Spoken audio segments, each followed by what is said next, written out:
我们会让巨窟州再次经典。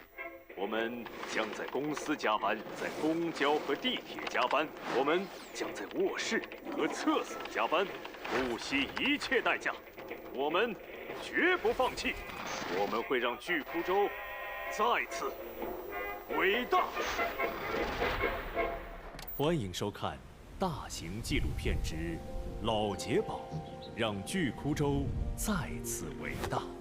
本节目由无极帝国军事特约赞助播出。巨窟州是一个让人又爱又恨的巨窟州。当几十朵返魂花降临，整个江湖开始苏醒。记录员老杰宝端起他的旧相机，准备对回归玩家展开调研。岳三是今天的第1名回流玩家，今天是他回游的第1天。研究完今日的 OOTD， 激情满满的准备加入返魂花大军。利剑直锐，所向披靡。他和好友骂骂咧咧地前往返魂坛。这些英雄谁跟谁呀，根本活不下来。没事儿，三哥，你搜了这么久，还是白刀白甲，这波咱们记了不亏。老杰宝听在耳里，痛在心里。光速召集小杰宝，计划对巨窟州做出以下建设性改动。他大手一挥，将近几年省吃俭用的所有家底全部掏出来，建设到美丽巨窟州的每一个角落，提高了物资的投放密度。部分神秘大奖被抠搜的老杰宝埋得比较深，杰友们可以通过采集、挖矿、探索获取。一起回来打劫不？掐喽！最后，老杰宝私聊了山海赛季之后上线的英雄们，以后不用来新版巨窟州上班了。回流的杰友宝宝们和你们不熟。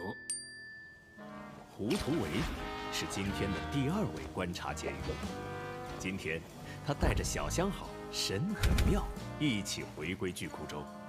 在大厅做完一系列你侬我侬的动作后，夜晚，他们仍在你侬我侬。突然，神很妙侧后方斜坡上射来几只劲使与数不清的冲弹，神很妙在面前化为浑种。胡图为愤怒地开启奥义，刚猛的斗气舞幻化而出。他的速度很快，逃跑的速度快得让众人望尘莫及。他嘴里念叨着：不打架的世界有什么不好？巨窟州的世界太残酷了，我们都没法好好填霜，就像我们曾经浮潜那样。我要创造一个只有尿的世界。痛，太痛了。老杰宝再次听在耳里，痛在心里。原地召集巨窟州土木工程部，平地砌了一栋高楼。在这里，人与人之间没有杀戮，只有生存的希望和老杰宝留下的各种宝藏。但由于老杰宝搭楼没有获得上面同意，此地只能维持150秒。但我想，这对他们在这个残酷的世界已经足够了。请问你现在幸福吗？我姓胡。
么时候虫子也敢出来插话？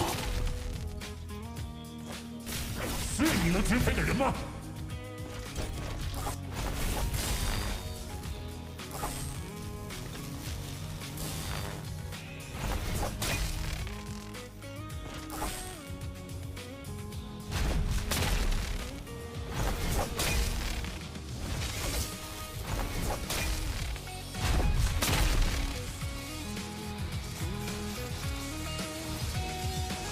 擎天铠甲，出体！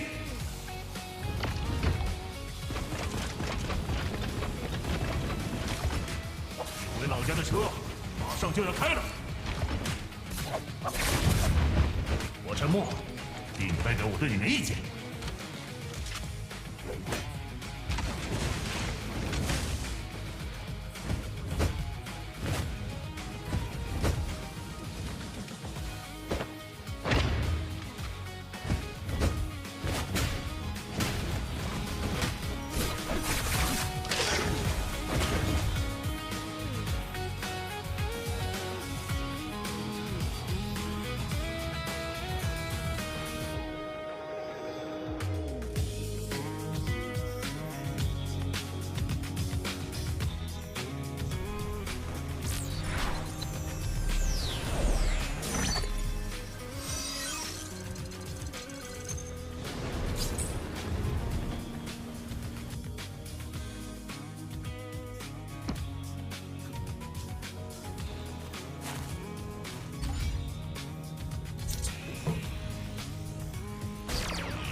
铠甲，出体！没有机会。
我们会让巨窟州再次经典。我们将在公司加班，在公交和地铁加班。我们将在卧室和厕所加班，不惜一切代价。我们绝不放弃。我们会让巨窟州再次伟大。欢迎收看大型纪录片之《老杰宝让巨窟州再次伟大》。本节目由无极帝国军事特约赞助播出。巨窟州是一个让人又爱又恨的巨窟州。当几十朵返魂花降临，整个江湖开始苏醒。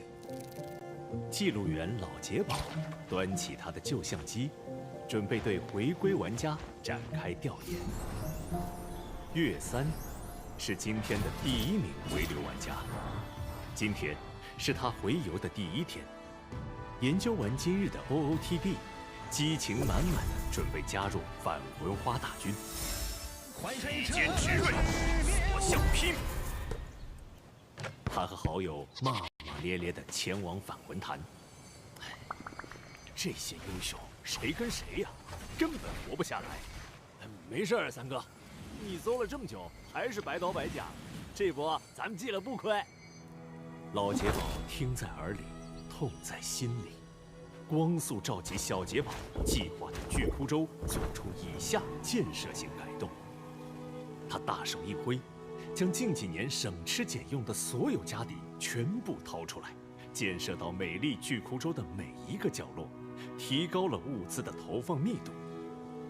部分神秘大奖被抠搜的老杰宝埋得比较深，杰友们可以通过采集、挖矿、探索获取。一起回来打劫不？掐喽！最后，老杰宝私聊了山海赛季之后上线的英雄们，以后不用来新版巨窟州上班了。回流的杰友宝宝们和你们不熟。胡图维是今天的第2位观察杰友。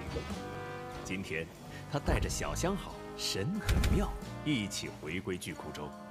在大厅做完一系列你侬我侬的动作后，夜晚，他们仍在你侬我侬。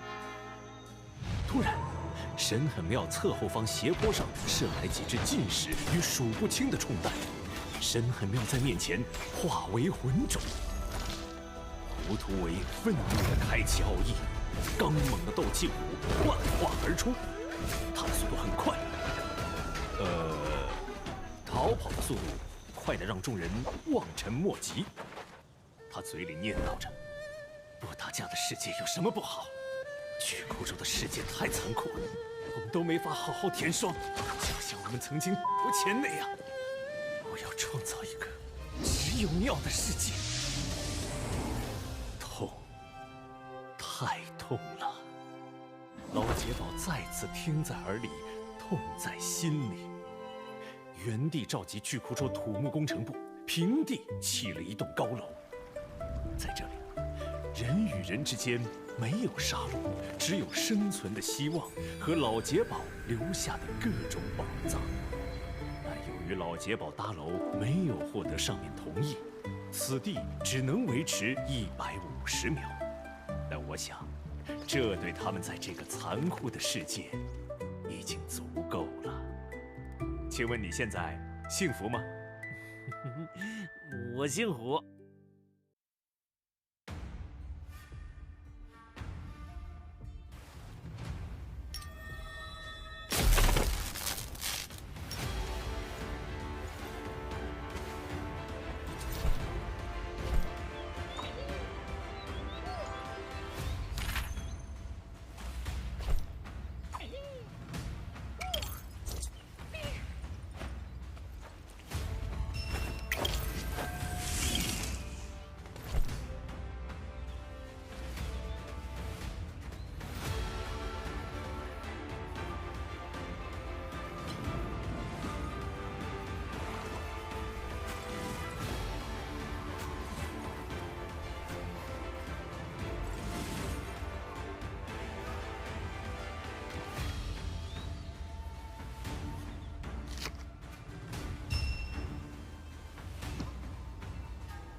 Ready?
Ladies and gentlemen, welcome to MSC's 2026 Trios, the final third day. I am Raven PLZ, and I am joined by the magnificent, the biggest great sword in the West, Dunkin' Donuts. How are you feeling today, brother? I'm feeling great. Thank you very much for that introduction. The legend himself, Raven, alongside me. I'm going to have an amazing day today. You are. And I hope everybody at home is going to enjoy the games today because it is the last day of the group stage for trios. We had a last day of solos yesterday, but it's trios time now. No TE, I believe. They've played on the previous couple days. So it's going to be, just boots on the ground, everyone trying their very best to claw up as high as they can to make sure that they are in that top 8 by the end of today. And it's going to be I'm excited. It should be fun. I want to see if there's some shenanigans like there was yesterday in solos. Spider picking Taka in first phase. I immediately said, bro, it's cooked. Guess what happened? He got cooked. It is what it is. But here we go. We got the drops. A quick reminder to you at home to make sure to get your NARAKA account linked to your Twitch account so you can get your hands on all of these free goodies by simply watching the stream. I'm watching on twitch.tv/NARAKA BLADEPOINT. But yeah, Raven, what are you most excited about today? Well, today is the final day, like Mr. Duncan Donuts said, so there are a couple teams with their destiny still in their hands. We saw day 2, the recap. That was definitely the lobby of death, pretty much a preview of the finals lobby with lobby 28 and Hex being guest to that finals lobby. It was very, very grueling. A lot of interesting stuff going through. Defensive play with so many of the strongest teams being in the lobby, but still a lot of exciting sneak peek stuff. Today, though, YM, it is their first time on this stage. They do have an opportunity to punch through. The benchmark, I believe, is going to be around 50 points to qualify. We'll have to see how the rest of the teams push that top 8 marker up as the day is going to progress. But still, they do still have a chip in the chair. They're still in here. They still can dig deep in the hope. I was talking to Solo. He's excited to go. He won $10 out of me because they did get 10 points the first day. But next day, they're going to have to do 3 times better if they're hoping to qualify to the finals lobby. I'm excited to see how they're going to be able to do. Lambo was telling me he was stoked to get the double grabs versus SR and TE. Very exhilarated. Maybe the guys kind of are going to buckle down. Definitely luck will have to play on their side, but today is going to be that last stage of the group stage. As Duncan pointed out, the recap of yesterday, double Tarka. I was a little sad not to see Mr. Duncan with the spider. A little bit of Tarka troll running around the lobby, letting Shenyuan know that he could Tarka too. Kind of, not really. But the roundabout solidifying the top 8. I believe most of top C didn't make it, but I think Lipo did punch through, as we are going to be looking at the overall scoreboard. 5-2-1, lobby 28 definitely set really, really good pacings for their day 1, and Hex, realistically, they're going to need a miracle, some crazy prayers for 5-2-1 and 28 to just AFK today in order for them to hold that top 8 spot. But you never know, crazier things have happened. The top 8, though, the premier NBPL teams all here for this MSC. Very, very surprising, at least for me, of just how crazy RW did, how they were able to maintain their strong first day, but lost a little bit of their horsepower in day 2 with all the strongest teams. And GG, I ate my words with Moxie, bringing it back with one person left alive to have a great MVP score and solidify their first place so far. It's a little bit different than other tournaments that I believe it's not going to be pre-post points where they take a percentage of their points. It's going to be just set points based on their ranking. So they do have points to play for today, but it's not as big of a deal in previous tournaments. So it will give an opportunity for 5-1 for Lobby 28, for YM, and possibly for Hex to kind of skirt their way into the top 8. But if I'm going to have a prediction, it's probably going to be 5-1 because they've been here before. The big upset that the global stage can hope for is Lobby 28. Even though they've been here before, D229 and solos, a couple of members in trios, they're still not newcomers to this, but they do have to go against the more seasoned 5-1 NBPL team. Yeah, I would say it would. Yeah, praying that 5-1 just, AFKs the entire day is Yeah, it's unfortunate that they're in that position. Where Hex, I mean, they were playing consistently well, across the board, getting points every single game, and to be where they are at the moment, I think they should still be proud of that. Regardless, I don't think they're making it to the finals. Unfortunately, it is what it is. Lobby 28 and YM do theoretically have chances, but as you said, the qualification threshold is, it's up there now, and it's going to be going up a little bit, but we'll see. It's going to be an exciting day. There's no TE in the lobby, there's no GG, so there's chances for some of these weaker teams, some of these less experienced teams to ladder up and get some more of those points, because when you have the big dogs in the lobby, they kind of just slurp up all the points, and it's really hard to get points on the board. So we'll see. I don't really know what will really change for today outside of, well, not really all that much. It's the last day for some, bringing out some tricks they didn't bring out before, but I doubt it. Do you think it's going to be changing today from the days that we've seen already, Raven, or do you think it's going to be more of the same? I was talking to YM during breakfast, and they said they felt the global targeting as the CN teams during scrims really tested out their meta to see where they're at as far as their fighting, as far as their composition, and their map awareness throughout the game.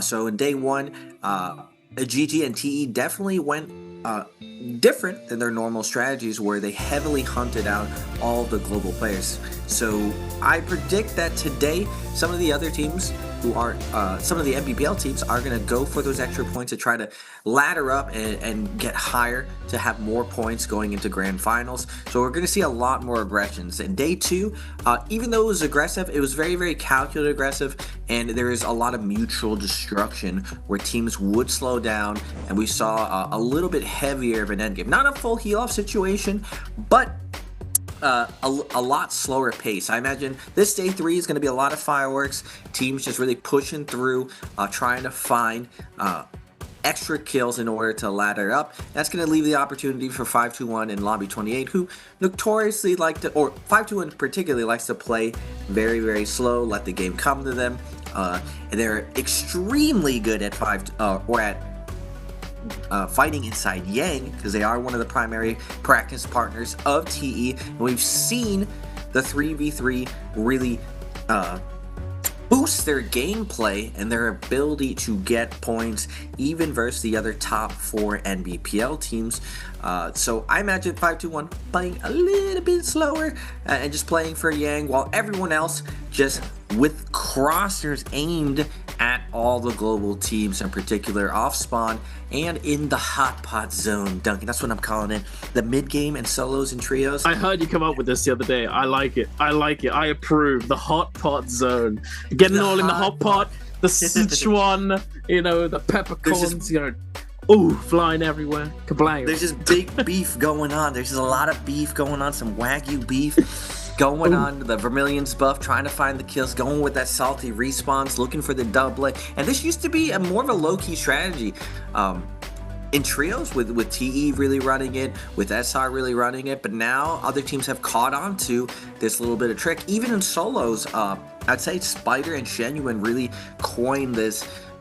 You don't have to play conservative with the Vermilion's buff.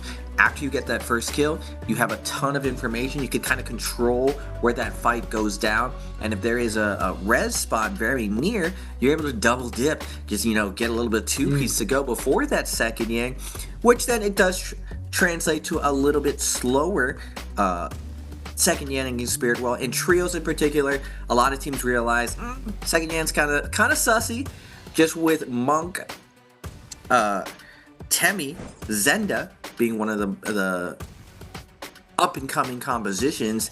If you got a super stacked Monk team waiting for you inside Yang, can be a little bit sussy, but we did see the second day that the strongest teams will ego each other. They will go in. We even saw, as the Viper composition's been fading out, SR show that the Viper synergy with Cyber still is viable as long as you kind of control the counter compositions, really use terrain. It's not as dominant as it used to be, where it was just face roll, click the buttons, don't let the other team play. Now it does require a lot more calculation, but it is still very viable. It is still very, very strong off spawn. It is still very strong in the hot pot for its hit and run potential. The big beef, getting some meat to go. Still possible, as SR showed, and they are in the lobby again. So I'm wondering if Predoria, on the Predoria map, are they going to be able to do it? Now, one thing that was interesting during martial arts is GG kind of showed that even versus the better fighting Yang team, TE, they were able to muscle them out and show that I believe it was Yushan Zai was solid for the third piece comp, and then even in the Transformers they were running Takeda instead of Syra. They did lose majority of the times versus the Syra Monk compositions, so I'm wondering if there could be more transitions for the martial arts.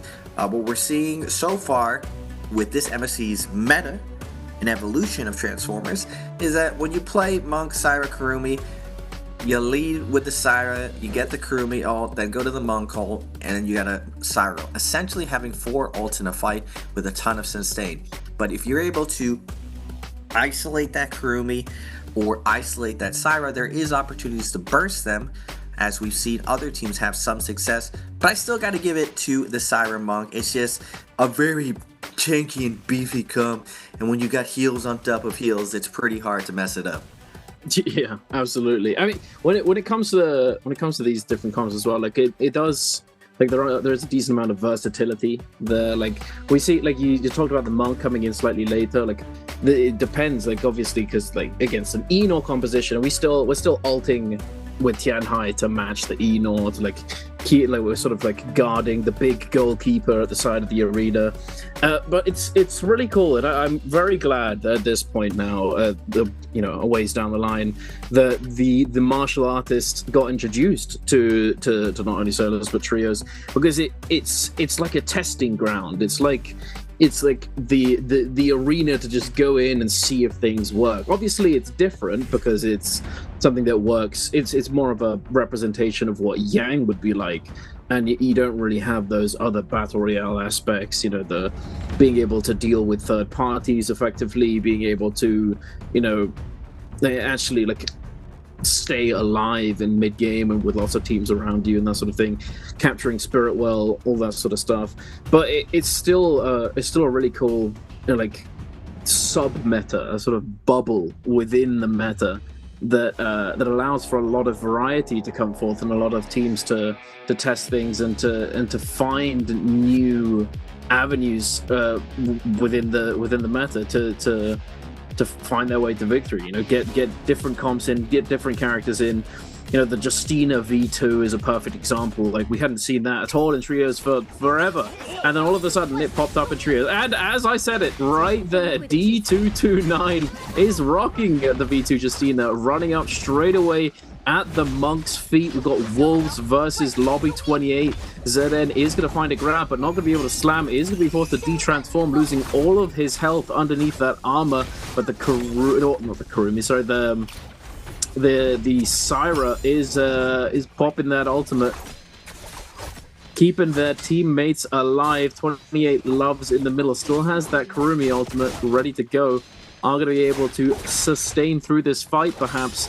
But we shall see. D229 with the F1 as well. The Justina F1. Is that Maida? Oh my goodness. But the EU V2 F1 Justina of old. We'll love to see it. Kurumi Circle is down, and HQ is going to be able to find Guitar though, and it looks as though even though Lobby 28 had such a good start, they're not going to be able to stay on their feet and survive the wolf pack, the ferocious claws and teeth biting at their heels. But they're not done just yet.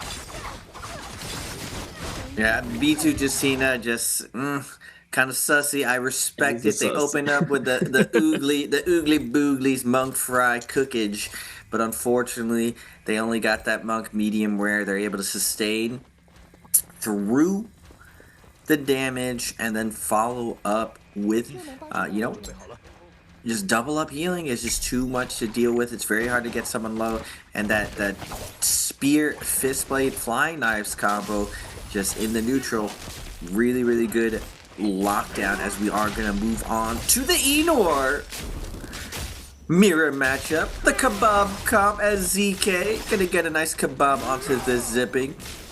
Poor little Loves trying to run away as the Hottie and Enor are going to connect. A lonesome on the outside. Finally popping the cube though. A little bit of bait and switch. He's back on the team right now. Can he get some value? Zipping Ult is forced out for Lobby 28. I believe Wolves just popped their Zipping Ult. So ahead in the cooldown rotation as Loves does find a parry. Going to buy a lot of space and time right here. But the F from Enor locking back into Loves again. And Loves going with the wide tight. Hugging the wall. Depending on his teammates to cover him. And Lobby 28 keeping this competitive. Keeping this spicy. As Hottie Ult should be coming back online sometime, but the zipping Dragon Slayer gets D228 in the back. Loves doing his very best to keep this alive. He is absolutely holding it down as he has been fiended this whole second match. We are going to go for a little bit of a soft reset here. Both teams opting being like, you know what, we could chill, we can get that, but ZK, or not ZK, XN comes in with the parry on the zipping, battle support flying in, finding the contention, but NHQ from Wolves gets taken down, and wait a second, Loves finds the kill onto ZK, and we got a little bit of an upset here. We got a match here. We're going to be going to round 3 as D228 and Lobby 28 is able to secure that win. Crazy, considering they were always on the back foot with the ult rotation, but their team play kept them afloat. Yeah, I have to say, got to shout out Loves right there. My guy was getting fiended. The Wolves were at the door, just chasing him down, chasing him all around the arena, playing Ring Around the Rosie. But he stayed alive and he stayed mobile. Props to him, absolutely. But now into this final round, the best of 3. Are they going to be able to make the upset happen? But Guitar taking a lot of damage. The Farrier mech is going to be dropped next to him so that he can stay alive. Getting into the mech, going to be healing up one time, shooting it out with the turret. Shile F2 gets cancelled. Loves on the move. Oh, big Shile shield throw right there onto NHQ and to XN, but is much value going to come of this? I'm not too sure. NHQ still on the move, has no armor. ZK and XN hiding behind the pillars, still full HP basically. Guitar coming out of the Farrier mech, going to be popping the ultimate from the Zender. Dashing in, Kablam, shoot! Oh my god, he's dead! He's down! Wait, can they do it? The 2 versus 3. Wolves are going to have to pull something out of a hat to stay in this one and to actually redeem this fight, because man down, it's looking pretty cooked, Raven. Yeah, Zenda pew pew magic from downtown. Guitar lifting up and confirming that kill, and Wolves, you know, don't expect this. You see them smiling just like, ooh, did we make an oopsie and lose to a gold? You made an oopsie, good sirs, and goodbye, as they are going to be sent to the lobby, spectating from the sidelines as we move on to XKG and OUG. OUG had a decent first day. XKG, both these teams kind of in the middle of the pack.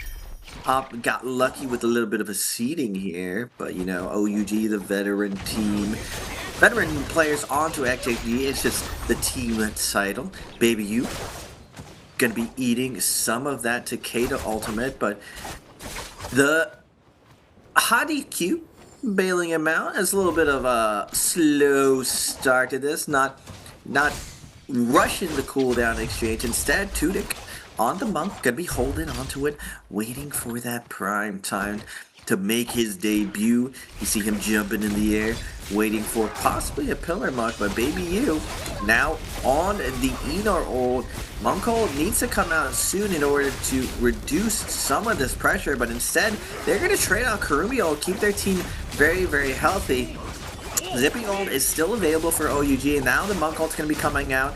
A little bit of an ult advantage here, as Monk ult will last a little bit longer, and now OUG's gonna have to dodge XKG's double grabs. That's gonna get scooped up as Junction gonna get those flying knives in, and Tudyk Delayed Monk ult, gonna print some money, get maximum value here as Baby U gonna get stomped and scooped. Sprinkles aside as the defense transform is gonna be coming in. Takeda ult back up. Kurumi gonna keep them nice and healed up and safe, but I believe at least Zipping ult might be able to come back online. Takeda ult just very, very oppressive. Nice connections from SKG, but wait a second, Baby U has a chance for some magic, but Peak is gonna go down. No magic here. Dispelled, taken to the ground as SKG is gonna get the first round on them. Dispelled indeed. No magic. No magic here. Expelliarmus. Okay, no. Okay. Into the next round. Got the Zenda Monk Tumult versus the Eno Zipping Yushan. Slight variation. Got the double transformer with the zipping healing. ZXL does get grabbed by the bird. Might get grabbed and does so. OUG SS fighting the grab. The Zenda is going to be able to keep him juggled into the regrab. Are we able to get off the floor? We are indeed just barely staying alive. The Tumult Ultimate is going to be dropped down. Junxian is losing. And so is Tutik.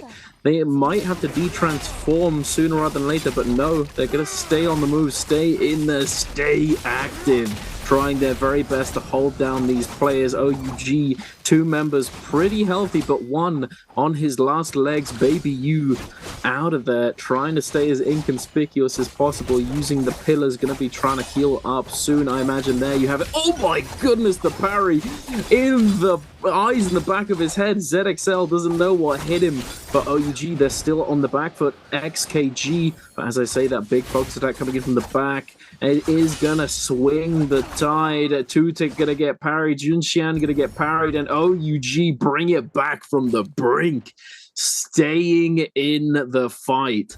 And now into the final round of this best of 3. We've got the Viper Akos Syra up against the Shiol Zenda Feria. Interesting matchup. Shiol Zenda Feria definitely becoming more popular now. We're seeing a lot more Shiol, the buffs, all of it making it very viable in trios these days, I would say. OGSS going to be diving in, gets the silence onto the Feria, into the Akos cage. They're stuck in the cage, they can't get out. Junxian might get slammed right here, but the Zenda with the big peel keeping him alive. The Akos ult, not, oh my goodness, he just gets exploded! And it's over! Wait a second, maybe not. Maybe I spoke too soon. Oh, is it over? It's over. It's looking a little bit over. The vegetables are chopped. Yep. The cheese they are cooked. They are mushy.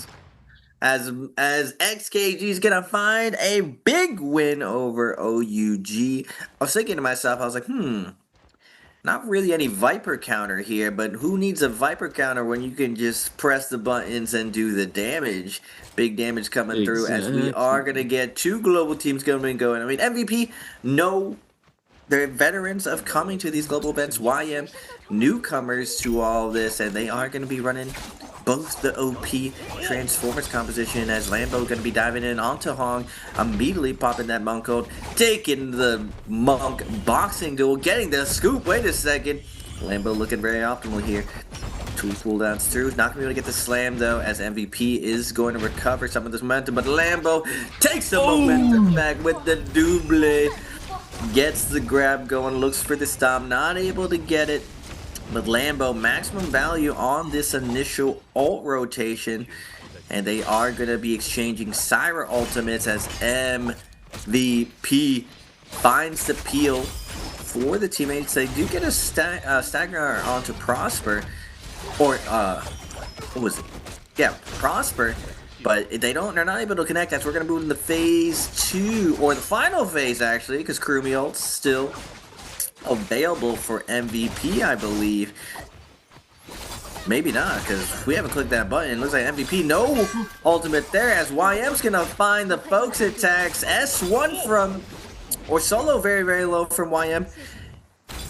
Looking for that closeout, but Hong not able to connect, as YM with the reset behind the pillars able to chill out. Solo comes in with that Kirby teleport to help peel for Prosper. Prosper's gonna get hit off the pillar, but Hong not able to connect with the grab. Heartbreaking stuff as he will get one grab onto Lambo. A little bit left on itself. Oh my goodness, wait a second. MVP, they're bringing it back from the depths of doom and despair. And YM is being the receiver here. They do find the parry. Solo bringing this back as well. Back to back parries. He's looking to heal up Prosper with the Cyber ultimate. They're going the distance as LTZ is going to fall. Oh my goodness, that was so close. Let's get it. Young Money came to play, ladies and gentlemen. All the NA gamers in the chat losing their minds. We got it. We got one round, but it's not over yet. MVP are still here. They're still in it. They could go for the reverse sweep. They could get taken down, but we will see. MVP Shiyun scale rushing in, looks for the F2, doesn't find it, and now is going to immediately pop that ultimate, trying to find Lambo on the edge of the arena. We are going to be pressing some.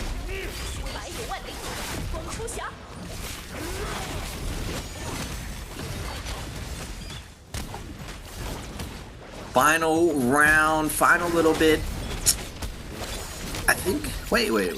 MVP gonna, I'll actually go with the more standard Enor pick for the second round. But YM mixing it up, going with the closer comp. And they do manage to pick off Enor. Wait a second. YM gonna get their first win in martial arts and go to the second stage. If I don't curse them, Lambo's getting juggled right now. Wait, MVP very, very healthy. They are gonna find a kill onto Lambo. Spoke a little bit too soon. Prosper gonna come in with the flank, find the nice fan hits, but both of them very, very low as LTZ says, no way, Senora. 2v3, they're gonna bring it back and bring it back to a last round.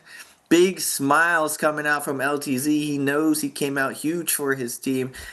Has a little bit of cortisone spike for YM as Solo's jumping up to 160. That's a tough break. We got to shake it off. Final round. Can YM clutch it?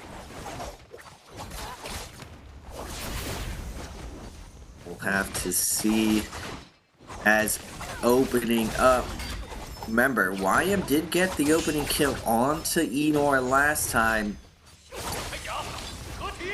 Hyun keeping things safe, holding on to this Zenda ultimate. Nice kiting coming through. But, oh no, the Shio and Enor just doing so much damage. He's forced about the ultimate, trying to dodge and weave using the bow to gold frame out of line of sight, stopping the stomps, and he is gonna stay alive, jumping into the fairy ultimate. Wait a second. YM though, very, very durable. They're still all very, very healthy as Hong now switching targets to the Feria of MVP.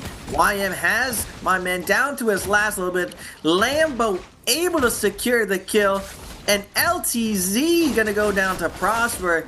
No clutch up looking like in sight this time as YM is going to progress, and they're popping off with a big round progression. Now we're going to move over to the big dogs, 521 and SR. SR has been looking like the team to beat this year. They are, by all accounts, the strongest team right now in the world. They won Jacob.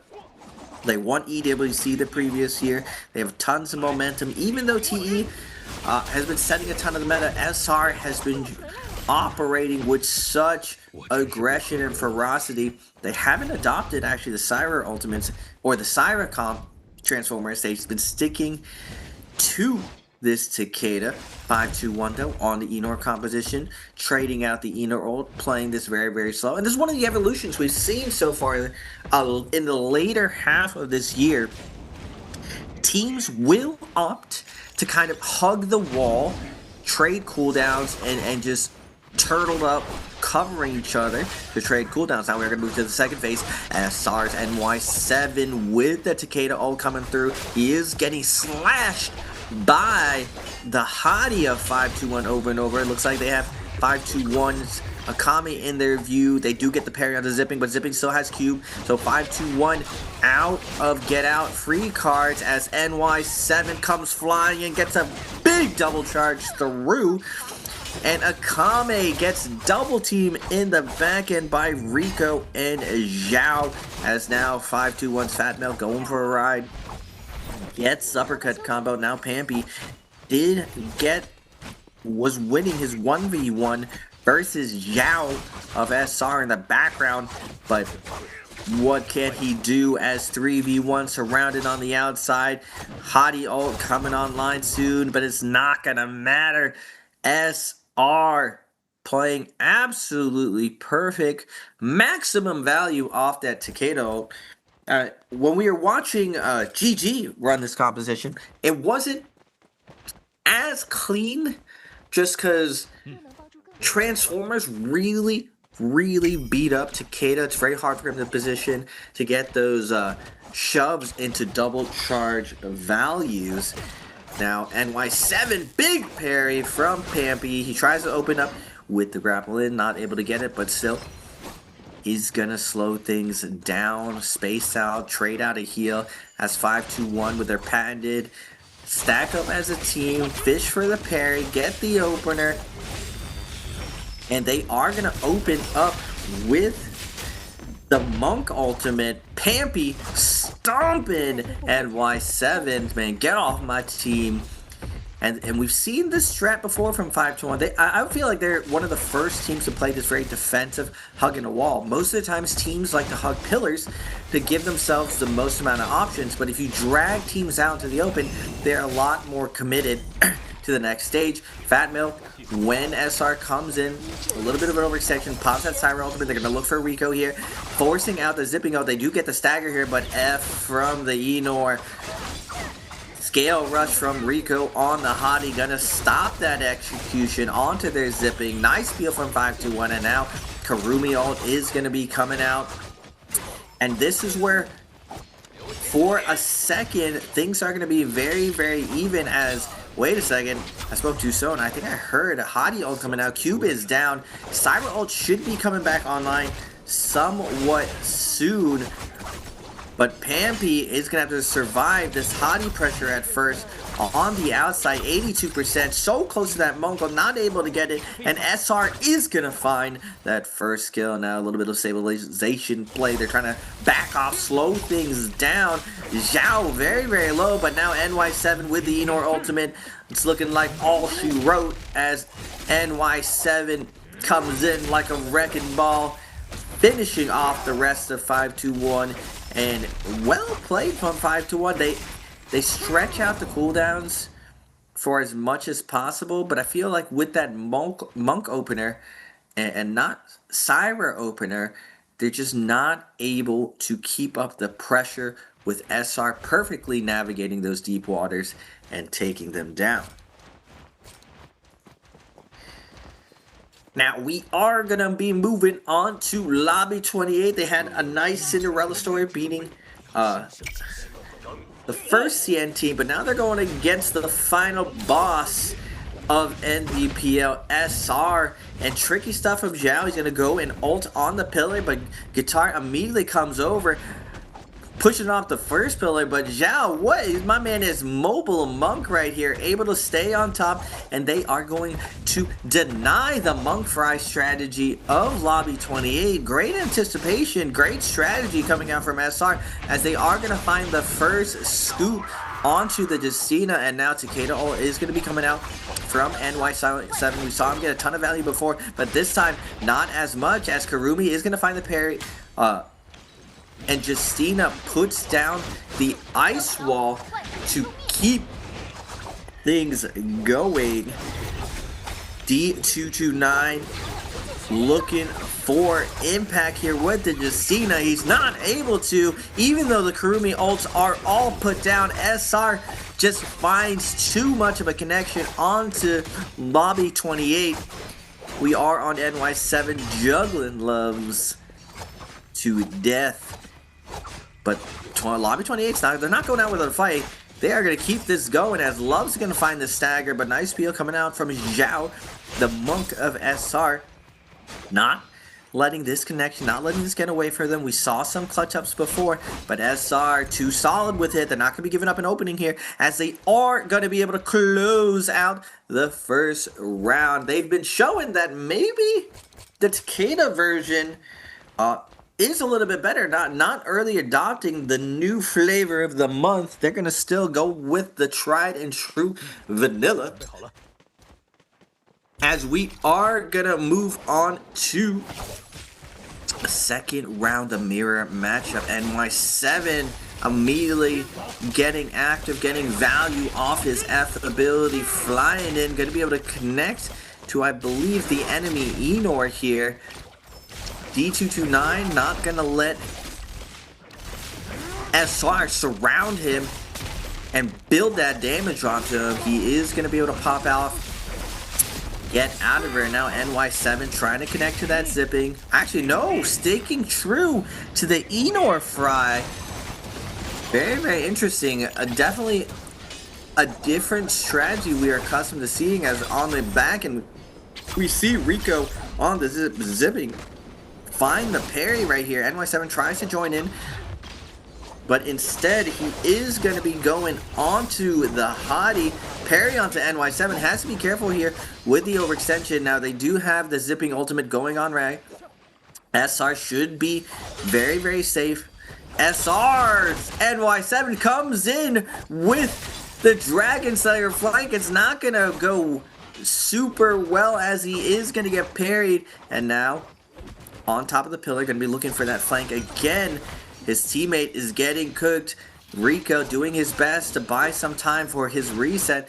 And now Lobby 28 super stacked up, trying to cover each other with parries, looking for it, not able to get it. The flank is going to be going through by SR. The fan RMBs cutting through the center of the heart of Lobby 28. They did so well in the distance, but the constant flanking angles from SR, they just cannot keep up the pace.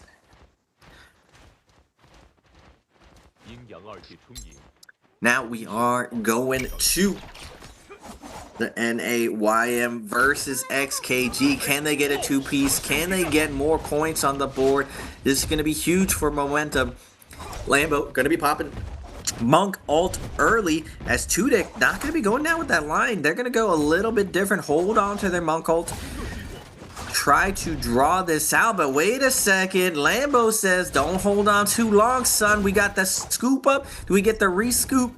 A little bit of lag here. Can't see what's happening as I see Lambo de-transforming now. As Tudyk is going to pop the Monk ult, but Solo with the Syra ultimate going to try to get some peel to get his teammates out of there, but the double grab's going to be coming out. Flying knives damage going through, and Lambo's going to get executed. Just great coordination from XKG. They catch him out in the open. The Syra peel just not enough for them to get out, and XKG is going to take that first Transformer round. Now we've seen this mix-up, and it paid off last time. YM running the Feria Zenda instead of the traditional Enor round 2. And with this second round, they did find a Gib onto the enemy Enor last round. Can they find that same success again? Now Tudyk playing this very, very slow. He does get the connection onto Solo here. Not overcommitting here as the Enor or the Feria ult is out. He pops his Enor ult now, coming into peel after getting his armor healed a little bit. Unfortunately, XKG's zipping did pop their ultimate. Will she cancel it as Tudyk going in? And the momentum shifts back into XKG's favor as Lambo is getting juggled right now. Nowhere to go, just too much pressure. And with the double ults coming out, XKG is looking like they're going to climb out. And YM not able to repeat that same success with the Enor Gib. Tudik just, my man was taking notes. He was sitting in the back of class. He saw that YM got the Gibsies onto the Enor. He sits all the way back, doesn't risk his life, plays it very, very slow, and lets his teammates carry it to the win. Now we are going to be going on to SR versus SKG. And a Takeda mirror matchup, you know. SR, SKG, GG, they all run this Takeda variation in martial arts, and Genuine just getting absolutely poked in the center. SR just coming at them from all three angles. He just can't get out of there as Zhao turns his attention to the Kurumi for a second, pops his combo break, doesn't want to risk a full juggle, and now XKG going to go to second phase. They are behind in health, but Tudik comes in with the jump scoop, but Zhao is going to deny it. But Tudik again goes to the outside, gets the best of this positioning. He tries to loot Tudik, but Tudik does manage to get out of here. Nice jump from Zhao, denying the stomp. Crazy monk plays coming out. But XKG very, very low on the armor. Only Tudik very healthy. Junction on the Takeda low. Then Big Parry's going to come out from Tudik, turning this health advantage into their favor. SR is going to get taken apart by SKG. But a back and forth fight for these two teams. As we are... Wait a second. What's this? The old, well, I guess it's not, this is actually a new variation that we have not seen, ladies and gentlemen. Yushan Enor zipping on XKG. A little bit of an Ooga Booga comp.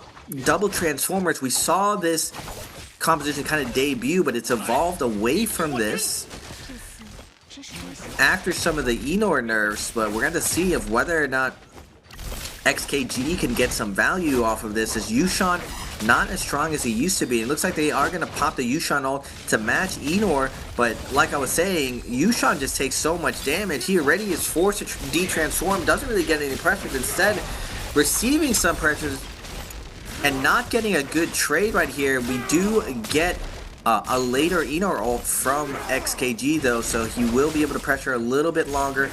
Zipping ult is going to be popped by both teams at this point, as Tudik's trying to connect to SR's zipping Zhao, or Rico. Wait, I spoke too soon. Rico did still have ultimate up. This is not looking good for XKG. SR just very, very healthy with zipping heals, keeping everyone nice and tidy.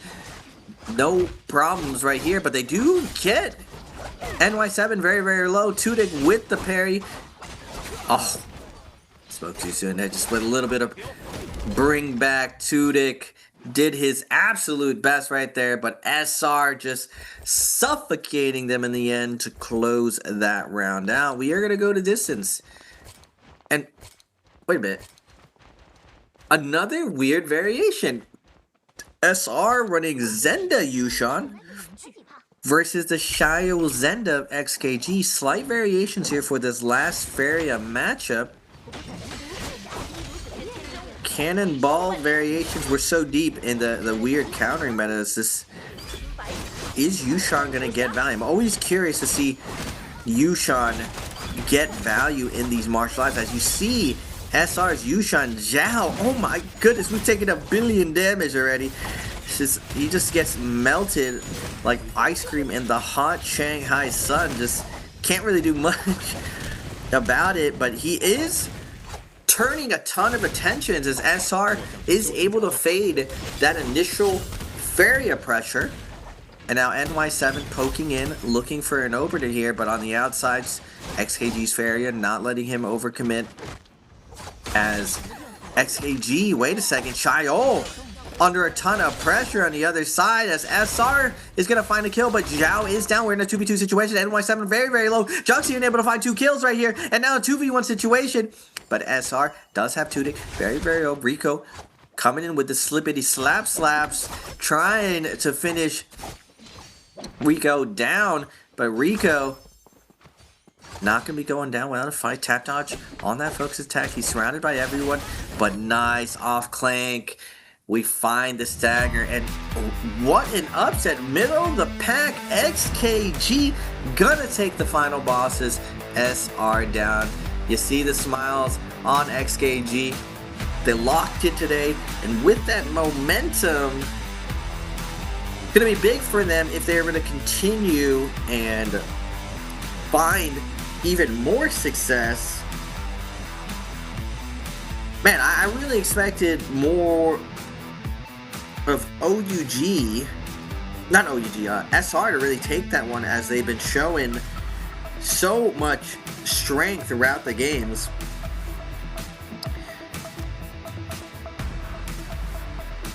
But XKG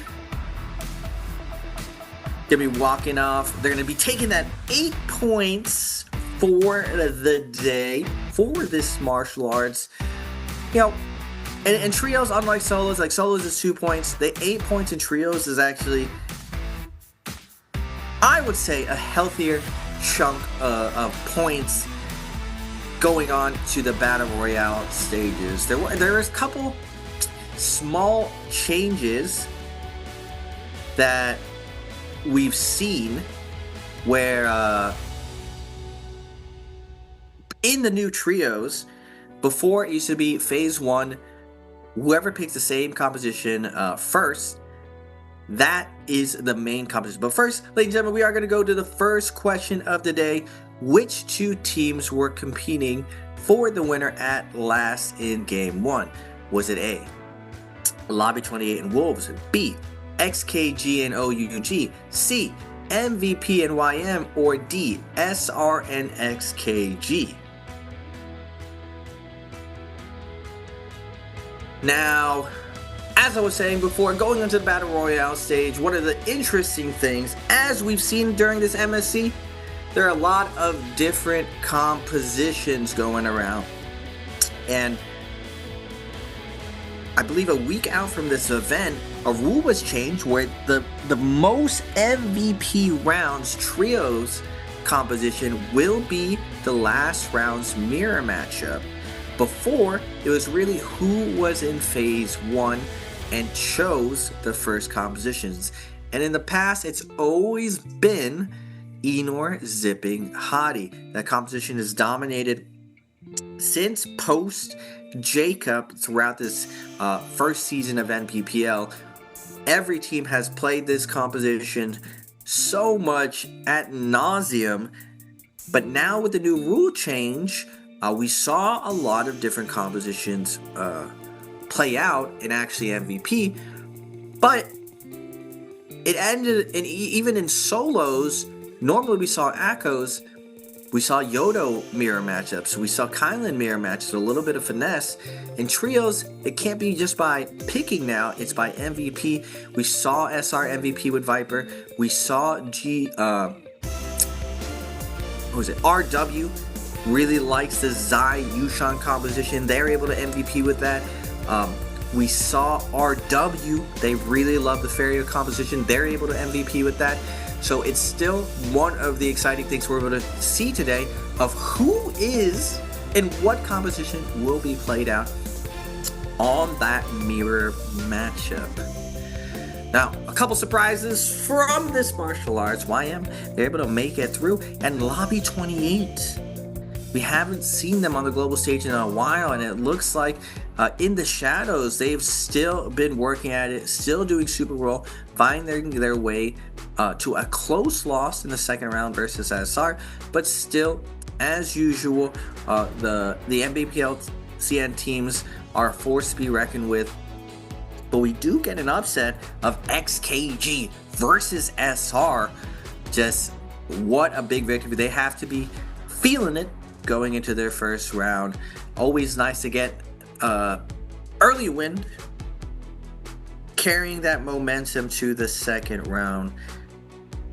It's still very weird to me, personally, after watching NARAKA for years, that first round is martial arts, second round is the first Battle Royale round of the day. As we're looking at the overall standings, YM, they get a nice 2 points to go to that nice second round finish. MVP didn't win their first round. They ended up falling to YM. Lobby 28 as well. A little bit of 2-piece to go, going to 34.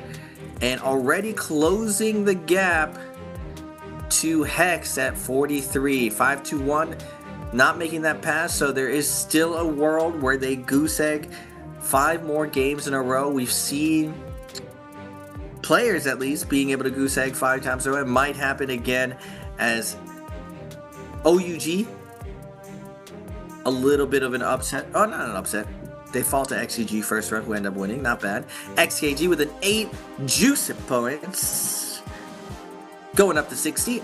SR with 4 in the second place of 66. And you see at the top the previous days, the triple digits. TE 105, RW 105, and GG at 107. We are going to go over to some highlights. Looking at the winners, XKG.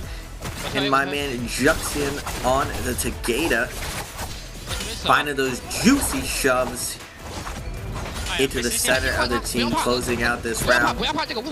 Now on the Feria, looking for the Cannonball Stomp, taking down Baby U. Big value off this Feria ult as they close out the last skill. Now moving on to YM, the double grab, the delayed monk hold from Tudik. Just really picking apart YM's double healer strategy. We saw SI doing this as well. If the enemy team chooses not to engage, it seems to be the answer. But again, Takeda, very vulnerable as we move on to Yushan. Wait, we're about to get Takeda versus SR, the mirror matchup. The big dogs. This matchup was back and forth from the Monk mirror onto the phase 2, the Takeda mirror. Junction so very low. He's able to buy time, back off, trust his teammates to take it down. As we move on to the Feria matchup, 2v1. You see the clang off there and the follow-up, keeping things nice, clean, and tidy. XKG, big win from them to take those 8 points for the rest of the day. And yeah, now we're moving on to the Fire 5 Battle Royale stages for rounds 2, 3, 4, 5, and 6. And like I was saying before we lost Mr. Duncan, I believe today is going to be a day of aggression, as a lot of these teams are going to be hunting down the global teams on the outside, especially on Perdoria. The catapults give you a ton of mobility to really scope out the map and find those big beefs. Now, I believe YM did go into Yang. They're not going to play this slow. They're immediately jumping in the deep end, trying to gain as much experience as possible. That's one of the things I talked to Hex this time around. They didn't want to play slow. They didn't want to just barely qualify. So they really risked everything going into Yang and testing their limits. They realized the limit was definitely second Yang. Going against the super stacked Monk and Enor teams is just not very wise, as even a lot of the CN Pro teams don't opt to go second Yang and instead try to find a better fight around the Spirit Well and the Yang depletion situations instead. They feel like it's a little bit more consistent versus just fighting against SR or TE, who are always willing to go in on their transformer composition. So I expect a ton of that today. Now, credit to 28 and YM. They did very well in this new kind of mid-game meta where bounties are very visible. They're able to find those fights after that first Yang, as what I'm coining the hot pot, where all the big beefing is coming down, where we've seen as much as 6 out of the 8 teams in the lobby all in that mid-game fight, all popping ultimates, and there's a lot of strategy. It looks at first that everyone's just running in and pressing abilities, but there's a lot of movement and positioning of not overcommitting. In the past, teams would get greedy and try to just get 3 kills and, call it a day. Like if you get that first kill of a team, you like to claim that this is our prize. You like to get the full team wipe. But now we're seeing a lot more calculated hit and runs, especially from SR, RW, a lot of discipline of picking priority targets. Especially when you see good Jades in that mid game, someone happens to have Jabbing, Dragon Slayer, any of the CC Jades, Rupture Gale, you can prioritize in the chaos, picking off that player and grabbing that Jade and bringing that to the later stages of the game. Just a lot more interesting fighting going on, non-stop action with the new rule set. It's very, very exciting in the mid game. But, you know, one thing that is for certain is the top 4 going into the final stage is still very much up in there. As you saw in the overall leaderboards, we'll have to see who's going to be able to get there at the end of the day. GGTE and RW are all in the triple digits. Normally, we've seen in the past only 2 teams get into triple digits, and we thought because of 8 teams in the lobby that we wouldn't see those type of numbers again, but turns out we're still putting out a ton of those numbers like we've seen in the past. So today, SR's in the lobby, so I imagine them getting into triple digits. OUG has a little bit streaky of a time. They were kind of in the same boat as GG, where they've always been titans of the league, but lately they've been in a little bit of a slump. They haven't been able to pick up and have that dominance with Baby U, and it's mainly because Takeda kind of fell out of the meta. He was that character, even though you saw it in martial arts, isn't really played so much in the battle royale aspect because he does have a big vulnerability to the very, very heavy transformer meta that we have now. There's just so much CC, so much crowd control running around that it's just very hard for him and teams to get value off the shoves finding the focus attacks. When you have those hotties, the Enors, the Yushans, the Zendas just sitting on the outside waiting for that focus fire coming out, and there's a lot of really, really good peel going around the league right now. So Takeda not as good in actual battle royale. The other thing that I'm very curious to see is if we've seen how metas evolve, that everything's very circular, where there's always a transformer strategy, there's always a Viper strategy, there's always a Temi strategy, there's always a Faria strategy, and as we drift away from Viper, we see a lot of the counter compositions and the counter strategies stop acknowledging Viper's existence. And we saw, as we're looking at SR, during day 2, SR had a ridiculously big game running that same Viper Syra strategy that dominated most of 2025 and still held on for the first half of the year. So I'm very curious to see if SR is going to keep that going into the next map, Perdoria. They have NY7, who was Alliance's position 1 and really made his name in the league as being one of the Vipers. So they definitely have the firepower to kind of keep going. And speaking of firepower, Wolves, you can never count out Wolves as well. Multiple championship teams here in this lobby. SR, a J-Cup champion. Wolves, a J-Cup champions. Even though a lot of the original members did move on, still a lot of prestige for these teams. Now, there is a world for the I mean, it's hopium, you know. Well, we can hope here that Lobby 28 is looking like, and 521 is realistically the favorites to keep going for, with a little bit of an edge to 521. But I'm sure Lobby 28 would love to push out their other SCA brothers and show up to the final stage. That would be actually kind of a huge blow to 521, considering how much they've played inside MPPL.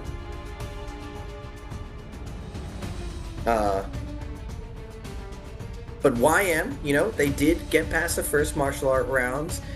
I was talking with Solo and Lambo during breakfast, and one of the big shocking things to them is like no matter where they land, they were usually picked off by one of the CN teams. And the problem, and it was a little bit unlucky for both Hex and YM, is that both of them were in the same phase, and right now the meta is pretty solidified that there are 4 compositions being played, and it's very, very easy to isolate. But wait a second, we're already seeing the first curveball. Lobby 28 with the Zai and Shayol Yushan pick. This is going to give that unique situation where there can be 3 Enor compositions and 3 Zai compositions on the map. Now, Yushan is a decent counter to the Viper composition, and so is Hadi plus Zipping. It's very anti-burst, and it does super well versus the composition. So this really kind of puts the rest of the lobby in a very, very strange spot. Second round is going to be big, as these guys are going to see, wait a second, we are allowed to play Enor. We'll have to see what SS is going to pick.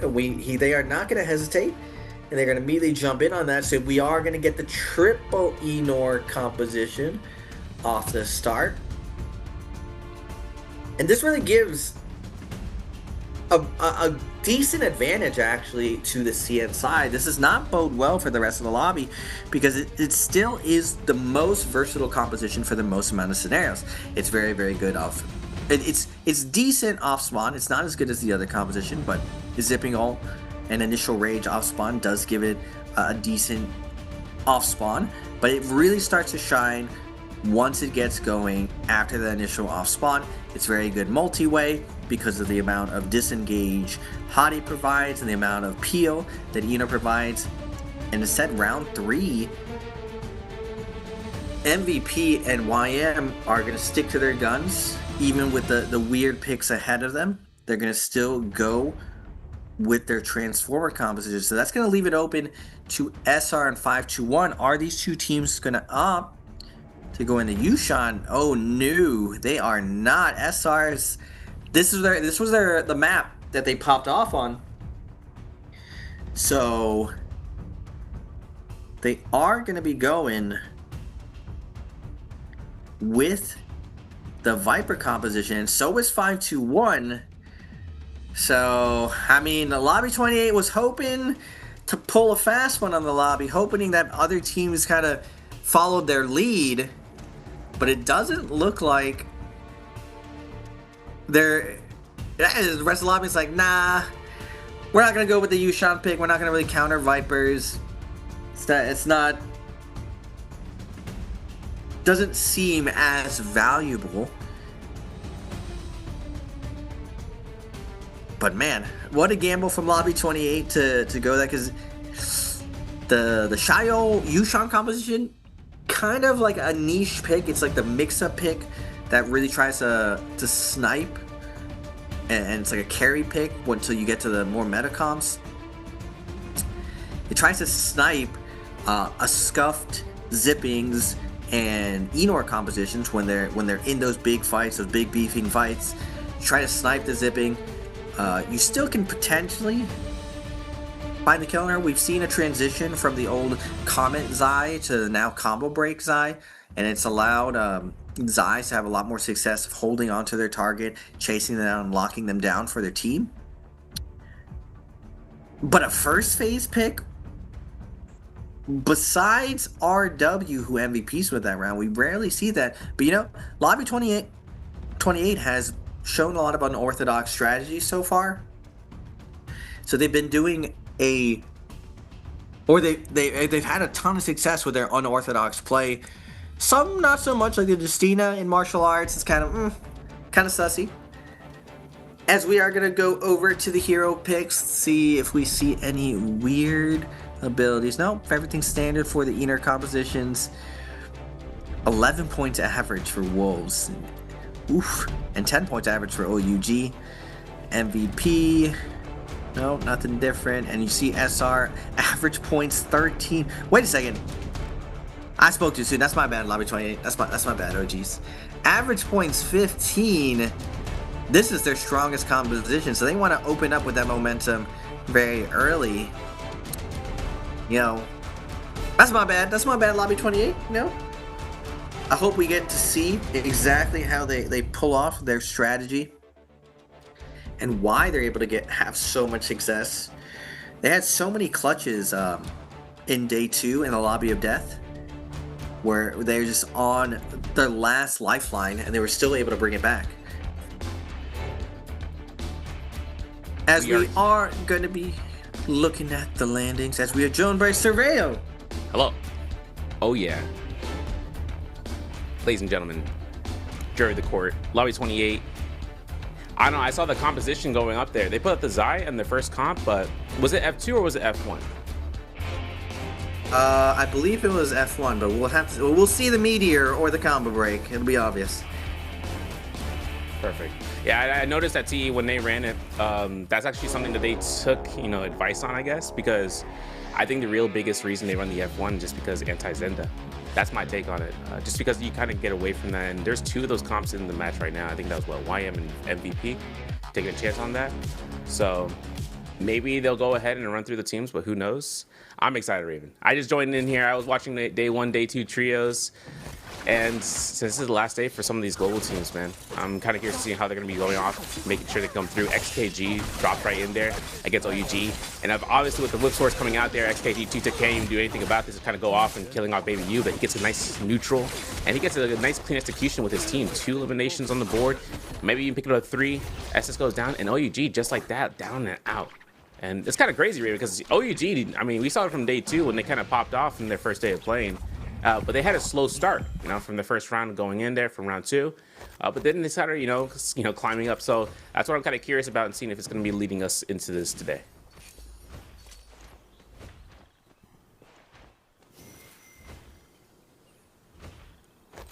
But, over here at the Honor Temple, Raven, even with all that going in there, it's kind of going to be a curious sense in seeing if whether 5-2-1 also might have a success rate, but we'll see.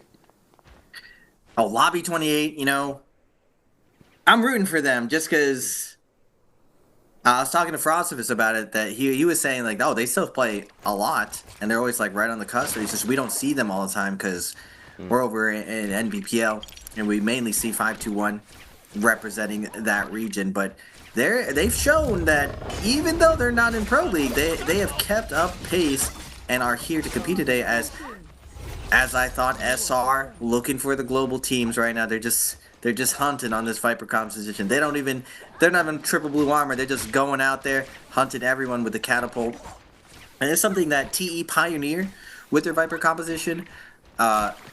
Anyone could spot someone, and you have the Viper or you have the ACOS to just lock them down, as Shuyun of MVP trying to get away, as Zhao is going to lead the distance. A lot of really good discipline from SR. Somebody I like to see. Optimal play. No overextension, no ego. Trying to fish for parries and throw in the first blue instead. Buying time, locking down the opponent, and just cleaning up kills very, very efficiently and very cleanly as SR dominates the center of the map.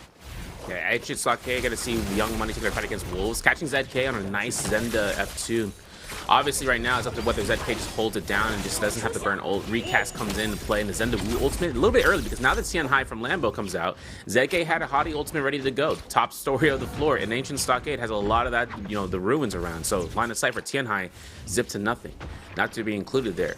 So for Wolves right now, canceling this out, we're still gonna see a NiHQ on an active hottie ultimate, which means then he can just burn through that raid. But since ZK is that offensive pressure here, Solo pops in that Temi ultimate. We have Forbidden Seal, and now it's a half-end double-edged sword. I mean, ZK doesn't have a chance to use his ultimate, but he's got the Jades for it. He's got Engraving, gets parry, Prosper is rooting for it, but the F2 recast was a done deal. 2 steps ahead, ZK works down that Soulblum and makes sure he can go towards and eliminating the remainder of Sun as NiHQ, as well as XN.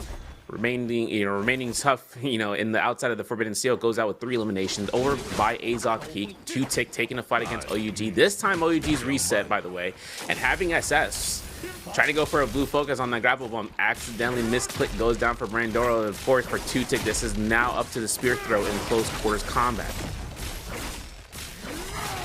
Yeah, OUG have to fade the pressure of 2-tick, as XKG did. It's coming off a ton of momentum from the martial arts.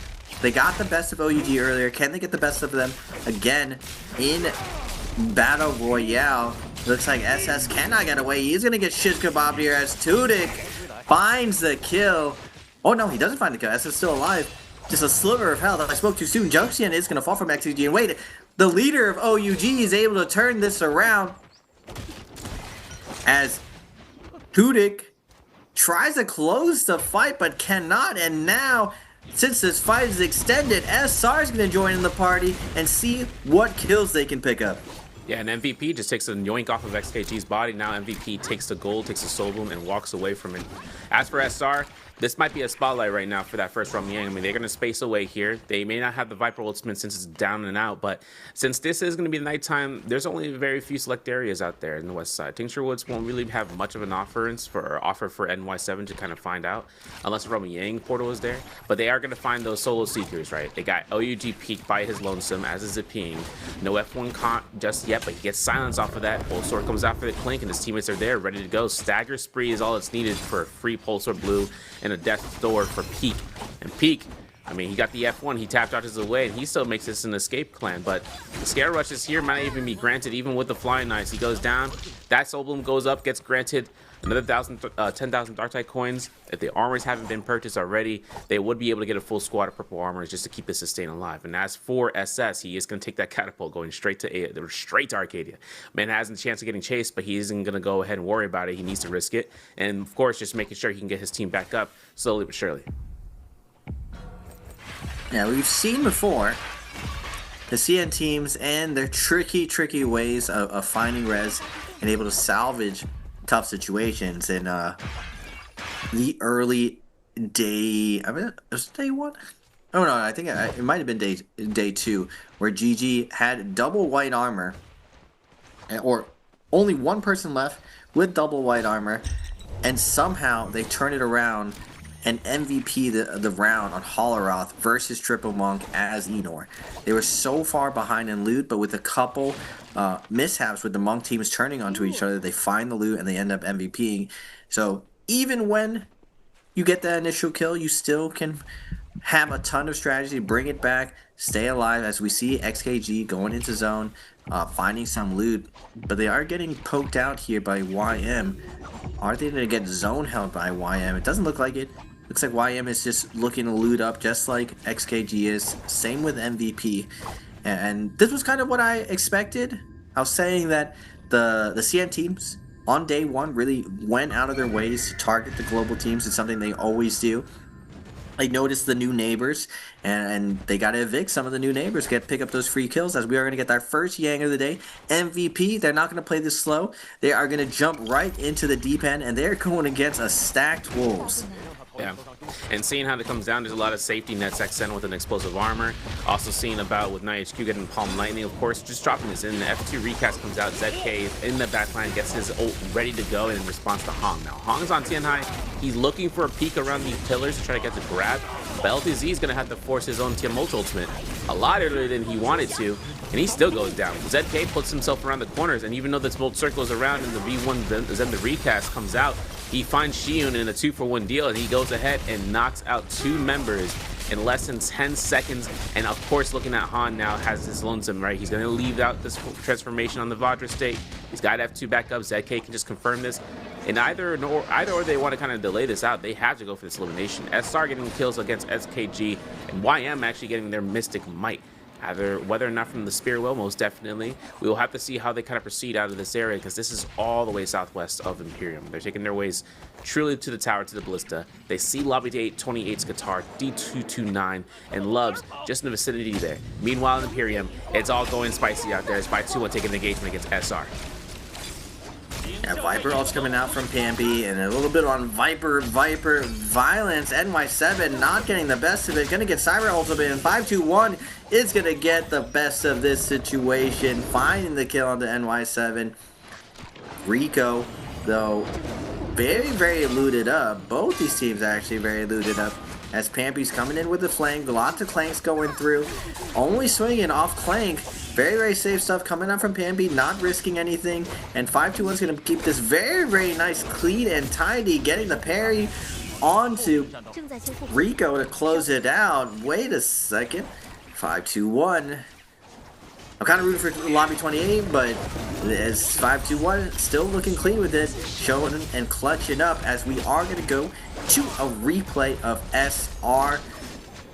A little bit of a surprise for XKG as they're running into a triple juiced up purple armor SR. A lot of these teams kind of out of practice at Viper since it's been out of the meta. But now you're running against the J-Cup champions and you just see SR walk through XKG. NY7 kind of keeps his mind apart. He's got the fan. He just makes sure that once his teammate confirms either stagger or parry, he releases.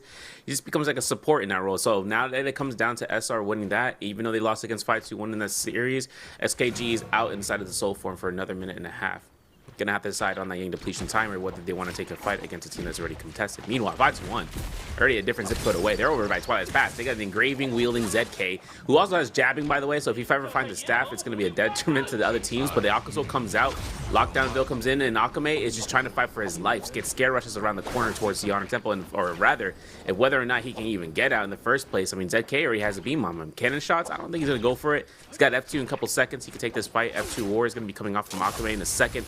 And TNC he finds his reason for an Enor ult. He doesn't want to risk any sort of business with the Roar and getting TL'd, having to spend time for his teammates to come towards him, towards near. They're going to be going ahead and just going for the full eliminations here. Vermilion is still in effect though, so this is going to be a huge value for Wolves regardless. Yeah, the hot pot is continuing as Wolves 5-1 and YM all have the buffs. We're following ZK right here, stirring the pot right now with the beef and 5-1. 5-1 not going to keep up that momentum. Are they going to opt to just give up their Vermilions, live to fight another day, as now MVP going to come in, seeing with Wolves depleted of ultimates. They're going to get all in right here. Double ults coming out. Monk ult on the side. ZK trying to double jump, avoid the Wombo combo with Tembi, but he is going to get scooped right here by the Zenda. Double grab is going to be going through, but this team is very, very stacked. They are still going to get taken down on the X end. The call is made. Just let them get the kills as MVP is going to find some cleanses. But now, hot pot, more beef coming in as YM is going to pick off their global rivals right here. Immediately taking down Hong. Nice timings coming in. With that change this year to the bounties, it's just a lot easier to navigate these mid games, camp it out, play the mid game with a ton more information as NHQ and Wolves tries to find a reset right here, but they do get, my man gets surprised by LTZ camping off in this corner, and nice max range parry. Wait a second. Wait, I mean, we're kind of way far behind. We got the zipping alive. You know, this is a little bit of a dream, but we got back-to-back parries. The dream is alive. NHQ. Put him in the corner. We're sending every blue. We're getting every parry through. It's not going to matter, though. The gear is too much for him to overcome, but valiant effort from LTZ. I was going to spam, but yeah, the HP is not going to work in his favor. And since we're way out deep in the zone, Wolves is kind of semi at a disadvantage for a slight second. ZK even came all the way down here, but he needed to regroup this team regardless. It's kind of an interesting state of mind to be in. This Rum 2 is about to show up here. These guys are nearing towards 70k on the Dark Tide coins. They can buy the Mortal Defiance. Any sort of gold jade, that might be a value there as a secondary purchase. Or if they want to buy, just kind of see about an armor for now for one of their teammates. Regardless of that, Young Money taking those eliminations from MPT. Their first one in the game so far. And they're still kind of scaling out here. 2 purple armors, 1 blue as it comes from Lambo. But no ultimate ready to go for a solo. Now, OUG finds him in the zone. Common armor, blue armor. And it seems that they're going to take this fight against this Enor who has the pop ultimate. And we're looking at Solo or Lambo taking the eyes off of the Enor. And now it might be a good chance right now to lock it down. The Zenda Wu just doing the damage. These guys are doing the right coordination right there attack. It's going to be a dash though against the last arrow.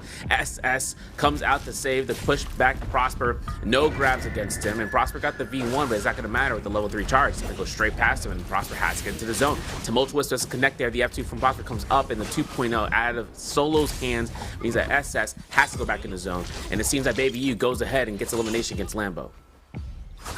Yeah.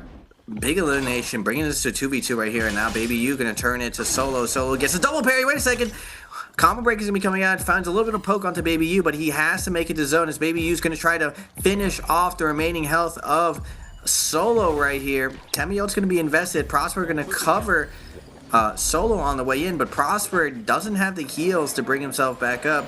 It's going to be a scuffed 2v2 situation between YM and OUG. It's going to dictate a lot of momentum for YM, but it looks like both sides are going to opt to reset, chill out, find a better position.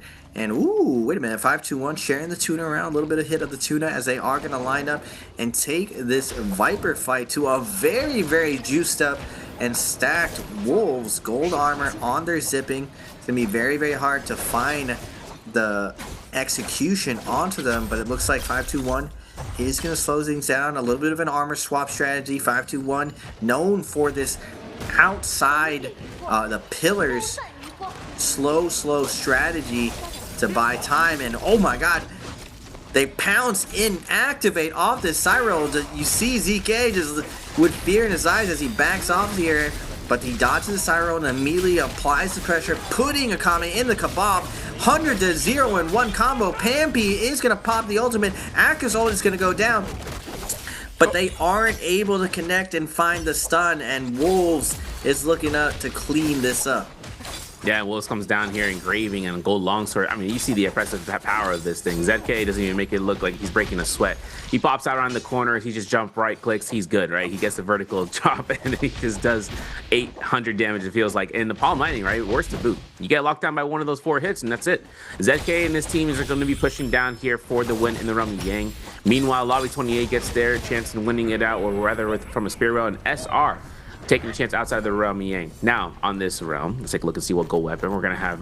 We're gonna have a chance of seeing gold halberds, but also thunderstorm. Potential seeing that at ancient stockade over the hilltop. SR taking an ambush here on MVP. 2-3 purple blue weapons, or blue armors. And then if they take a chance here, they find it's most the perfect target, the supreme target to get him out there with the silence, so he doesn't iframe through anything. And NY7 couldn't get any value in the ult, so it was kind of a mixed bag of results. But since it comes down to MVP Hong being on Temi ultimate, he's trying to get over the ridge line to make sure he can try to save Shion, who is going to be spacing away from his teammates' line of sight.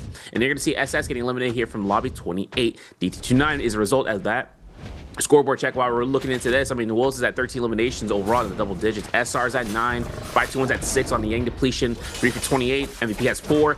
Triple parry comes out, double parry from Han comes out here, and of course he has himself to kind of hold blue focus, but again and again he's going to go ahead and release. He gets a hit, but he does not get any confirmations as his livelihood goes down, and as for MVP's his remaining teammate, he will be out in the northeast. Now, obviously, this comes down to Yang spear roll timing in around 2 minutes or so for the players to kind of think where they get the rotation towards. But SR right now are just reaching the double digits on 10 kill eliminations, 76 points overall in their second day of playing. And as for SR right now with no Viper ultimate, the only thing inside of Purity Chamber is the worst enemy is the walls. But still not having ultimate means it doesn't stop him. He's got the combo, or he has the F1 right for the setup for the silence. It's 8 seconds. And of course, he can get the light stagger. And if he wants to kind of lift somebody up, that's where his teammates come up here with flying knives. And meanwhile, we're looking at 5-2-1 north of Imperium, back up over by the Black Tortoise Gate, pushing past the catapult, and maybe even making an ambush attempt over inside of Purity Chamber. Looks like 5-2-1. They still got a lot of time to work with, using the catapults to find a good fight, as the post Yang is kind of dry, as Lobby 28 did the very, very wise thing, camping the realm of Yang, hoping that no one went in for 3rd and 4th side, and they end up getting a free Yang. And this really puts the losing team of the second Yang in a tough position. The losing team this time being 5-2-1. Now, they do have one of the better compositions to find a nice rush down all in, but now you're looking at it just an absolute juggernaut of a team. Wolves, double gold armor, and it's very interesting that 5-2-1 is going to run this back versus this team, but I guess they figure at least they found a team, and they're down to trade off with them instead. But Wolves is like, they don't really want this fight either, just because they will for sure get their abilities rotated out here or used, and it's going to be very, very easy for a third-party team to come in and take advantage if they overinvest their cooldowns.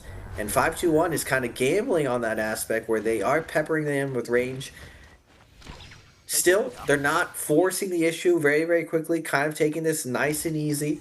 A little bit of gain of chicken with the change to the increased duration for Yang depletion, teams have been really pushing the limits of when they force the fight, all going down to 45 to a minute, knowing that once they all in, they should be able to stay alive by maintaining the damage.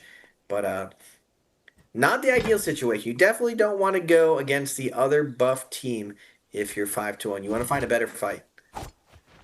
Absolutely agree. And this is going to be where Spotlight comes up. Wait a second. Who are we dropping on, bro? We find Lobby 28. We get SR, and it's going to be a triple catch. Separated on the target. It's going to be up to Zhao to get eliminated. Hakos is the fastest one to get deleted. The Cyrus next. She's going to go down, and that just leaves one person left. NY7 in shambles. His team is gone. He has no real way of escaping.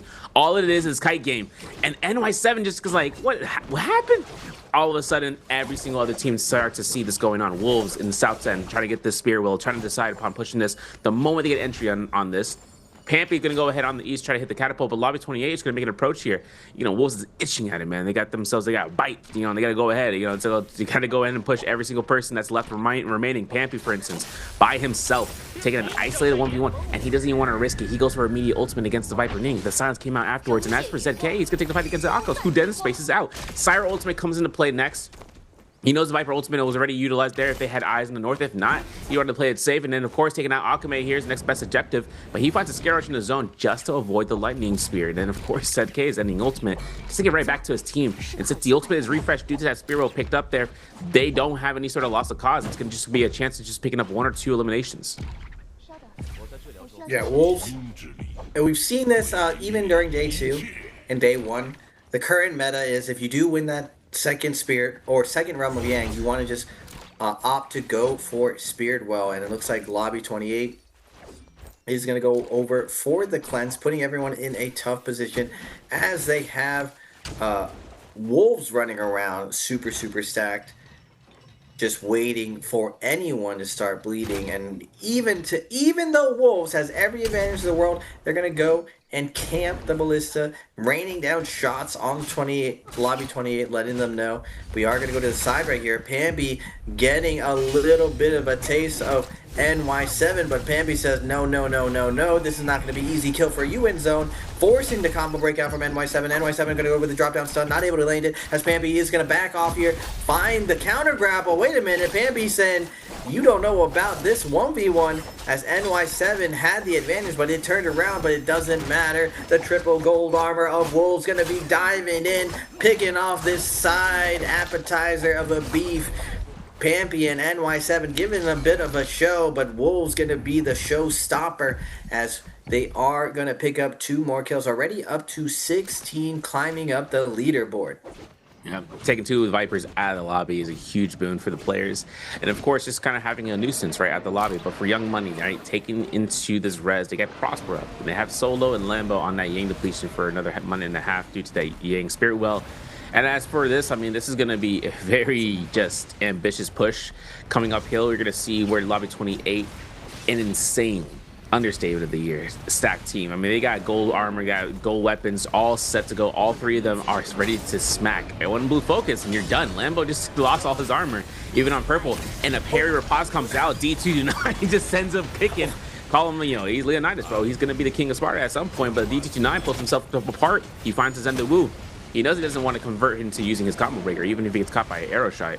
He's just going to be looking around and making sure no one else is peeking over the hilltops and just trying to get rid of Young Money. That Moonbane, though, says otherwise. Lobby 28 is Qatar getting smacked right here by Wolves, taking the ambush upon themselves as if Ping's in the front line, gets a Void Sunder and the combo breaker to break right through. This is why we like to see it. But then again, D29 going for combo Sky Punch, then the nice neutral and having the team to do the idle situation of deleting the Zipping from this play. And if V1 comes out, the Shido throw comes into play if he goes ahead and pushes up for Loves. If he is, as a Shido, gets all the necessary spacing to get a 2-for-1, that Wei Shan just gets massive value, and Lobby 28's D229 still holding on to that Zai ult. Oh my goodness, that fifth place is doing a cajillion damage. He puts him in the montage, take him to the side as he initially deleted Lambo just from half of his health to 0, but Wolves letting them know that we are going to be contesting this Spirit Well to the death. Even though they were on the back foot, even though they had a bad ult trade, they're holding on to the Spirit Well. But D229 and Lobby 28 letting Wolves know, we do not care. We are jumping in there. We are do or die in this position. Last 3v3 of this matchup. Lobby 28 wants to punch their ticket ahead of 521. 521 at 49. Lobby 28 at 42. It's going to be a heads-up matchup as Hex finally does get pushed out, but 229 and Lobby 28, they're showing why they belong right here as they are taking on a super stacked Wolves, but ZK is going to find the first kill onto Guitar as now D229 stuck in a tough position versus engraving of ZK. He can't find an opening. He keeps getting mashed over and over as his teammate Loves is going to fall to the Palm Lightning, and Wolves is going to clean up with almost a 20 bomb, just short at 19 kills. Yep, pulling themselves up there. You know, it's going to be just a classic day in the office for Wolves. I mean, they kind of came strong here in terms of day 3. Second day of playing and being able to just surpass a lot of the points across the board. I mean, they're already at 5th place with 67, or at least 67 in there, building up to 70. Now, forcing this hand right now, I mean, the Lobby 28, they're also on their climb. The second day of playing, approximately making it to second place means they should be around 41 points or so, which gives them a good passing in terms of the leaderboard of, you know, to make it to the top 8, right? So it's just right now, it's just a matter of seeing other teams in the below set section today, which is just Young Money. They're the only team that's going to be playing out to try to contest towards this. Unfortunately, we did lose some teams to kind of get in spotlight for this. Hex actually gets knocked down due to the position that 521 took, but this is also going to be where we see any of the teams that are participating today just take part into finals for next week and next Sunday. Woo! I think Lobby 28 has a realistic chance of pushing out 521. But in both these teams showing pure confidence, taking the fight really to the top of the league. They are not shying away. You saw during the mid game, just no love lost. 521 going for SR on the Viper composition. They end up catching them out beautifully with a drop down in the mid game, and then Lobby 28 showing that they belong in that end game versus Wolves. Even though Wolves had such a huge armor advantage, Lobby 28 still navigated their way. Now they were only at 6 or 7 points, not really getting a nice snowball, but you, as a team and your morale, getting those close fights definitely keeps the spirits high, and I imagine they're going to keep that, keep their momentum going into Game 3. But speaking of keeping going, we're going to go into our second question of the day. Which team got the most kills in Game 2? Was it A, XKG, B, SR, C, Wolves, or D, 521? Yeah, you know how to go switch chat. I know YouTube chatters are out there, man. One part of this is that you guys are going to be able to kind of make sure that you kind of pay attention, because since Wolves were the ones that got the highest eliminations, highest score in this game, you kind of saw where the eliminations were coming out of. I mean, the Wolves were looking pretty nifty off the rip and trying to make sure they could scale correctly. I mean, you saw the pressure ZK was able to kind of go into the zone 4 to kind of provide for his team, but also just kind of taking isolated fights. And also, you saw where ZK was propositioning his Enor 1 ultimate, using it preemptively, right? Doesn't want to take a risk from any of these Vipers or any of the other ultimates that might come out, like it's Mulch, or even to the extensiveness of seeing about the Akkas, right? Making sure that he can take an isolation on that 2 comp. And those, you know, the Akka, Syra, Viper were one of the top comps in the pick selection pool. Been pushed down to around phase 3. Sometimes you kind of see them once or twice in the top 1 or 2. But seeing how these teams are finally looking to just min-max the Hadi Enor's opinion, you're just seeing the value on how that composition works. I mean, it's just too strong in some aspects, but it is one of the necessary comps to get in terms of getting it on board and playing it to its fullest. Yeah, going into Game 3, a little bit of a surprise from Wolves. You can never really count them out, and this was the tough part of this MSC. That all the CN teams who are here representing the CN region are extremely strong. As we are seeing Wolves, 20 kill points, 24 points in a game, breaks the door, like just absolutely overshadowing how the global stage has performed so far, just with one game. That's how strong, insanely strong these CN teams have been showing up this MSC. SR, again, showing that the Viper comp does belong with that Big 10 piece, even after getting destroyed by 521, transitioning into that late game. As we look at the overall stats, XN with a ton of healing on the zipping, 23k NHQ. Great support, great damage and peel at 22k, and ZK more being a facilitator on Enor, not really greeting damage, chasing kills, just making sure his team is nice and alive and tidy. As we look at the overall standings, MVP and YM pacing up at 4 points. If they keep this up, they you know, there is a way. There's a road of Lami 28 and 521 messing up. The road is maybe a sidewalk, maybe it's a side dirt road, but there's still a road that exists. But it's not looking good just because of the tip-top form we've seen so far from Lobby 28 and 521. See, unfortunately, our Jacob Heroes Hex are pushed out. But now looking at the top of the mountains, GG still at 109, RWTE all in the triple digits, but SR, Wolves, and XKG on pace to be triple digits. Are we going to have a top 6 triple 100 going through? That would be absolutely insane.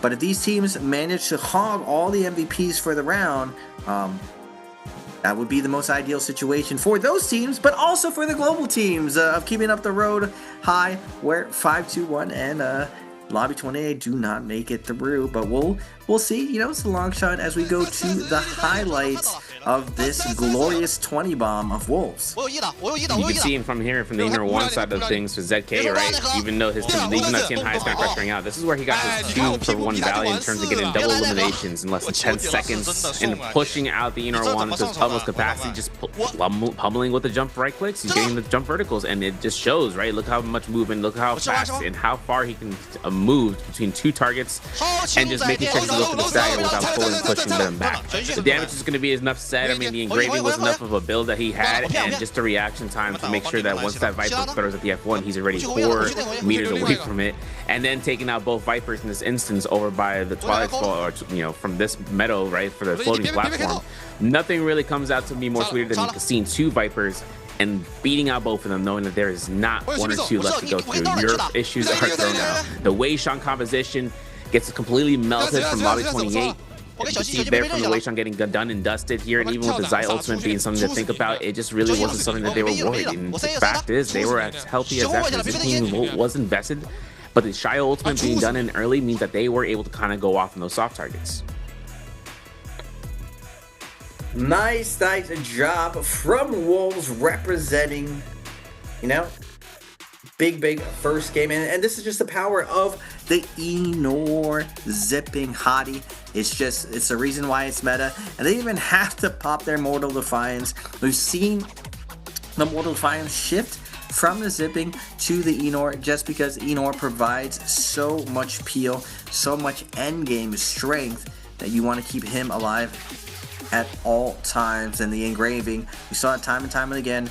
Any type of fight back was immediately neutralized by ZK with that engraving. Came flying in, never got parried, kept that pressure all the way to the end, and kept it very clean. And it looks like Wolves is firing on all cylinders. You know, that teamwork, doing most of the heavy lifting, as we saw from GG yesterday, and I would say all the CN teams. It's just really another level of team play we're seeing this year, and I have to give it credit to the martial arts, pushing these teams to the absolute limit of what they can do with weapon compositions, with ability compositions, with scale rushing. It really shows that NARAKA is in a very beautiful state. Yeah, and we're going to take a chance here and taking a break. And afterwards, we'll be back. So we'll see you guys in a minute. Don't miss a beat. We're going to go ahead and see what's going to be said.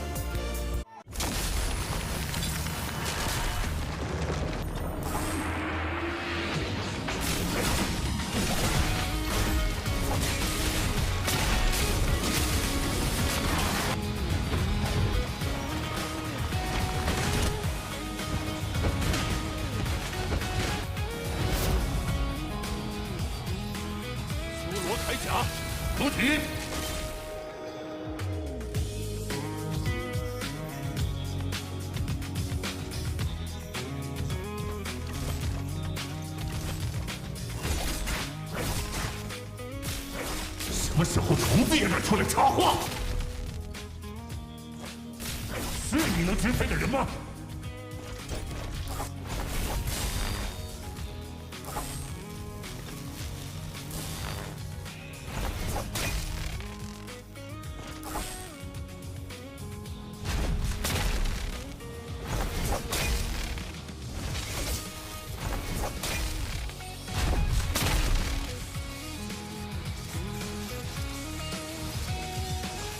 天铠甲，出体。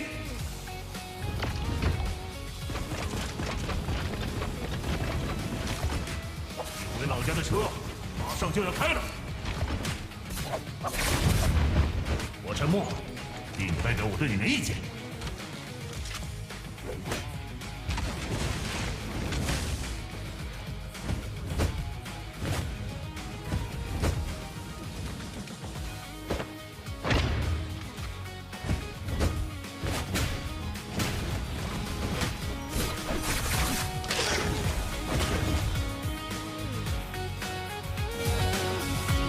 Ladies and gentlemen, welcome back for the MSC round, for day 3 off of trios. This is going to be Severia alongside with Raven PLZ. We're going to have a smart chance in seeing and how Lobby 28 and 521 fare against each other. I mean, brothers from the same region.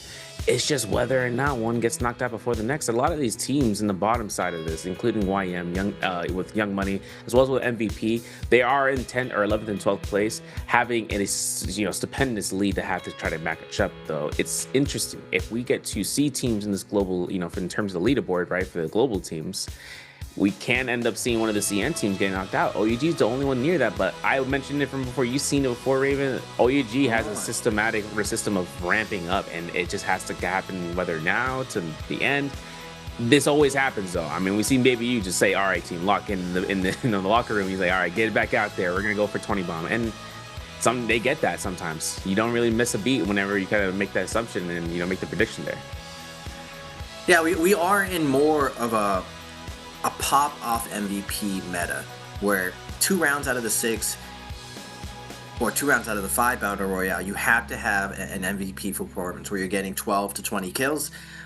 If not, it's just very, very hard to be safe in qualifying because you can never really count these teams down and out. It's a good point that you brought up that there is a world where the 2 SCA teams can push out the lowest CN team, as both of them can go through since they are playing this day.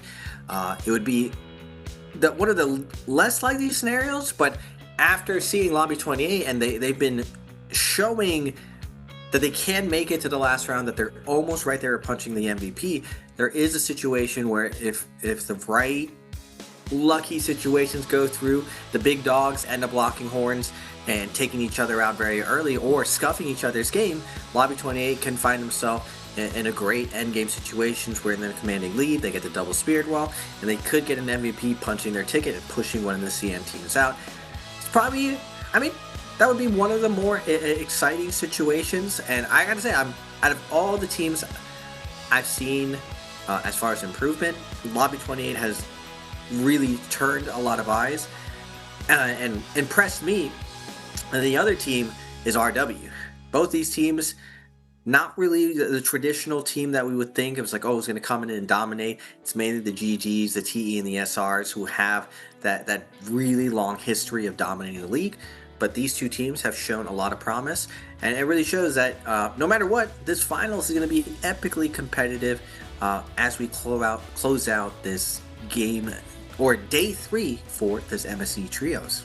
Yeah, big time. And the thing is, right, Lobby 28 being in the first phase, they utilize a composition that may or may not be something they use really early because of the success rate for themselves, but they get second place due to it with the Shio Weishan into the Zai, and that now is going to be something that they can double pick, at least to some value.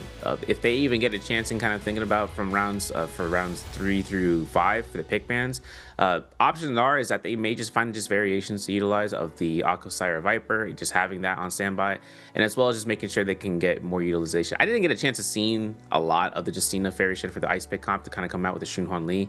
It didn't really show up as much, judging from what we saw from day 2. But if they find a reason to bring out that comp, that could be a reason they could just have that in phase 4. If for some reason the Weishans decide to come out a lot sooner due to Akko's Sire Viper, if those comps are going to be used in response, right, to seeing how it's going to be turning out for the remainder of the lobby. We've seen the Tumult, Tianhai, Zenda Woos, and it's just, of course, just kind of seeing if they have a variation of themselves. Because, like I say, global teams may or may not want to bring out a comfort, like a personality comp pick if they decide to. I wouldn't say now is not the time, but if they're confident about it, go for it, bros. Just take it. Take the win. I don't know if YM. Lobby 28 definitely has personality picks. I think YM is fully going with meta picks. They're pretty comfortable on all the roles. Are they going to get value off their Viper composition this time around? Predoria is one of the more ideal maps that you can get Viper on, and Morris being second. Hollow Rock, you can make it work still, but those two maps are way more ideal. As we are going into round 3, we're nearing that halfway point. Still a lot of NARAKA to be played, and 20 kill games still a possibility for even in this 8-team lobby meta. It is still possible to drop those 20 bombs to get so many points across, but still, warm-up phase is over. Martial arts are really good warm-up, but the tempo is more about dueling. Really, you have all your weapons set up. Battle Royale, you really have to lock in for your rotations, and it's a lot of like hot or cold and hot moments where things speed up. So a little bit different of a pacings. At this point though, I feel like most of the teams are going to be heating up, and some of the teams will be cooling off. We'll have to see if Wolves is able to keep that momentum, keep the points going, hit those triple digits, or is, like Surf said, is OUG going to wake up and lock in with SR, the reigning champions. The second they get to their meta compositions, they get on the Monk, the Transformers, or the Enor. Are they going to go and roll the lobby? It's going to be tough to see whether or not 5-2-1 and Lobby 28 can keep up the pacing and push through to qualify to the final round. Yeah, exactly right. And it's interesting. I kind of want to see what OUG decide to pick. If they don't pick the Ani Enor Zipping, I mean, like I said, they got to go turbo in this round. So this is going to be that first phase pick selections. And as for OUG, going to be bringing out here the Hottie Enor Zipping. They can't miss that composition, as well as for XKG, I would assume. And they're going to lock that comp down, which then gives the resulting choice picks of whether the Aquasire Viper comes up in the next round. Due to this next round being up towards MVP and Young Money, Hong, LTZ, Shiyun on MVP side, Prosper, Lambo, and Solo being here for Young Money or S1. Gonna have that to mulch Tianhai into Zenda Wu. As for MVP, they're still deciding upon this, kind of worrying about this. They're gonna be going ahead and matching that energy, bro. The second round phase comes out, that's a double pick ban on 2 different comps. Isolation is this, whether the Wei Shan comp comes out beforehand as a one single team pick, or if the Wei Shan with the Shael comes up in the last phase as a response if Aquasire Viper gets picked up by both 5-2-1 and SR. Since 5-2-1 were already running that comp last game, this would be their double pick. The opportunity comes out there for the Zai, for the Justina, and there's the split. Exactly what he kind of expected to see if they wanted to take the opportunity. They split it, and that SR is going to go ahead, bring out the Viper, Sire, Akos, Wei Shan's Shael into the Zai for 5-2-1. Back-to-back Viper picks from SR, and they were just slowed down just barely on that Predoria. It's funny to me. It's because it was 5-1, and it was just a crazy dunk from the top ropes. The SR rarely gets caught off guard like that. They're definitely going to be a lot more locked in to those possibilities, but it's kind of very unique to Predoria. A little bit, it's a lot easier to kind of predict it on Morris just because of the very high grounds, and then Holler, tall mountains. There isn't a lot of spots where the Viper can sneak up and do a drop down stun on you. So we'll have to see this next round, as we are seeing Wolves all going to be running Viper and multiple Yushan teams going around. But we've seen, with Enor zipping, Hottie being ironed out a lot more. It's shifted a little bit with the Enor nerfs, that the composition was falling out of the meta, but it looks like under the lights, under the ton of pressure, with everyone's best stuff, it's still able to weather the storm and still really produce great results by playing very, very safe, very conservative. It's able to play very, very defensive and take advantage of that triple ult rotation with the cube, with the zipping, and the Enor peel. It's still the composition to be beaten. Absolutely. I'm just thinking that in terms of where we are right now, just seeing where the map kind of colludes to. If we end up going into the tree lines in the north, that would just kind of be something where that comp, the Hottie Ignores Ping will take full advantage. I think that comp is going to be the best in the slot for that scenario. Tumulch, Tianhai, those would be really great to get those open field fights that end up happening over the cycle inside of Celestra, slightly towards the northeast or to the northeast of Sunvale Dwelling towards Ventai Temple. What's kind of more of the instance though is these Firefly drops are either going to be something that gets immediately invested upon or hold held on to later. Some very, very, very rare cases where you see Fireflies like left behind maybe once or twice, but that's not going to be the case most of the time since Morrisile has been in the system and in the cycle for such a long time. A lot of these teams just know those areas nearly by heart. For us though, we're gonna have to see the skill selections. Nothing should really change out of these characters. Honestly, I'd say probably the only thing that'll take a chance in changing is going to be those eyes. I mean, that's just going to be the case either F1 or F2.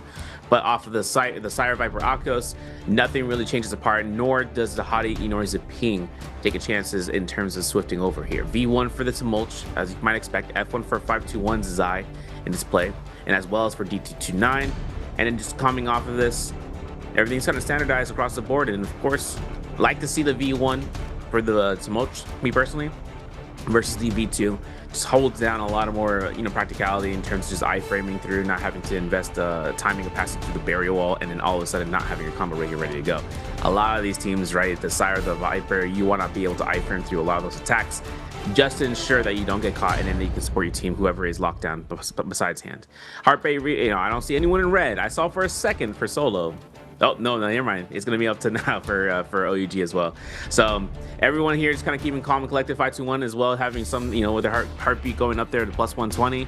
This drop rate is insane. Windwheel Gorge being dropped by Lobby 28. SR taking the hilltops. So Shipwreck expands. 521 and Young Money, both on the north side, hoping to ensure that one of them can pick up those Fireflies. As for XKG playing it safe at Noble Cave, Wolves taking Fireflies at that tower southeast of the Sunwing's rest, and then MVP dropping directly on it, and OUG just, doing side quests, bro.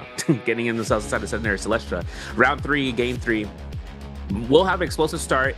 Might be having a converge, maybe over by Artisan's Grove, but this is going to be coming down to just the flow of combat and seeing where the war comes out. Yeah, the green focus initial rage meta shifting over.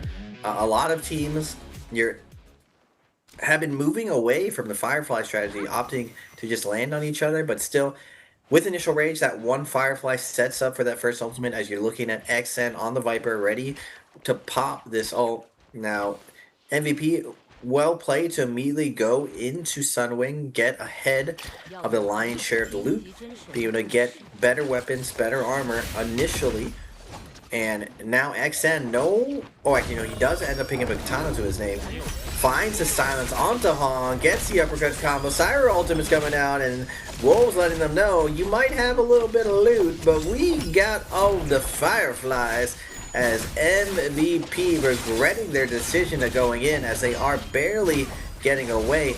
Now, the purple mushroom is going to be coming in as everyone's going to be running away, and MVP drags him out of the open as Hong is hoping to get some grabs going here. And MVP, I spoke a little bit too soon, is going to be turning this one around. They get one grab, and XN, that looks like Wolves blows their abilities a little bit too early, not able to finish as MVP is going to find a big kill off the previous team. So wait a second, the red mushroom, known for a tactical advantage. We got the plus damage for a little bit, but that damage is going to be coming through. Nice bell coming out from Hong to deny the double charge, and MVP with a nice upset off spawn. And switching on over to Shipwreck Expands, we got Lobby 28 pulling out the punches there. Extremely strong outplay right then to find out whether or not this Weishan gets the flank, goes for the R&B for the fan, and still settling himself out there with his eye. And then all of a sudden, look at 521, we lost Alchemy all of a sudden, and Lobby 28 takes out Fat Milk in a sense.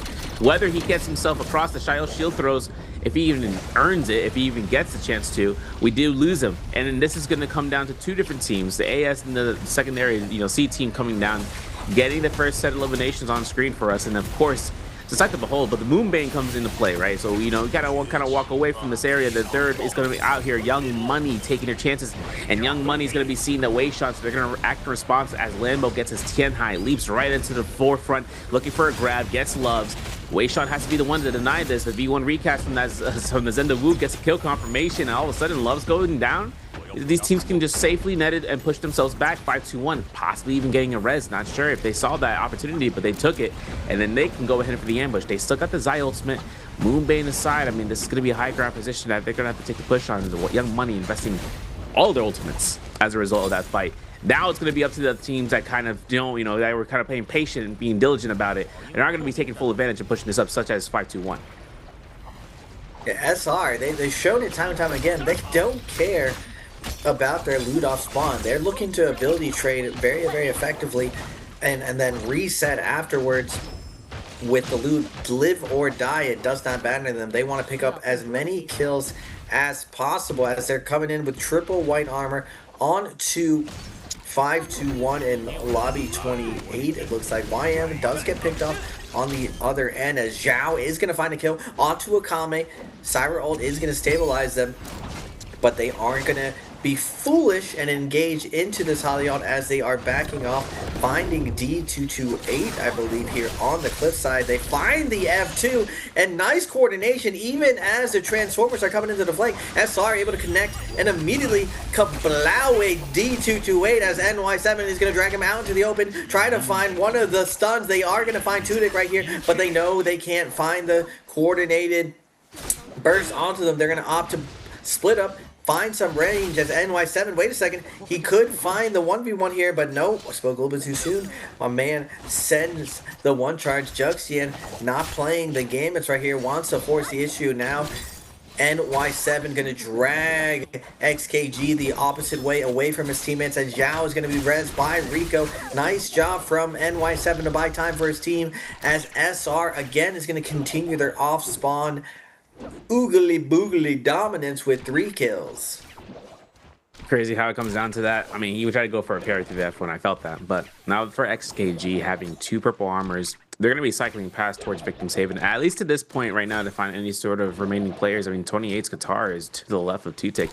He sees Loves. I'm not sure. He backs off. He sees Qatar. Qatar's going to be held by himself. I think it's Combo Breaker. And Tutek says, okay, 2v1, my team's going to have that. Let me keep chasing down Loves. I'm going to chase down this player, right? And of course, if for Loves, if he comes out here as that Shayo, I mean, he could proc the ultimate anytime to save his team.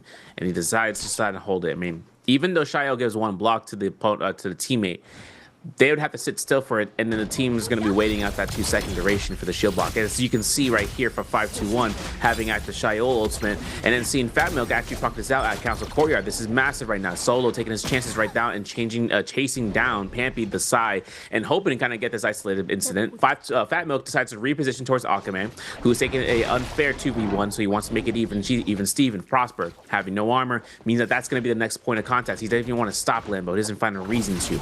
The building, though, it's gonna be enough of a reason to kind of stop the chase. Goes ahead, turns it around to Lambo, and decides to go straight back to Pampy. Now, I'm not sure what's happening in the backline, but SR decides to make this approach towards the Council Courtyard and making sure to get their Fireflies if there's anything available. But of course, they notice these fights are happening over by the tower, and now for Prosper, getting F2, gets a recast as gold focus, but still gets knocked back by the Shayo. Yeah, 5-2-1. Unfortunately for YM, they're gonna get cleaned up by their rivals. They need 5-2-1 to do a little bit worse, but hopefully they can find the res and bring things back. So we're going to go over to Lambo fighting off SR, stuck in zone. He's been landing grabs left and right since he's been in CN. Unfortunately, he needs follow-up for this as NY7's going to get scooped up. Wait a minute. Zhao goes for the double charge as we see OUG show up, but the Ballista is going to be lobbing shots in the back of Lambo's head as he is going to go down to Rico, but OUG is going to let SR know. We have been watching as they are investing all of their ultimates into this, not leaving anything to chance as a skewer kebab is coming out onto Zhao. Rico gets taken down by Peak, and OUG waking up with a 2-piece right there as we are going to go to the realm of Yang. Previous winner Wolves versus SKG. Yeah, Tutek is going to be dropping in here, hoping to see whether or not ZK is going to be getting a landed 2.0. He is going to be forcing his hand right there with the Plink, voids out that whipping Cyclone, with the Blazing Cyclone, but of course with the Whip Sword, I mean, he's going to have to push right back. F2 taking the teleporter means that he has that range, lining it up against ZK potentially, but the thing is that that's that Alcosire Viper. You can, I mean, we've seen Enor's take the stronghold of being in that issue of just being in the front lines like that.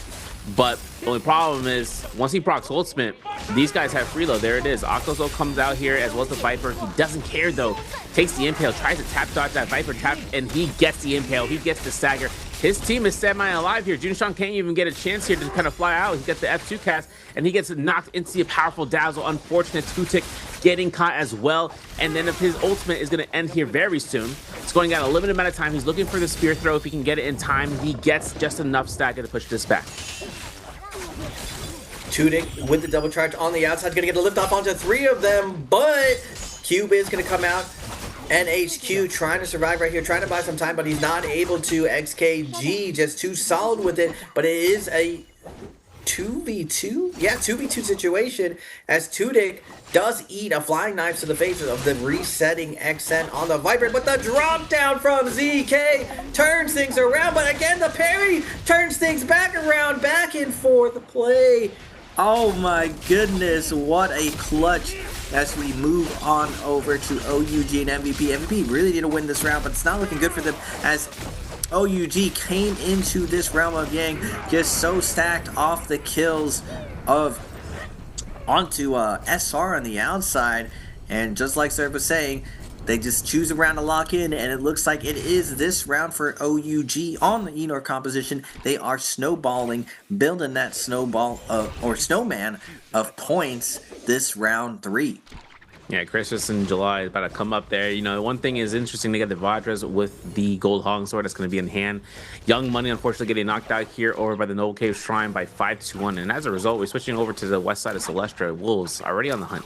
Taking 3 eliminations this game, taking the Vermilions, and just kind of cycling around the bow, or around the bells in this area and map, seeing if any other teams would kind of look for a hard reset while looting themselves. And as for Wolves, I mean, the weapon selections are pretty pristine right there. At least 2 purple weapons on the board. SR taking their chances right down, just kind of hiding over towards northeast of Servants Grounds by the tree. It's like, trying to bail the tree house, but of course for OUG by near towards the pool of cleansing. We're going to have a chance here for their engagement. Now, of course, for XN, having Silence, having B1 Viper ultimate, we're going to see the Aqua's ultimate come into investment. A near clear perfect execution as they lift off of the Enor, but the thing is, he didn't get the double shield block, which means he gets stunned, and as a result, he gets blown up. The Hottie trying to support the team, and Baby U somehow, some way, pulls himself out of that impossible situation, near impossible at that stage, and finding himself on the return route, and NightHQ getting almost obliterated as a result. And there he goes. Yeah, Baby U, when he gets that ball rolling, we come in wrecking everyone as he is getting ferocious with these RMBs, shredding his way through the competition. Nice F coming out from Peak, keeping Baby U healthy, but Tudik is threatening, letting him know you don't want to overextend here, but Baby U does not care. He comes flying in as Hottie comes over and tries to finish off Baby U. A minute and 20 on the Vermilion Spluff, and Tudik is going to pop his Enor ultimate, come flying in as Wolves joining in to the hot pop. The beefing is going down. Wolves, OUG, XKG, all trading out. Will OUG come back and try to take advantage of this ult situation as inside the zone ballista shots are raining down onto Tudik, onto OUG. Wait a second.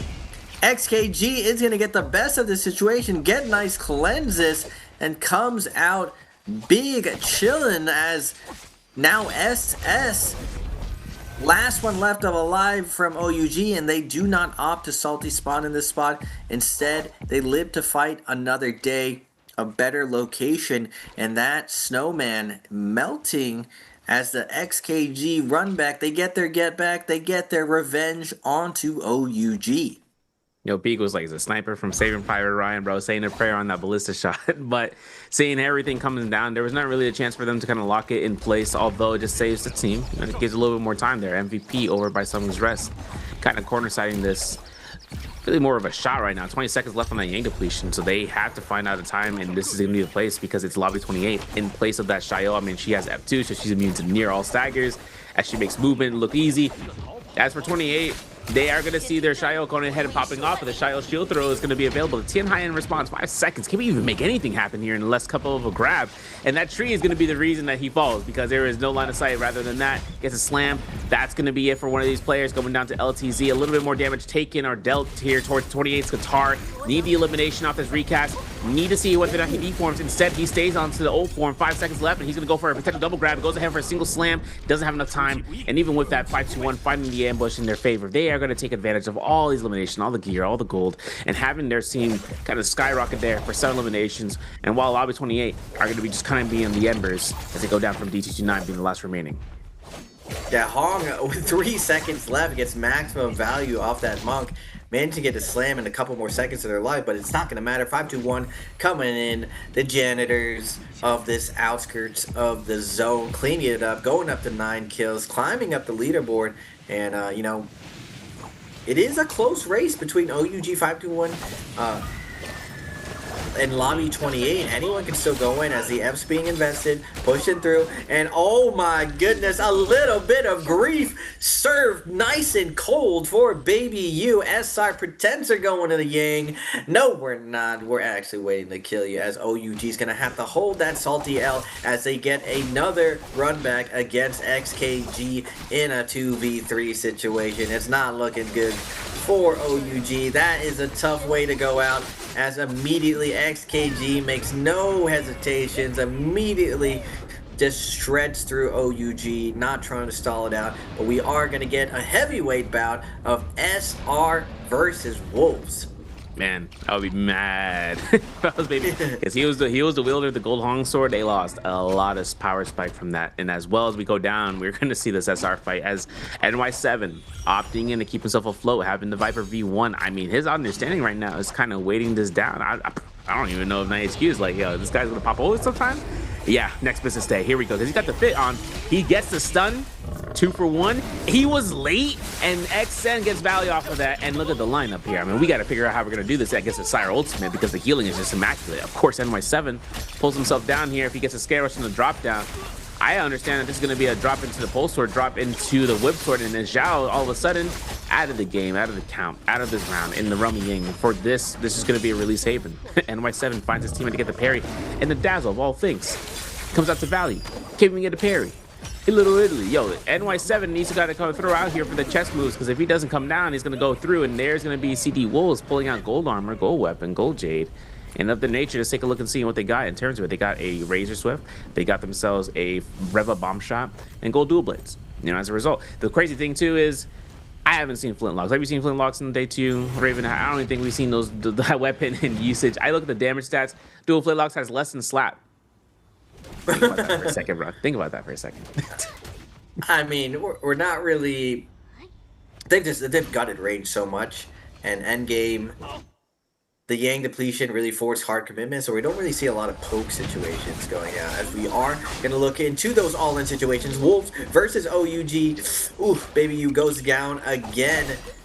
XN and Baby or OUG have been locking horns this whole third round, just always finding fights against each other, but this time multiple teams going on to this hotbot, this beef, getting stirred as SS trying to force the issue right now. They're not going to wait till the buffs are running out. They are going to force the issue now with 2 minutes and 30 seconds, but they did lose Baby U very, very early. SS creates some space here and tries to back off, bluff it, and find the res. I'm not sure if he was able to get that connection, as we are going to find or switch over to Peak getting taken down by SKG. Super stacked. They have had a seesaw of a game, losing, winning, but coming out on top, as we are going to go over to SR, the griefers of the lobby, really setting the pace, and opting to go with a double Viper pick in this current meta. They're just not playing slow already, and they're on pace to get those triple digits, as well as Wolves, only 20 points away. Yep, and since it's coming down to Lobby 28 Qatar, just saying I'm just not going to give any points. Respectful, right? We don't want to give any +1s, any potential participants, especially between MVP and Young Money. As they are going to be the predecessors, but more importantly, 5-2-1. In hindsight, 521 being still alive in this mix is meaning it's going to be a problem if they keep themselves alive. But since it's going to be down towards the Windmill Gorge, the final member of T2 potentially comes down here.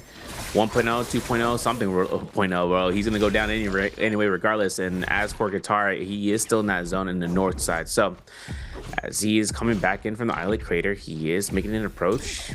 Might keep the team alive in terms of nice blue armor reset. I don't know why we're healing in, you know, full vitality in the zone versus having to use the full vitality in like outside the zone versus inside the zone to do the weakness escalation. But it might have saved him. I don't know. NY7 looking a little sus, you know, trying to looking around. He was like, something in my whiskers, you know, coming up here. I seen someone's around in the trees. All of a sudden, Lobby 828 Qatar, I mean, if they hear the sound cues, they can hear these crows coming off. And NY7, I mean, he's got 4 grapples. He can't really take the chase, but neither can Qatar escape. He's only got like 3 grapples to his name as well. And no vitalities, right? So he's just going to have to move. Line of sight is on them, yo. SR sees it. And he's making an ambitious chase down right now without his tail, but he has an opportunity to just kind of lock this guy down with a single stagger off of the F1. Doesn't get the grapple stagger he's hoping for. And I think he's going to be going ahead on foot as Rico and Zhao make their chase in between. Meanwhile, while we're kind of waiting this down here, you know, Romy Yang 2 is going to be showing up, or at least the Yang Spearwell should be showing up here. And we're going to see 521 kind of, you know, kind of going off against SS. OUG, if they didn't lose, maybe outside of that Romy Yang, we would have had a different story, right? But it looks like they're just going to go ahead and die out the zone. And as for 521, I mean, these guys' builds are going to be going out. This composition is going to be popping off like firecrackers, Raven. Yeah, 521, it doesn't, it's a little bit conservative on that side, that they don't want to get blindsided as they force that kill onto SS. And OUG's SS, veteran player right there, able to find a disengage there, deny that extra point. And remember, OUG, they're not in a comfortable, they're not fully safe right here. Lobby 28 and 521 still can pass them, so they are min-maxing as best they can going into the last leg of the tournament. And we are going to go over to SR. Triple ult coming out. Akos ult, Syra ult. They're just all in. There's like, give me this kill. 521. We get our revenge onto them as 521's Pampy now on the Zai. SR blows everything in that moment. Now they have to buy some time, find an opening right here, but they are down. Wait, Fat Milk is getting res right now by Akame. Very well played by Pampy, distracting everyone, but SR is going to not make sure that that res does not come through. And as soon as his Zai ult comes down, SR will have a chance, but Zai is getting a ton of value. Combo break's gonna be coming out as NY7 very, very low, trying to run away from Pampy, but Pampy finds the parry onto it, and now NY7 goes down and is down to a 2v2 situation. Rico gonna find a Soul Bloom though, as SR is gonna find a res onto NY7. Trade out here, drop the armor. Great team plays going down as we look over to the big dogs of the lobby, Wolves and XKG. Contesting for the Spirit Wall, but we missed the big beef as Wolves losing a member, not able to find the win versus XKG, and now going into the last leg of round 3, XKG with the Enor. Again, Enor composition in the driving seat. Insane membrane moments, Raven. This is going to be up to Tutik in this team just to say, all right, the lobby is ours. Don't even contest us. And the problem about this is that they don't really have much to kind of worry about. I mean, even with Wolves XN being, you know, Viper, if they had eyes on it, no ult, it's going to be just an easy, clean sweep. You can even see Tutik is playing semi-safe. Just kind of worry about the silence. I think that's more of his issue. He's like, I don't want to get silence here. I don't want to get combo. Don't clip me. But for Tutik right then and there, he has an opportunity kind of popping out this ultimate if he needs to use a preemptive. And again, we've seen that from Wolves, right? We've seen that kind of play style, just being able to be predicting instead of reacting, right? So not using in response, using it ahead of time. A couple seconds could save the fight. Lobby 828 Qatar, having just enough time to get his ult off, is still keeping the team's energy alive. I love it. I love it. This man said, yo, we got 3 eliminations. I like 3.5. How about that? We'll take those 3.5 points. Assumptively, he goes into that bush for a leap. He saw the tail of this Viper. Wait, what are you doing in there? And the XN obviously is like, yo, stop it. Lobby 828 Qatar still has that V2 recast. He still has a chance of being immune to anything such as the CC controls of the Viper stun if he needed to. But then you're looking Bast here, and you're looking at XKG, and they're just making this look like cookies, man. They're going crazy. As RS Zhao goes ahead, gets limited by Jun Shan's ultimate. But look at ZXL's health. Somehow, some way, gets knocked out here, and that's going to be an upset. The powerful Dazzle comes out, the Enor ult comes in, and he can save the day, but ZXL still getting a massive amount of heals, and this is going to be that pushback, and I'm pretty sure since it comes down to 2-tick, he's going to be just waiting out for the confirmation. Once somebody commits towards the blue focus, you can see the Viper ultimate, though, combo breaker as it stands. He means that he has time to kind of back off here. Does he iframe in time? Yes, he does, and he does it. Oh my goodness, Valentine making sure that he got the Shadow Eclipse in case he pushes this back, but the second Viper ultimate, you don't really count those ones down. NY7 finds it. ZK gets eliminated as a result. The Viper compositions getting that nice terrain advantage in this spot, and XKG, even though they're a driving seat, they have been knocked to the medium, knocked to the sidelines as the Vipers come out of the shadows, shredding those gold armors.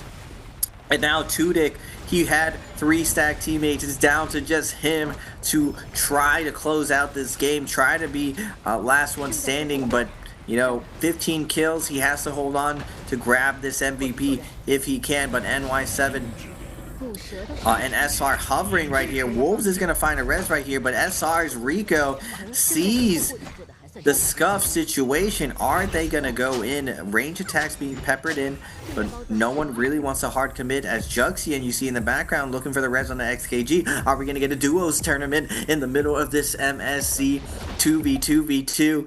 All these duos left alive. Wait a second. Duos being very compy as we are going to see a double parry from Rico on the Spirit Well. No free Spirit Wells here. No Senor as again NY7 posting up for the drop down onto Wolves. Again dropping down but not going to be sending it. Palm Lightning on Wolves going to create a ton of space, but everything very, very dangerous right here. We got a Syra Viper waiting on here, but NY7 does not care. He comes flying in with the Pulsar. Double parry onto XKG. No, no, no, no, no. You ain't surprising anyone as now Wolves, a little bit of overcommitment is going to get pushed off the Spirit Wall as Wolves XN is going to fall. And now Pampy's coming out of left feed, but NY7 got something for you. Locks and loads, pops that Viper ultimate, but a lot of line of sight right here as now SR cannot hold on to it. 2-tick coming back from the shadows with his revenge and with his res teammate Enor coming through. XKG or Wolves and XKG again locking horns. Somehow XKG bringing this back to competitive, but it's such a close round with 5 people left remaining. Yeah, this is going to be a nice, massive split here. Uppercut attempt comes out, and the Syra Combat Breaker means that 2-tick backs off, has F2 still in his hands. He's the last one alive, though. He's got no ultimate. He's going to have to stride for this. RMBs, if he decides to release, a little bit sketchy on this end. ZK having that Syra ultimate means that this is going to be her zone very, very soon. Sunwing flag, though, comes out here. If they decide to pick it up, I'm not even sure if Pampy gets a jump LMB. I mean, this guy is going to push this up there. He's got the Zai. He's got the ultimate. He's got the pressure. Only problem is that it's just whether or not he has to use it early, and CD Wolves on 2-man stand has this down to 2-tick, holding out the light beam, pulls himself. 2-tick goes ahead, it goes down. I mean, this is an opportunity right now for Wolves to come out as MVP, and this round will be massive for them to keep themselves in the lead, but more so for even 5-2-1. I mean, they get the lead of the points for placement. All depends if ZK goes down. ZK going to be going ahead and just kind of working off. Pampy having the pop ultimate early, goes for the ensnare, releases it in the zone. This is actually primo for him. Though he does get that blue focus in the back line, he still gets pressures off by all the foes. He's going to go for the gold focus release, and that's one player down. If he can throw out the gold focus, he can get the burn, he can get the kill. And there it goes. Wolves ZK goes down due to the burn itself, tries to take the soul bloom, and doesn't have a chance. SR's Rico comes in, snags it, holds it, releases. Pampy having no ultimate now after this last ensnared. Yeah, 1v1v1. We got a duos tournament to a solos tournament for this round 3. Who would have thought trios comes down to solos as Pampy, unfortunately not able to play the Soul Bloom situation, is going to get taken down as Rico has played this perfectly. The last, remember, left standing of SRXN on the Viper, able to pop this Viper ult, but nice Cyber ult, gonna deny any type of punish out of this staring XN down, and now we are gonna get a raw 1v1.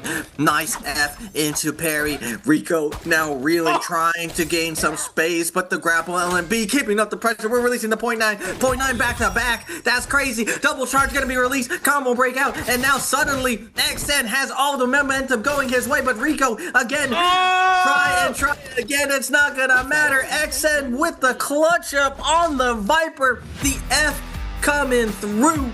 And Wolves with the clutch up. What a crazy, crazy back and forth third round. Got another 1v1 situation. I love it. You know, it's like I got bringing this down. It's almost, you know, it's insane as it comes down. That Viper F1 comes in clutch in that 1v1. It's like you're in a zero ban, you know, unfair. You know, it's unfair. This is now Wolves' second MVP, right? Coming back to back. This is going to be a victory round for them. SR, you know, even if they come down towards that placement, still phenomenal game. Coming through there, having those Viper comps really just shine out. And in terms of value, I mean, in terms of just how they kind of situated themselves and, you know, really off of Sunwing's rest coming out, finding those ambushes. Hoping to see about this, you know, deterrent that was Lobby 28's guitar in some senses, but still making that round seem like they had no issues. I mean, coming off of that final fight, that being the only way that kind of comes out where they lost their teammates of like significant value, right? Especially the Syra. And Nyako is kind of semi-expendable just for sustain wise, but he does hold the fort down, and if you lose it, you just got to work around that. Yeah, I was talking about it. Can Wolves keep up that same momentum after MVPing the previous round? Do they get it, keep it going? We've seen a lot of back and forth, a lot of grief going down.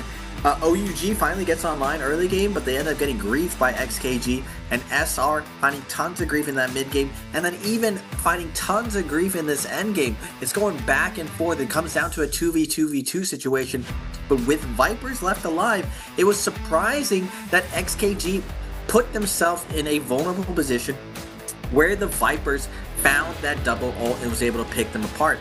If XKG would have played it a little bit safer, staying on the outskirts, making sure that they were split up and they were ready to go to fall away from these Vipers with some line of sight, it would have been a landslide victory for XKG, but they are a little bit greedy with the triple gold armor, and SR just is able to pick them apart with the Viper ultimates. But that led to such an exciting end game with a duos tournament leading to a solos tournament and almost a full reset right there.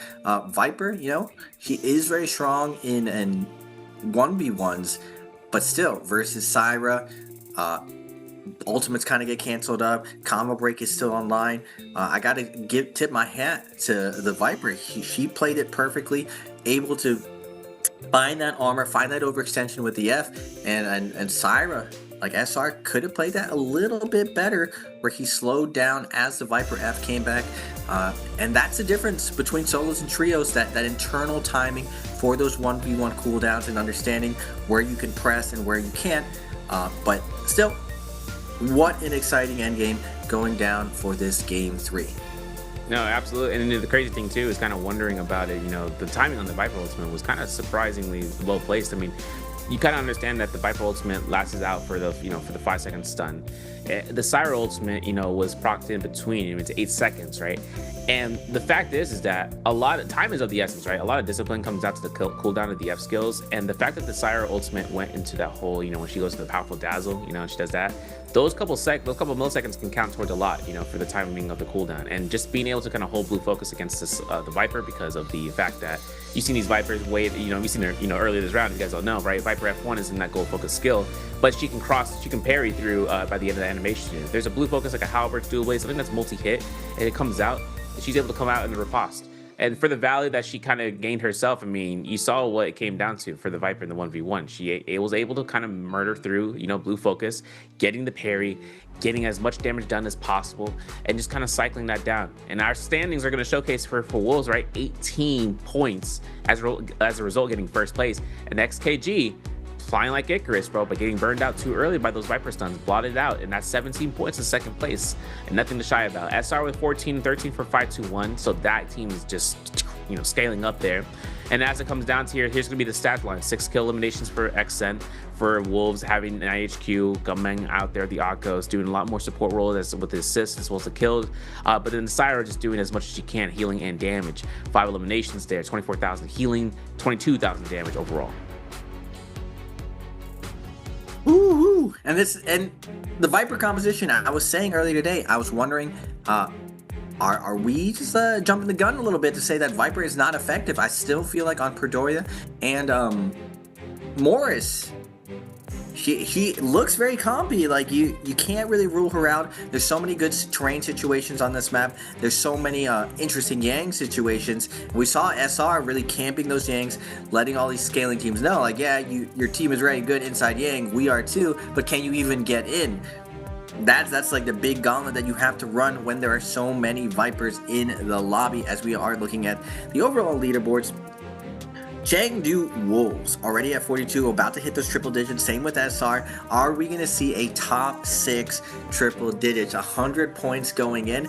I wasn't sure if it was possible to really pass GG, RW, and TE. That was already spectacular days, but it's looking like we don't just got 3 teams who are going to have spectacular days. We might be having 6 teams with spectacular days. And what's interesting, it's not even like a percentage of the points they're taking. This is just a hard stat line based on first, second, third, or fourth. So the fact that these teams are really pushing it so hard just shows that none of these teams are leaving anything on the table going into this final stage. As we are going to look at the highlights of another victory lap for Wolves. Yep, and having this spotlight coming down here, this is that first Roman Yang victory against them. It comes out. I mean, this is the second Roman Yang. We're gonna switch on over here. You can see the lineup over where the Cyrus attention span was. So not on the target, right? On the person in the back line for that Viper name, just making sure that she has full ability in controlling it. Even though she ran out and threw out a haymaker, blue focus, getting parried and using up the gold nunnies, doesn't stop it. Still thinking about it. Still thinking about going ahead and just going for the secure victory. And this goes outside of the Roman Yang towards Victim's Haven. We see ZK kind of working off and just kind of yoinking everybody in the backline, and of course looking at XN, crossing the hands, just making sure everything is ready to go with the catches. He gets caught by the blue focus, but XN is just playing off of that jump F, right? After the tap dodge behind him on the fist plays, he's just like, I got this. And RB comes out, 105 damage, secures the victory, and this team takes the placement points and takes the victory in that round. Wolves.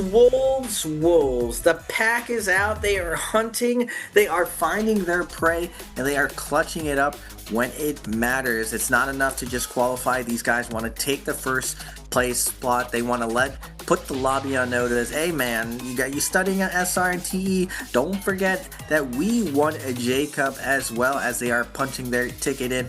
We're getting an MVP for XN on the Viper. His first MVP of the tournament. BC, kind of standard stuff out here. Actually, interesting. He goes full melee resistance and a little bit of an overstack here, but he could have had one more attack here. It's just a little bit of a min-max. It doesn't matter.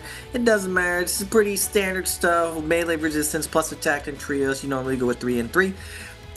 Speaking of 3, that was our third round of the day, ladies and gentlemen. We are at that halfway point where there is still a ton of NARAKA to be played. We lost Duncan Dunas. We replaced him with Surveya. 3 casters for today. Lots of 3s going on it. As for the second half of the day, there's still going to be some drama ensuing, as OUG is having a tough time. They almost punched their ticket to be safe, but the SA teams are nipping at their heels. Lobby 28, 5-2-1, OUG. A lot of drama of whether or not OUG could be one of the first CN teams pushed out. Shout out to Baby U. I don't think it's going to happen. I think Server's right that usually they clutch up. They have a massive round, 5th or 6th round, a little bit of one of those colder teams that take a lot to really shake off the tilt and lock in. But they usually do and show up, but we'll have to see. Yeah. But we're going to go ahead. We're going to switch to an interview. We got to see how this is going to turn out with one of our players and their thoughts on the fight so far. See you guys then. Ladies and gentlemen, welcome to Post the Game interview, and I'm host Yoyo, and our player is stand with us, and let's say hello to audience. 给观众朋友们打个招呼吧。 Chào mọi người, mình là 521 Akame. Yes. Okay, so the first question I'd like to ask you, who is the calling one in our team and why? 也是想问一下，咱们队伍里的指挥官是谁？为什么呢？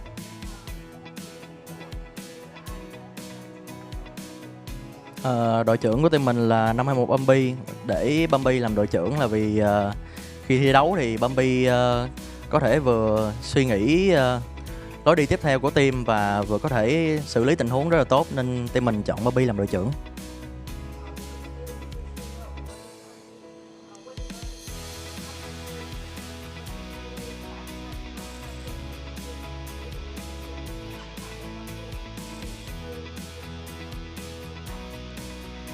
So our team's caller 1 is VN 521 Spampy, because he had a lot of experience, and in the fighting we can get a lot of experience from him, and I think under his caller we can get the champion. So let's move to next part, answer for treasure. Today's question is, how many kills did VN521 get in Game 3? A is 12, B is 30, C is 13, C is 14, and D is 15.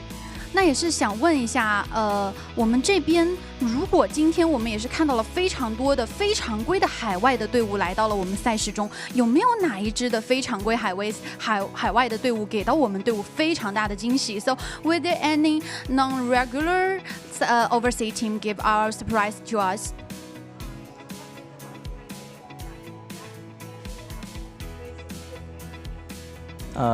Team tưởng tượng cho em nhất là B28, tại vì B28 là team đang đuổi sát điểm bọn em nhất trên bảng xếp hạng.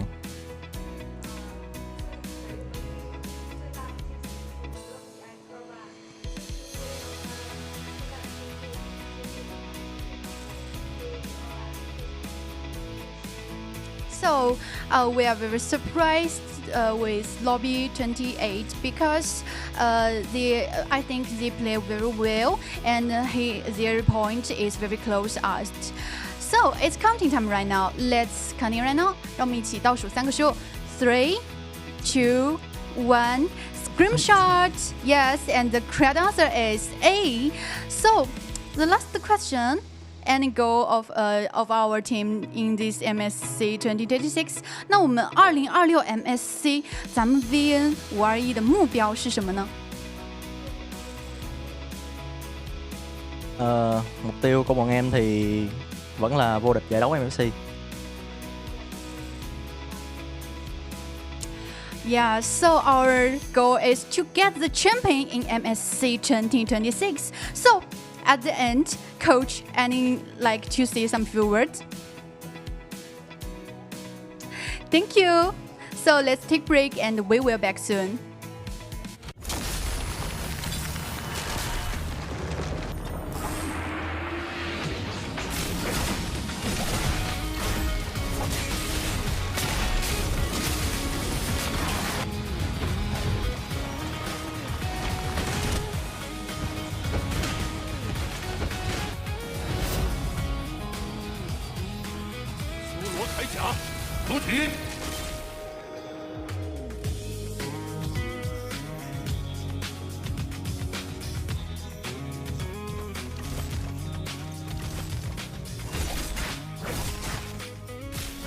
什么时候虫子也敢出来插话？是你能支配的人吗？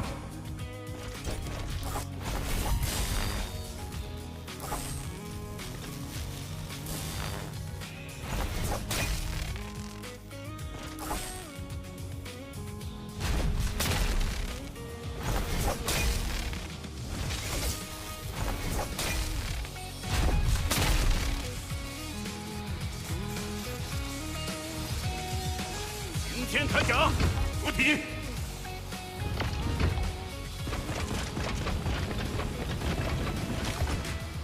位老家的车马上就要开了，我沉默，并不代表我对你没意见。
体，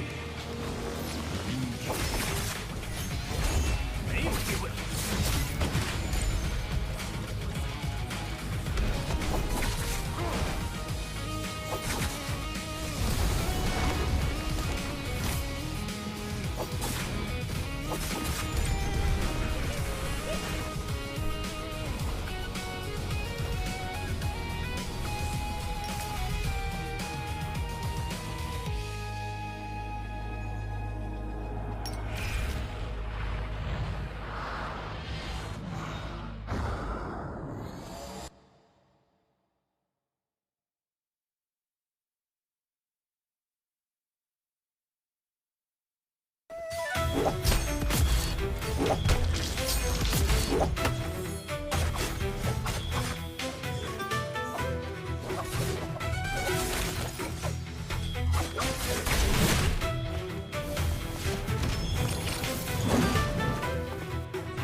Ladies and gentlemen, we're back. And we're bringing out here the halfway point, bro. We went to the race. We're at the quarter mile. Now we're at the half mile. And now it's going to be up to a point where the players are cooking through. Now, for everybody at home, if you guys are watching, this is the last day for the MSC qualifiers in terms of making the finals. Now, it's pretty much lined up for majority of these teams. It's just about the 8th spot. We've seen Lobby 28, MVP, pulling out, or not MVP, 521 pulling out the punches against OUG in that 7th, 8th, and 9th spot, and it's kind of scary. It's kind of sketchy. I mean, you got to think about it. The time of OUG's pincer attack last game was great until they got caught by their own hands and outside the Rum Yang portal, severely undercutted their value. Now it's up to them to get the catch up. I mean, go into Hollow Rock the next round for round 4 into nighttime, and this is up to now for OUG to make it happen. But a lot of exciting things happen, right? 1v1 happens at the end of last round. This type of momentum comes out to a cost. So, I mean, you kind of see where the teams are seeing the testament of the value of the Viper ultimate being in these endgame circles, and whether or not they want to get rid of that early on. Just gotta have to see how the value comes out, Raven. Yeah, if you're just tuning in, day 3 trios. I thought we'd be able to see a little coasting, you know. Teams, once they qualified, do they really need to reveal all of their tactics going into the final stage? But no, we have not.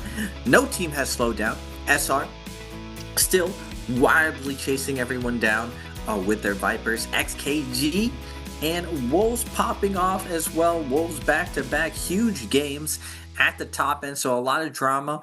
We may have the top 6 teams hit the triple digits, having over 100 points, but for the global stage, for just making it to finals, 5-2-1, Lobby 28, OUG, all locking horns right here. Lobby 28, a little bit cooling off right here. They have to pick up pace. 5-2-1, veteran team from NBPL at this point. They're staying very, very conservative, keeping to their game plan. They're not letting the moment slip away from them.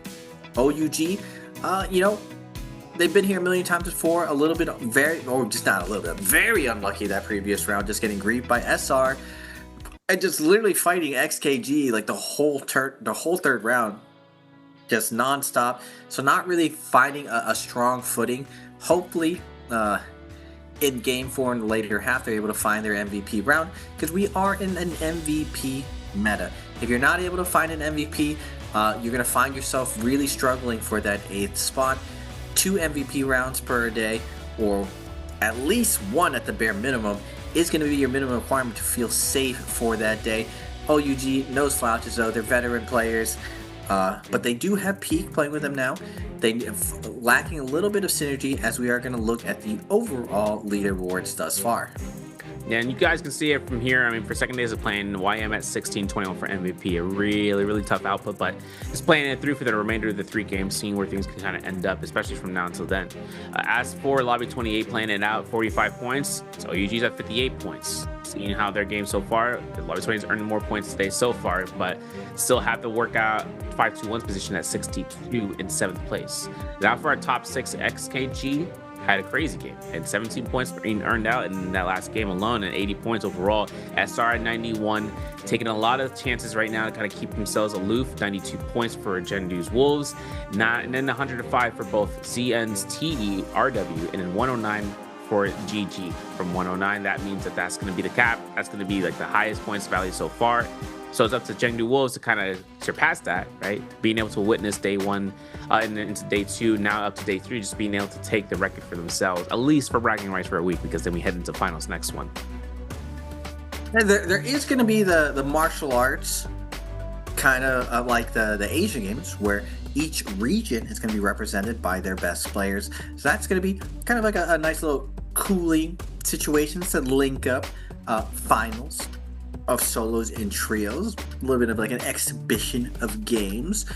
But before we get there, we're still just getting past the halfway point. Things are still heating up. A lot of the teams, early in the tournament, first 3 games, not firing on all cylinders, not synergizing as much as they would like to. Finally picking things up, kind of getting locked in, making sure that they are ready to go.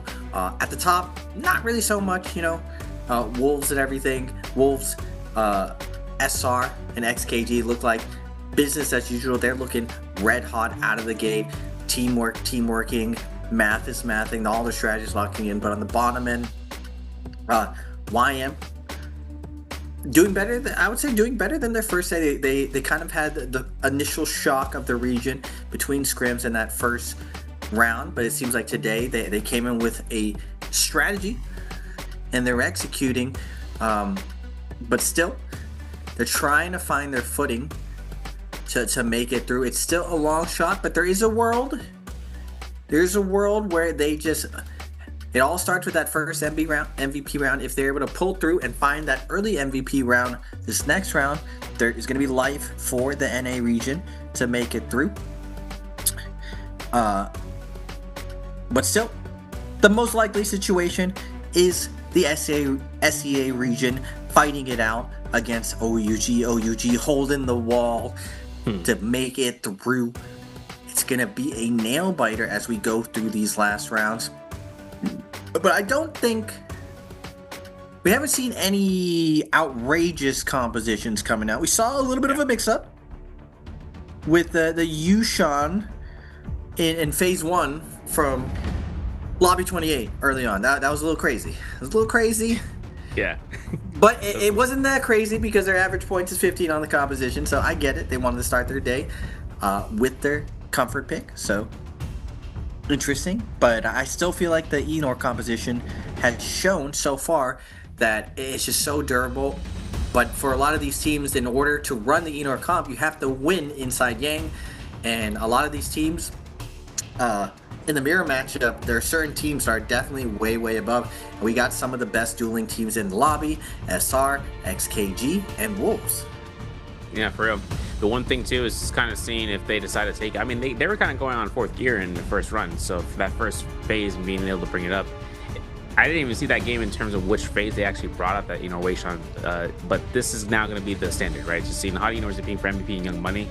Like you said, they gotta. I mean, MVP.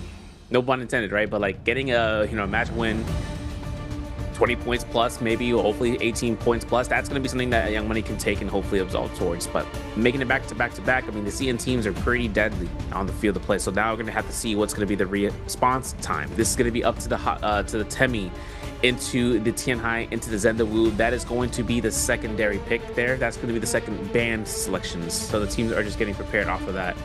The next one, we're going to have to see whether the Akosai Viper or the Enor Zai Weishan, or not Enor, whether the Weishan Shayol Zai shows up there for between Wolves and Lobby 28. This is the time and place right now to see if they want to split. Because if anything comes out, the team for Lobby 28, they'd only have the Akosai Viper to go off on. And for Wolves, they would have to commit towards it as well as the way for going there. Yeah, and that's going to be our current confirmation.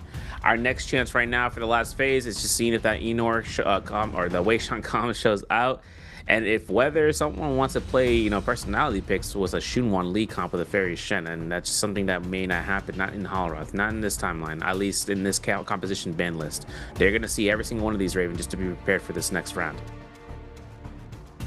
Let's see if we got any spicy last phase personality picks. Are we getting any weirdo stuff coming out? Oh, wait a minute. Justina with the Yushan instead. This was popular a few months ago. It's very popular in rank, but with the buffs to Zai, people have replaced Justina with Zai. So looks like OUG a little bit of a stance on the current meta, going with Justina instead of Zai. But to see how that plays out. Justina definitely very, very good at locking down and securing those kills, especially when the hot pot situations in the mid game. Locking down all those kills and snowballing, very, very important. And they kind of get to shift gears and be the griefing team sitting on the outside of Bramble Yang. I'm going to be very curious of whether or not OUG can make that work inside of Bramble Yang, because Zai does a really good job of limiting Zipping's power in the Enor composition. Just the burn cancels out a lot of her healing, but she still has to deal with the amount of stagger Enor and Hadi provide for the team. So it's very hard for her to connect and get online. But with the combo break, T's adjustment, we did see it work on the outside. Inside Yang, not as much dominant success. But I'm very curious to see whether or not XKG can do it, because all day so far they've been rock solid as far as their executions and their fight selection. Exactly. And one other thing too is just kind of seeing where that Wei Shan provides for Justina. I think one other thing we have to worry about is kind of seeing how fast the Justina has to break off the chains. The Wei Shan's going to provide cover against that composition. I'd see it's just making sure she can push back, but the pressure that she can push back only depends. It really only depends on whether or not she can find a lineup right for refreshes on the freezes. And if she ends up passing alongside two targets like the Sire, the Viper, or even the Yakos, who's going to be trying to be a backline, nuisance, she finds her way breaking off those chains, gets a couple seconds of the mitigation, and she can just start pressuring down. It's really the Zai comp variation of that really starts to stop Justina, because Zai's new changes, having her ensnared release being such a being strong focus now, means that you'd have to just be prepared to getting caught if you decide to run right past her. If she's waiting for you to try to do something, she's like, calling response timing. For everyone though, this is going to be where the teams are going to notice out towards this on the field. Two Vipers in the field, right? You're going to see two Timies, you're going to see, or two Tumulches, two, Tianhais, two Zendas, and then they're going to just kind of, worry down like, okay, this is probably going to be an even comp. The only difference is just that one Zai, that one Justina, and if they kind of isolate that team and just thinking about whether they fight them in the Rummy Yang or outside, that'll be a moment to see if that comes in.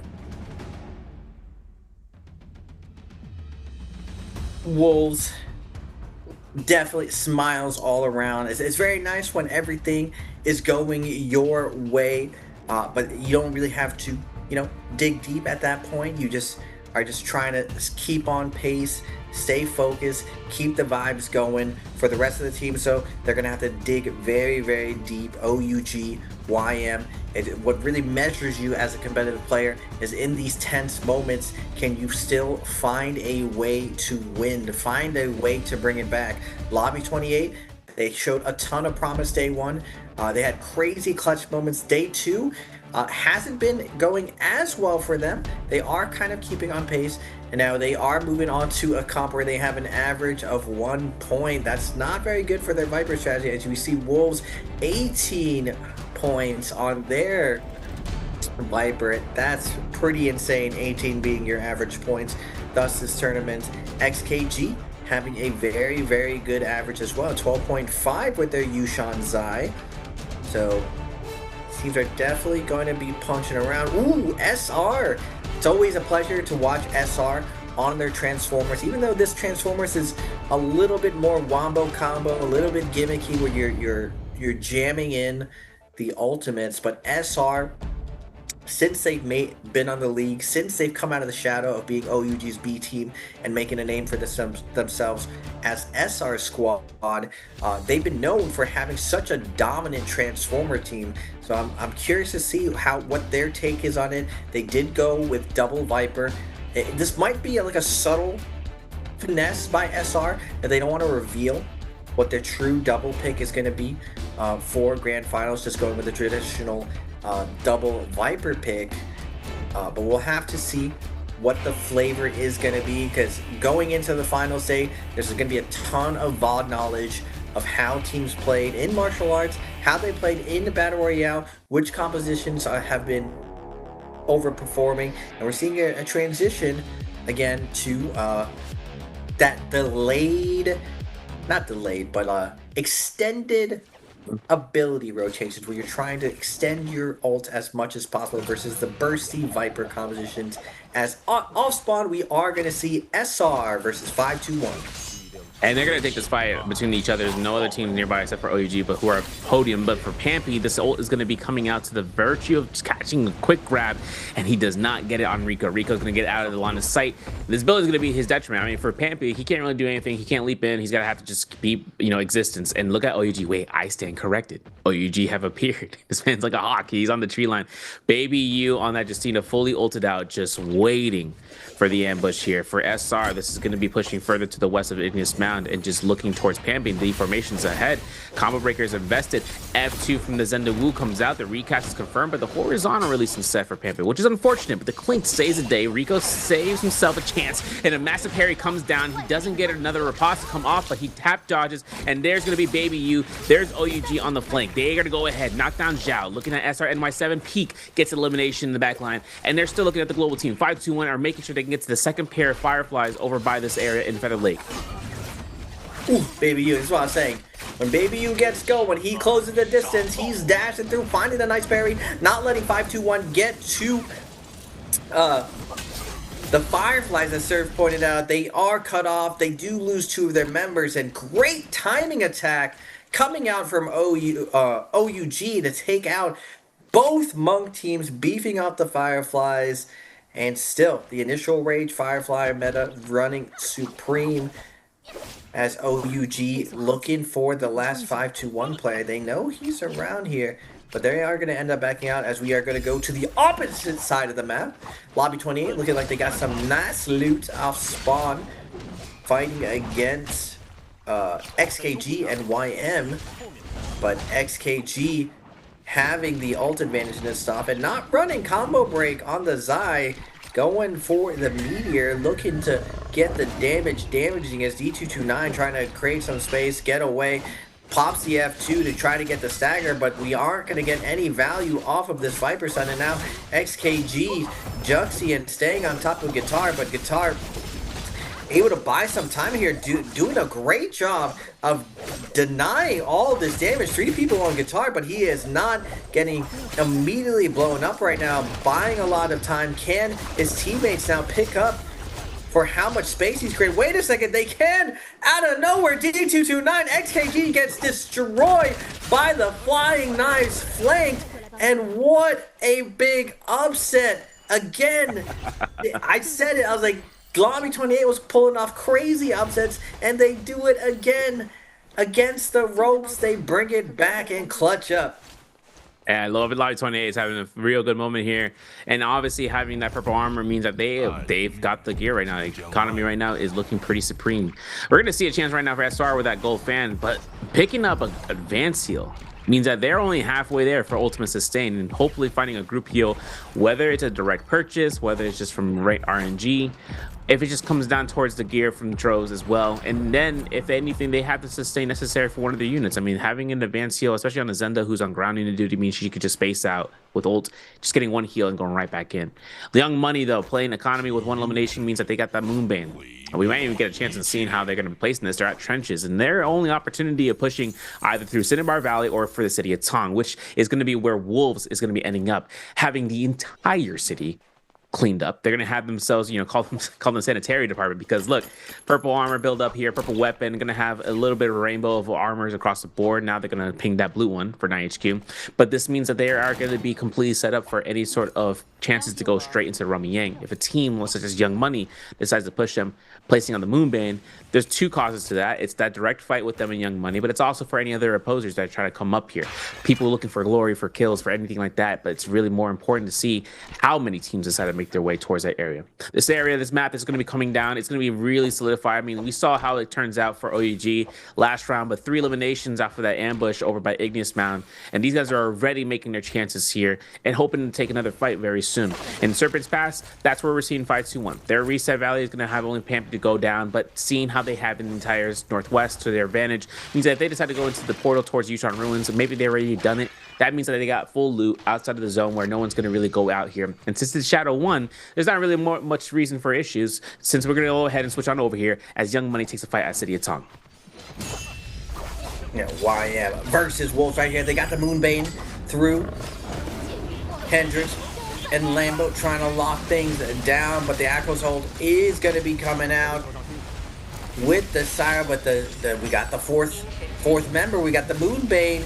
Can Wolves dodge and weave at this Moonbane around? Looks like they're just on the edge of it. Oh no, they are in the center of it. Prosper is going to get Sunray, and Prosper is going to be coming out, and Prosper gets sliced in half by NHQ's pole sword, but we're still alive. We still got the Moonbane going. We got to try to get some of these juggles going, but we just not getting the RNG. YM unlucky with this Moonbane. Moonbane just ineffective, just on vacation, just not clocked in right now, as Wolves are just surfing this, just ignoring the Moonbane completely. Oh no.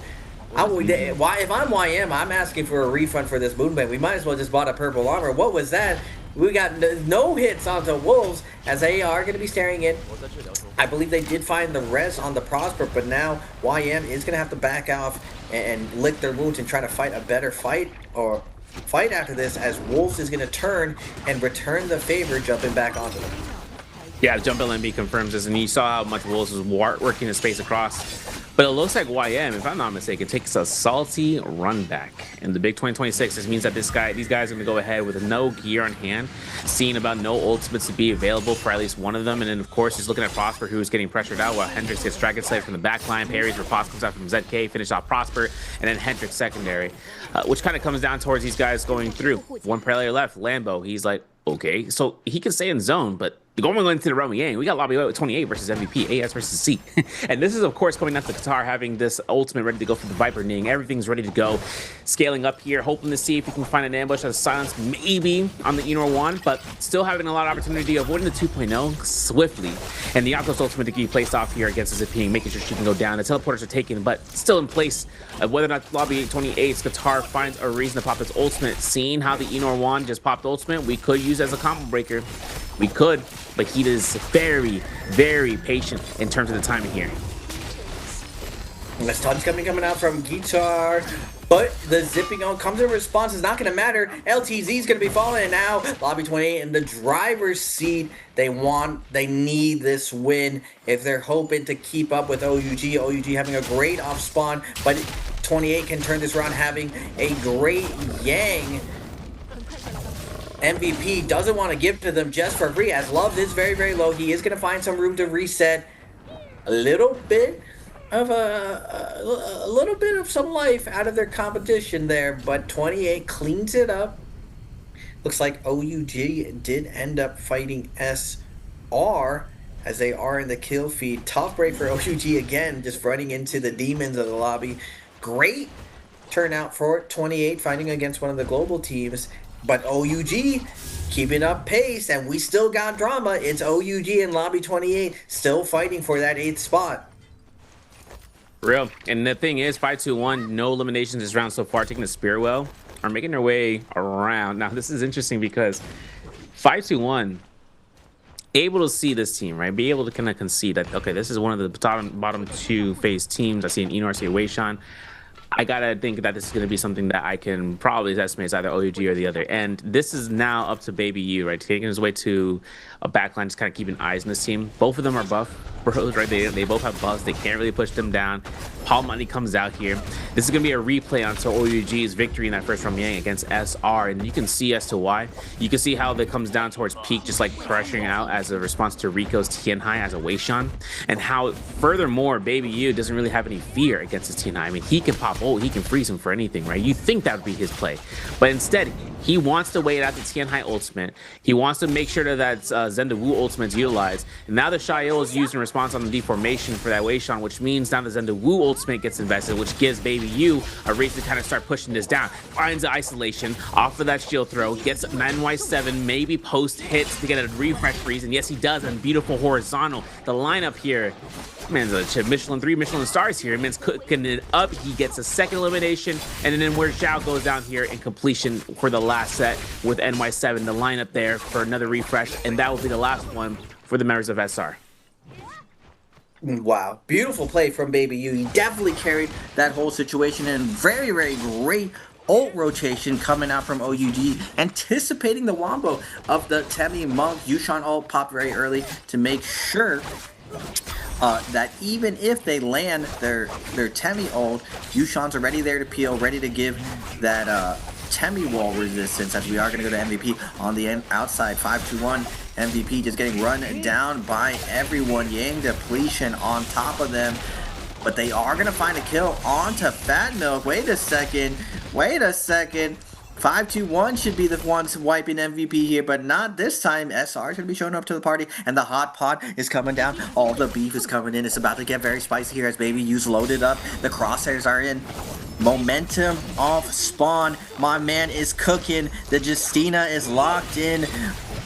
9,000 APM going in, looking for those double dashes, looking for the contribution, dashing through, getting those double dash resets, but double grab are going to be coming out from SR's Rico, slowing down the nonsense. Get that out of here, Baby U, as Baby U is going to get taken down, and SR going to be finding cleanses here, closing the distance to the triple-digit points, hitting that 100-point club.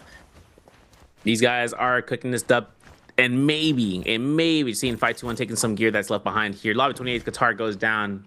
In the distance, you're going to see Young Money get eliminated due to Wolves' ZK, and that's going to be their 100-point. We may reach the triple value there for the digits, and this is going to be the fourth team to make it through. Still thinking about SR, though. They're only 4 points away. They can make their chances here. XKG Junshan going down, though, as well.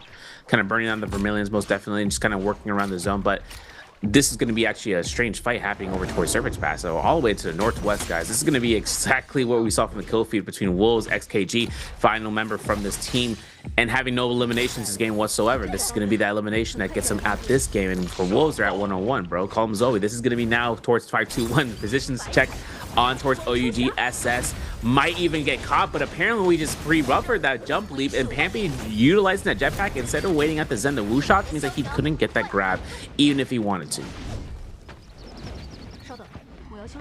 Pampy looking for the scoops. We got to bring this back for 5-2-1. Now they are under pressure from their rivals, or from their brothers from SEA.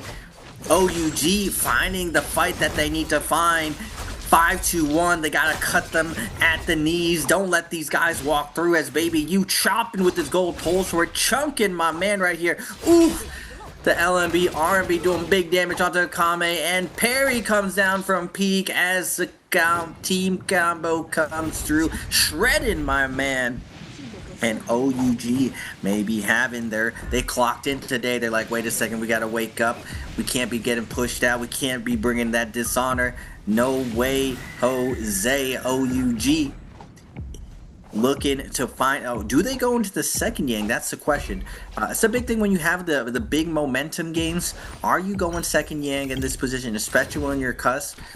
Because do you want to just play it safe, you know, just get a decent amount of points, create some distance, create that pressure onto the enemy teams, or do you just want to blow it out of the water, go into Yang, and it looks like OUG's doing that. We're not slowing down, we're going into Yang, we're blowing it out of the water, then we're going to be fighting against a super stacked SR. Can Baby U find those glorious Justina dashes that he did before? Can he navigate this perfectly? The Yushan ult is going to be coming in to match the Temi and Monk ult. Can they still find the same success, though? Had to watch it out here. Cannon with the Rupture Gale and the group heal on Baby U. He's going to have to play support for a little bit of time. He doesn't have ult just yet. Looking at Rico, popped in the Tian High ultimate. This is like, this is the formula right here. Though, he does get the double scale rush spike here at 80% rage. He is going to be pressured off. The Shy ult does not protect you from the Tian High grab. This is unfortunate for a position for damage dealt, but he has a spot for a combo breaker. He goes ahead. He eats through the Tian High into the Zenda wall, and as well as the Tian High wall, having to invest dashes to get out, and he still gets caught. Grab is on peak. And all of a sudden, Rico said, it's my time to shine, man. You're done. Slam down comes down. Peak is going to land on the ground. Doesn't get kicked out of the bushes just yet because he has that Wei Shan ult. He was able to stand right back up. And as for Rico, it's a 2v3. F3 from the Zenda Wu. We're taking a little bit of fly time there. And of course, you know, you can believe he goes for crouch L and B spam. And the blue focus from his teammate means that Rico just has all the teamwork in the hands. OUG having this victory on that previous fight, now going to his Rum Yang with the loss, having that Yang depletion more importantly to be worried about. But for SR, this is gonna take them to, I believe, 99 on the point threshold right now to make sure they're the 15 to hit the triple digits. Taking that gold armor, they're going to get a Bolt Rod, a Gold Hong Sword, and a Tempest Cake. We are leaving that Jade in the shop. Thank you.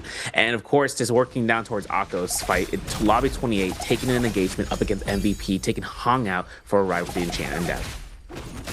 The good news for OUG, Lobby 28 died to Wolves. The bad news is they still lost, and SR now is so stacked with on the Monk Transformers. Now, Lobby 28, we got a lot of time to find these cleanses, and we do happen to find MVP's Hong in this position as we are chasing down D229, putting LTZ in the blender right now. Smoothie coming out. Please add some extra protein and some kale as LTZ trying to make his way and slow things down as Wolves is coming in. Uh-oh, the big dogs are in. D229 sees the gold armor, wants to get out of here as they make quick world of LTZ. Not turned into a smoothie, just turned into a smudge on the street as Roadkill. Wolves just runs right over him as on the outside though, Baby You find the remnants of MVP, and they do find that one cleanse. All it takes is that one cleanse so you can find that res later on. We saw GG in this exact position where they only had one member cleanse and they find the double res and end up MVPing the round. Can we see that same success? That's now Lobby 28 in a horrible position versus the stack team of Wolves. Akko's going to be coming down for the peel as Wolves trying to connect right here. Viper ult is coming out from XN, gonna find Guitar, nowhere left to go, and you see in the kill feed, SR picks off one of 28's members as Wolves picks off one, and now it's just D229 trying to survive in this position with SR and Wolves hot on his heels.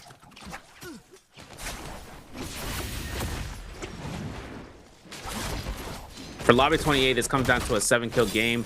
So far, kind of working themselves down. I mean, Lobby 28's D229 goes through in terms of, I believe, 4th place in terms of the lobby. So taking 7.5 this round so far. This leaves 3 teams, 3 full stack teams left to go into this lobby. This is between Wolves, SR, and OUG. Now, OUG got 2 minutes on that Yang depletion. The timer is of the essence, right? Thing about it is, I'm not sure in terms of how much time they'd want to expend in terms of chasing down an unpopular cause because Wolves is right there. And the thing about Wolves, they got Akos, they got Syra, they got Viper. They are the Shy, I should say, coming out here against this composition. Whether this is going to be a composition that they really want to take an engagement upon, OUG works right towards that forbidden seal. This is going to give eyes onto them because this means that SR can show up at any point in time because they see the big bubble, they can see the third party attempts, and Baby U gets a double parry, nasty on the works. He finds himself a dead K in the corner and he's trying to push himself to the zone. If he forces his ultimate, that's massive value. Combo Breaker comes out here, Baby U turns it around. The knockback from the Justina might have worked against him in his favor. Whole checks the Blistering Edge. You gotta be kidding me. He gets a release on Night HQ, and of course for everything, he goes for the R&B, he gets the release, and this is still gonna be a ticking time bomb because SR somewhere in the midst is gonna have to see this at some point. Yeah, Baby U chunking with this pole sword, getting so much value off those focus attacks in the Blistering Edge. He's trying to close out onto ZK, finds the stone form release. ZK gets shredded, and again, a 0.9 sneaks through. Baby U so accurate with these focus attacks, but just like Zerf said, the bubble has been hit. SR sees it in the distance, sees the kill feed. They're going to be showing up as XN. It's just going to pop the ultimate, but easy money kite for SR. They're not going to overcommit in this spot, but they are going to be cautious to make sure they don't overcommit in this position as OUG is looking in. SS is going to find the hit, find the stagger onto XN, but XN is going to create some space as SR moves on over, wants to steal this kill away, gets the first hit over, peels off OUG while XN finds the exit out. OUG just gets all in by SR.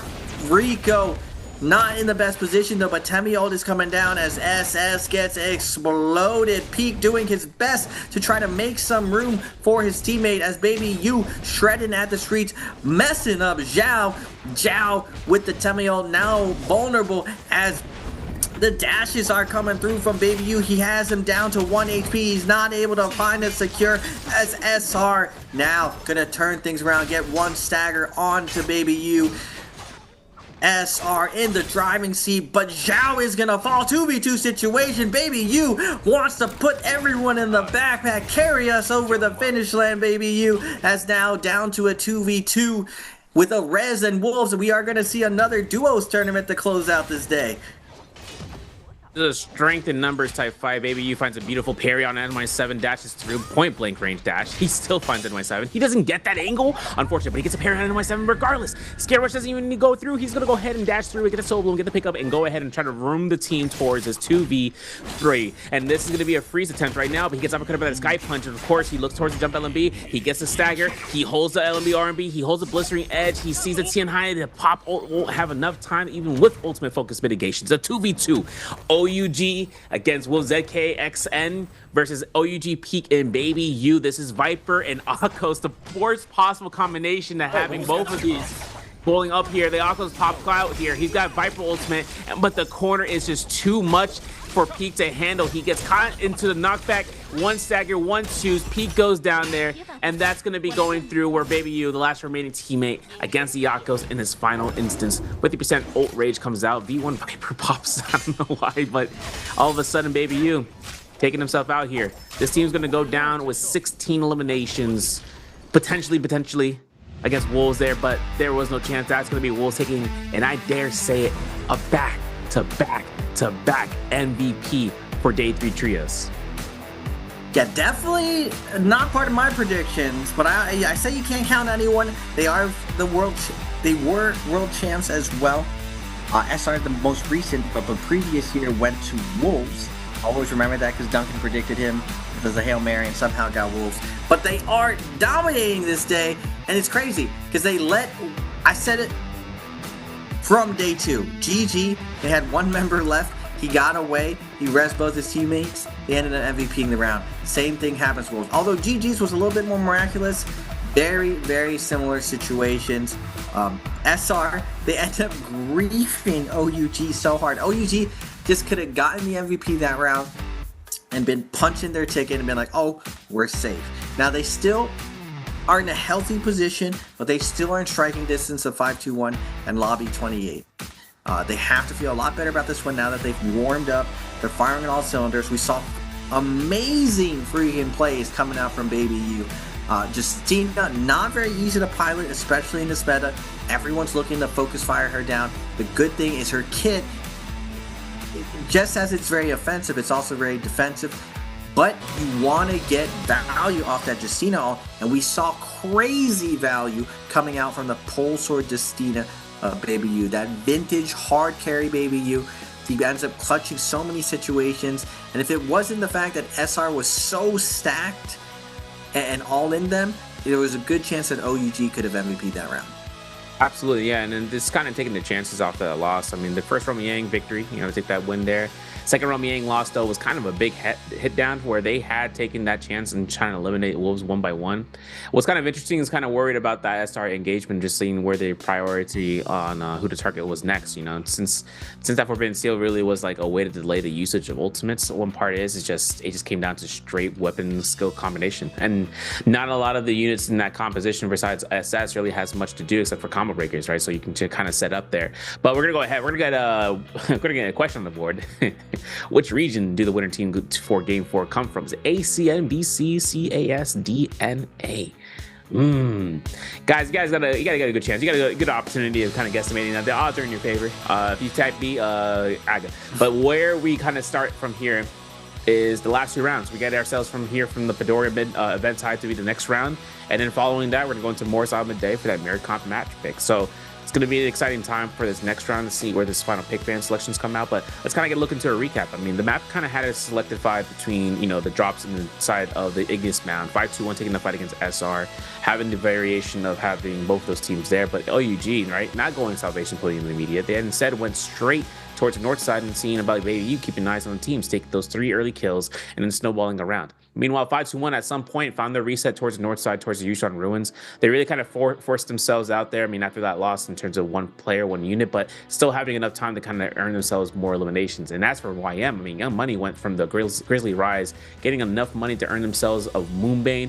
They take the attempted fight at Wolves, but Wolves is mindful. Even though the Moonbane was in effect, you saw how Wolves moved to the east of the Moonbane, moved right alongside the edge. They forced this 3v3 to a 3v2, and then having that 3v2 be way out of the comfort zone. And that kind of solidified, you know, how that early game before first rum came to being. Wolves taking this MVP with another 20 points. I mean that these guys are cooking it out. And another team just shy of 2 points this time around though. OUG with 18 in that second place position. SR with 12, 8 for Lobby 28, 2 for MVP, YM with 1, and 5-2 on XKG. Not finding any eliminations, with it being duly to OUG's hands. And Wolves say MVP stats definitely going down towards 9HQ's position here with 7 eliminations, 19,000 damage, with 12k damage for the Viper on towards XN with 5 kills, and then 4 kills for ZK with 11.6k damage dealt. There might be a chance that we are going to get a Viper mirror matchup rounds. Viper has been performing super well, and I was just surprised that we just wrote this off and we all in playing Monk instead. With the Monk is Zenda, Temi, that Wombo. I don't know, man. So far we've been seeing the Viper Wombos doing a lot better. As we're gonna look at the overall scores. YM, need no, there's no world anymore. There's no Hail Mary. What we can ladder up and pass Hex, a little bit of money. Money is money, $1 is $1. So they can ladder up and pass Hex at the 43 point, just 2 10-point games where you just pass on Hex. As we look at the top, we already got, it's looking like it. 5 teams in a triple digits with Wolves going to 112, taking that first place. Just letting everyone know that we're here to play. The Wolfpack is hunting everyone down in this lobby. SR pushing on through, punching in the 103 as well. It's just XKG need to getting through, going with the 100 points, as we are going to look at the highlights of the day, the back and forth of Wolves finding these kills in that mid game, or in the early game, now going to the mid game. Nice parry on the outsides, hunting the end zone, but the big wins were inside. Man, this is where sets up the momentum. Double stun's gonna be coming through with the Viper, followed up with the Syro, the 1-2 punch. Just don't work. We can't even play the game. We're stunned forever. But great coordination coming out from them, and you see, even with the back-to-back stuns, still a little bit of fight in their opponents to close things out, but excellent play coming out from Wolves. Back-to-back stuns closing that out, and then the last leg, finding the few teams left, able to secure even more kills in this spot. Wolves struggled as an organization for the longest time, playing very passive, but as the years evolve, they are now one of the most aggressive teams in the lobby, as they are going to jump over to not just first in this lobby, but first overall in all of the groups, as we are going to see NHQ with the MVP. There's no way my man had no Jakes. I mean, I guess he had no Jakes because they got the double res in the end. That's why he's no Jakes. Yeah, exactly. I don't think I've ever seen this before. No Jades from MVP. Man, you might as well have a ballistic damage at that point, bro. That's the timeline. That one, that res at the very end, I was like, that was a 2v2, but then they hit the resurrection also, and it was over at that point. All you need is one good F2. Though he was getting the pulse sword action that he needed. Great sword, as it stands, was his second most favorite weapon to use. Most definitely kind of seeing that flying eyes being there. I mean, that's a staple in terms of the builds, but really interesting seeing that great sword there. I mean, you kind of seen its changes from that stone form defense mechanism change, where it just does more, it takes more damage, right? 90% mitigated rather than, I think, 75 or 80% from the pulse sword.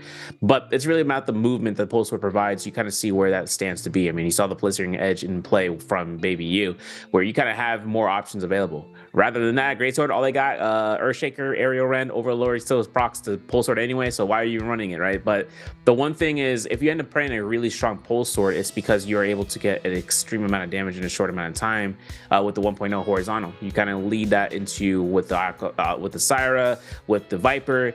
You just chain shot a 900 damaging blue focus with no consequence on like blue purple rarity, where you just annihilate somebody. There's gonna be just conversations though between those two. I mean, we saw great sword show up a little bit more often, but then it's just reverted back to pole sword. They found more valid just to be more mobile and more aspects of that stone form post, like, you know, a shunt, for instance. Okay, Dunkin' Donuts. There's too much Dunkin' Donuts propaganda right now. I'm bringing it up. I'm bringing it up. You're the second person ever who ever brought up the stone form damage percentage. That's a Dunkin' Donut. Oh my gosh. Great sword versus pole sword. You finally bought into the Dunkin' propaganda. He's like, actually, we should be running the great sword for the extra damage mitigation, not the pole sword that's been nerfed to the ground. Oh my goodness! So I was like, wait, am I listening to Dunkin' Donuts right now? I think I still hear him in the lagged win. His power went out, but I still hear Dunkin' Donuts still here talking about great sword percentages. What am I listening to? What is this propaganda of this nonsense? The great sword, ladies and gentlemen, is a bad weapon. It's always going to switch to pole sword. It is absolutely bad, and it's mainly because of mobility. Even though they added Jades to it, that weapon is dookie. It used to be one of the best weapons in trios, I'm not gonna lie. The great sword spear combo was classic for years in NARAKA, but not anymore. Pole sword is way better. Damage, but who needs damage mitigation, sir? When you can just be doing the damage. You saw Baby You running in with the blistering edges, just burning through everyone. That ramen noodle, the instant releases just burning through everyone. You just don't see that on Greatsword because it's a dookie weapon. I couldn't listen to it anymore. I was like, what is the mitigation? My man's talking about the numbers. I'm listening to Dunkin' Donuts. I gotta listen to this twice a day. Oh my goodness. Absolutely. Now, I mean, even though more so, it's just insane how in this game flying knives are obviously going to be our most contended weapon. That's going to be standard, right? We're not going to lose that. But let's talk about how it kind of comes down to just the selection in the heroes for this round phase selection. I mean, we saw the 2-2-2-2-2. Justina really came out more on top than what we had from the Shael in the, with the composition with the Zai. So Zai not really kind of getting that pop off that we would have expected. Though the Justina, I mean, more it comes down to Baby U's powerhousing as a Justina. I mean, that's just coming down to that's the personality pick for him, right? For him to play the Justina from what we've seen in the Ice Pick comps in the past. Having this to be the new variation goals out like just the power that, if you can utilize a hero that you know best to its utmost keep. Having a Weishan there to provide you that mitigation. Having that Shael now, right? Considering that Shael was not in the meta for a little bit, right? Until this past year, where she has received those buffs and they have to utilize it, and then he's like, yo, I'm a soft target, I can use that, and just gaining weight because of it. And the guy pushes out all that force, all that energy with the Justina dashes, where someone gets staggered and they're not realizing it, and before it's too late, they get caught. Now Wolves is on a run right now for MSC. Triple back-to-back MVPs for today. This is going to be their value for game 4 to 5 if they can go for it. And like you said, the mirror comp round is looking to size up to a Viper Akko Syra. And if that's going to be the case, that's going to be a detriment right now. My man's sweating, bro. He is sweating. Man, it's like, yo, can you get another towel in here? Can you get a little AC fan from the amusement park? Zzz, the little sound that comes out there. This man's pulling out for his team. And as for the others, I mean, for MVP, still thinking about this leaderboard check. I mean, even though they're in 11th place overall, just kind of pass out towards Hex. That'd just be the next objective for them for the Moolah. For our side of things, though, OUG is in a lead right now between them and 521. Lobby 28 still in a position in the primo, spot to kind of look past and pushing forward. Where Lobby 28 has his next round to be it, who knows? Though they do still have that final round to kind of cast your, I'm not going to cast a curse, but if they end up having that final round for their value to push past 521, it's only a 521 doesn't prevail in this round in itself. Yeah, it would be actually insane if Wolves is able to get another MVP round. It'll be the most dominant performance out of all the trios teams. And I thought like triple digits was impressive. Nah, mate. But are we going to like 130? Are we going 140? Are we going to the 200? Are they gonna go back to back, just big 25-point games, just 150 to end the day? It's possible. It's possible. Like we were talking about Viper ult, or not Viper ult, but Viper composition, maybe the mirror matchup, and it's gonna be tough for 521 OUG and Lobby 28 because if it's a Viper round, the lobby's gonna go fast. It's gonna be going real fast. The Enor composition, it technically goes fast, but there's a lot of hit and run. There's a lot of opportunities to really make plays and not overcommit if you're one of the teams on the cusp, so you can kind of play it safely. When it's all Vipers, nothing is safe. You just rolling the dice, and like when you're in, you're all in, baby. There is no out. The second the beef starts happening, the pot starts stirring, no one's getting out. Syra, Akos, Viper is just one of the best aggressive compositions out there, and especially it counters each other. The second you blow your cooldowns, unless you're able to get those soul blooms and get those ults rotating, you're at a huge disadvantage of all the other teams third partying. We'll have to see though which teams are going to be playing Viper this day. I believe the score is 2 Viper MVPs and 1 Enor MVP. Yeah. So if an Enor comp does MVP this round, it will go down to, I believe, damage, right? It's not points. No, it's definitely points. Yeah, points first, and then it goes to damage, or those to kills or points to kills. To damage is the last thing. Then to placement points, and like how many they earn from there, and then it goes to damage. Damage is the most fickle thing because there's no way you're gonna tie to damage. I mean, that's just a variable in itself. Now we get our chances here. Game 5 selection phase selection pool. 5-2-1 SR. They're gonna have that Hadi Zipping to be in the back pocket. Chengdu Wolves, Lab 28. Gonna be picking up the Temi Zipping or Temi Zenda Wu Tianhai. As for XKG and OUG, I don't know. I mean, they could bring out the Enor Weishan in response for a split pick here for XKG to then rock the Echo Syra Viper, and OUG saying we're gonna rock that comp that we just played last game again. And Young Money can then decide with MVP on how those bans are gonna come through. Once they see the selected pick bans, they're gonna see only 2 comps at minimum banned. Then they can decide upon whether they wanted to try to match whoever chose what in the third phase. Whether by chance it's a triple comp pick, the same comp 3 times, or like we see 3 comp in the same match, I should say, or it's just going to be an even split because it's been like that for the last 3 rounds for the pick bans. Our first phase starts out here, SR and 5-2-1, Hadi or Zipping coming out here. Hadi for SR, no brainer. You can't lose this comp, and you can't drop it. It's not, there's no point. Even though they are at a susceptible lead, SR are still taking their chances here and making sure that they can just run its course, get the practice in this composition, and don't lose and break a sweat. Our second phase, where we get a little bit of chance here for the Zenda Wu composition for the Tianhai and Temi for Wolves. Lobby 28 should back that energy unless they're, thinking about it. They're going to go ahead and lock in that same composition. Second half of the phases, though, Raven, you can take it away.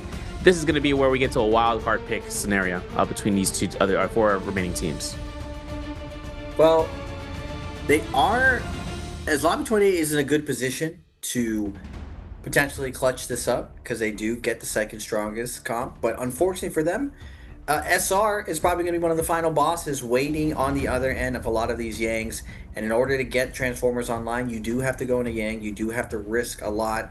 So their tournament is probably going to be decided in this next round, as the last round we've seen ends up being very, very ooga booga, very aggressive, kind of a huge coin flip. So we are in the championship round. This is where all the marbles are going to count. This is the last consistent round. You need to lock in and really execute the strategy, just because the mirror matchup round, it's a lot harder to kind of snipe your opponents. This round, at this point, the teams do know who are in each phase, and with only 4 compositions on the map, you can really narrow down who you want to fight off spawn if you've done your homework, and definitely in those mid-round fights in the hot pot, as I'm calling it.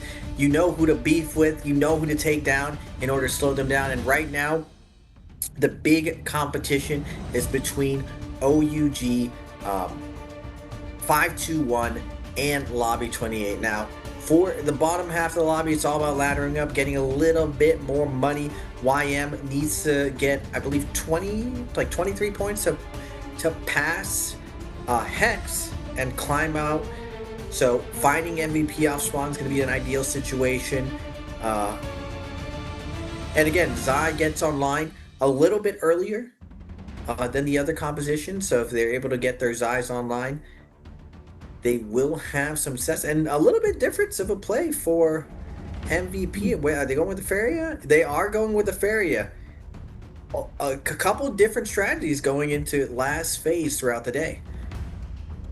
personality comes on there. So they're going to have that variation to provide a little cover support for Wei Shan and for Xiao, and still being able to kind of gain that trust of just, here, I got you with the beacon drop and setting up an anchor really in terms of those fights. But a part in is whether it's going to be combo breaker variation or F2 variation, right? So F2 is going to be a necessary choice to silence from a range and not gold focus knockback for skill, and just being able to dodge, you know, for any sort of attacks and just go any direction, right? Being an omnidirectional throw. But off of MVP's hands and their and their other side, I mean, the Wei Shan, Enor, those going to be, or Shai-Ho and the Enor, or with the Wei Shan, my bad guys.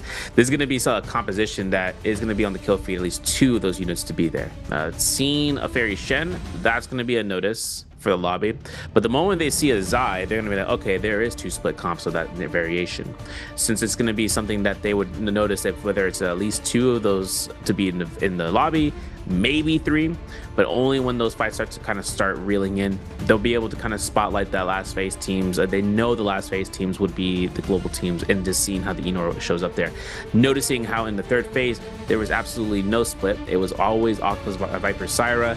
So only those guys are going to be able to recognize the last phase teams as those compositions, and being in, just recognizing that those are the ones to focus out if they don't want, or if they want to get eliminations that they believe is going to be the easiest ones to gain, which means more gold early on, which means they can go to Rumble Yang 1, or for the fights later on, which gives them another advantage of just, hide and seek, just being able to see where those teams are fighting out and then being able to ambush them, noticing who is on the field of play. Our skill selections shan't change, for everything that comes down.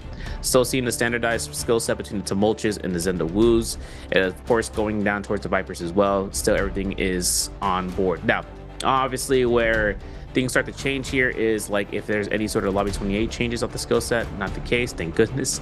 And as well as foreseen about here for XKG. Let's take a look and see if anything comes out. F2 for Young Money, they're going to bring out that side, not the combo breaker, but rather the meteor, going ahead and going full DPS. We're gonna go into this game, Raven, into hopefully see Midoriya drop, and whether or not Arcadia is available for them on the spot. Yeah, looking at the average points of this lobby, OUG actually, surprisingly, they used to be one of the top Viper teams, but not having a ton of success this tournament with their Viper. That could easily turn around, 5th game of the day. Man, do we maybe have a 10? Yeah, I actually had a bet with Mr. Solo with YM, whether or not they can find 10 points. So they still have an opportunity. I didn't take a second bet after he did so well. I was like, all right. Now you guys are gonna make your own money winning. It's not gonna be off me. It's like a friendly breakfast bet, just because Solo didn't believe that they were gonna do very, very well, just because after scrims they had a brutal scrim where they only got 2 points. But I was like, nah, man, you gotta lock in. You just need a little bit more incentive. No, a little bit of push with a little bit of a wager. So now I owe him a dinner at some point, Mr. Solo, or Little Tryhard as we're calling him. They look so similar as YM. I mean, if I'm YM, they're still in striking distance. You got 2 more rounds. There's no point of not laddering up, testing. And for most of the teams, it's such a shock coming over just how skilled the teams are over here. Most of the teams who are doing well have been here multiple times. Even though Lobby 28, you don't see this name here globally very often. They are a lot of the similar players who have been playing NARAKA since the beginning and have been to J-Cup multiple times. This is YM's first time, and they're doing pretty well considering it is their first time at a major international event, and hopefully this gives them a ton of experience bringing it home and setting up for this more, so they can go to J-Cup this year with a lot more knowledge, a lot more experience. So there's no reason to tap out at this point. I've seen a lot of teams just give up at this point. It's like, what's the point? There's still J-Cup in the future, and that's a great part of these MSC, these mid-seasons events. Last year it was EWC, the previous year it was Koi Cup, and this year it's MSC. The mid-season event really helps the global scene kind of keep up with the meta, see where everyone's at. They can take that information back home to the global stage and really set up to give the best performance for J-Cup this year, which I heard is in Guangzhou this year. Sure. Yeah. And one other thing too is kind of seeing about the time, like even teams that aren't playing today that are like on the offside, they're able to kind of learn off of the days that they're not playing and beyond, right? Being able to scrim, being able to kind of see about 3v3s and between each other, just kind of seeing how the CN mainland, how the fights are in the open queues against their opponents may not be the same as their competition back home, but they'll be more than ready and prepared for at least for a majority of the time that they spent, you know, being in China for that remainder of time. And another thing too is kind of seeing where the global competition, you take that information, you take it towards in a couple of weeks to months, and then you're just competing for the J-Cup position, but also just kind of make sure that your team has a score line with things on the line, such as to spot to go to J-Cup. For ourselves too, you know, seeing how J-Cup ends up going through this year, I mean, with this the eight lobby format, curious to seeing how that's going to be broken down if we're going back to group stages for J-Cup at least, because with the bracket system that they got going on in the NBPL, I mean, autumn season is going to start up here in a couple of weeks as well. That will be something for us to kind of see how the global system is going to, you know, propagate. So what's going to be an exciting time is in the future, right? But for now, we have to see what's going to end up going off, because between now until the end of round 6 of today, we get into next week where we have the Invitational on the 3rd, which is going to be next Friday, which will be, you know, coming down for those versus rounds. And then on Saturday, grand final solos, seeing how the top 8 solos players, you know, if it comes down to Frostbus getting those MVPs from day 3 solos was crazy, right? But it also comes down to seeing where those players end up kind of, you know, popping out and then having that result for the bragging rights. I mean, last year we got Spider, who was previously as SR, now OUG try to make it through in that sense. And then seeing about it with SR in terms of the trios team from last year from MSC. The results are going to be hopefully seeing a little bit of variation. Points in the 3 rounds, or the 2 rounds, the 2 days that are played, a lot of the teams kind of end up putting themselves where, you know, they take this and they're like, yeah, it's good that we got those points. What's going to matter is going to be at the very end. And one thing that comes down is, okay, what can we be prepared for in the worst case scenario once we get those hero points available into those pick band selections? But going back out there, we got our selections on the skills and the points. And like you said, I mean, you've seen how SR has 12.5 going out here in terms of the points. And some of these teams haven't even been ran by some of these, by some of them. Like XKG apparently never played an Sire Octo's Sire game until right now, which is insane to me.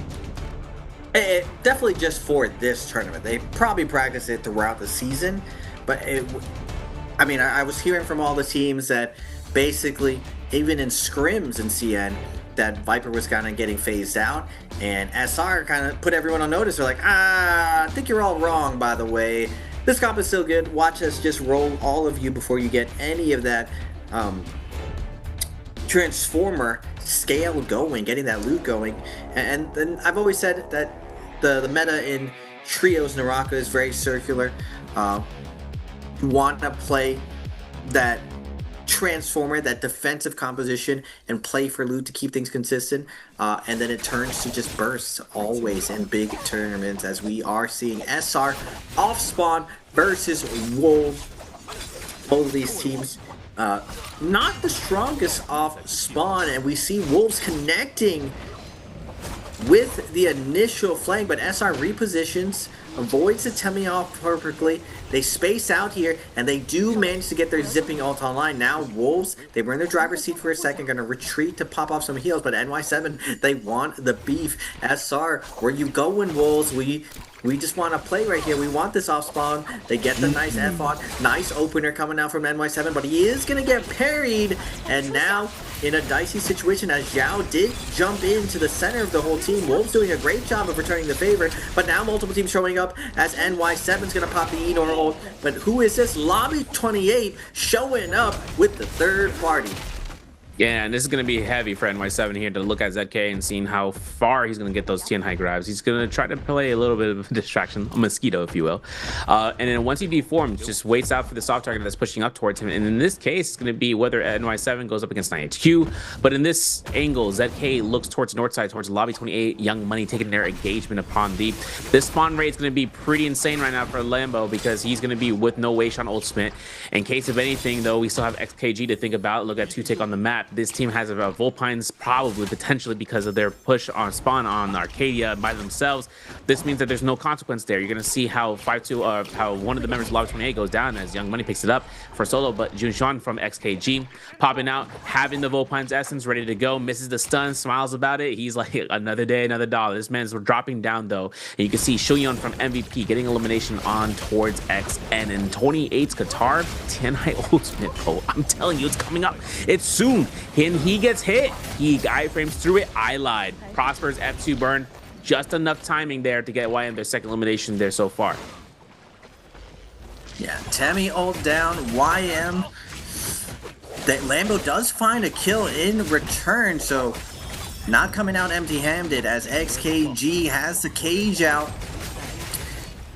NA stuck against the wall. Lambo can't do much left as XKG, flawless execution, is going to find the parry onto Prosper and keep their roll going. XKG has just been on fire all day.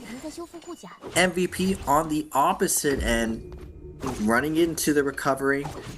SR, name of the game right now is recover, set up first Realm of Yang, as XKG nearing that 100-point mark, like we were joking about earlier. But the real drama, OUG with their previous round, they create a huge distance actually between 5-1, almost 20 points, and Lobby 28 almost 30 points between them. So Lobby 28 really needs a big round right here, and they need OUG to drop the ball in this position because they need to go back to back if they're hoping to push OUG out.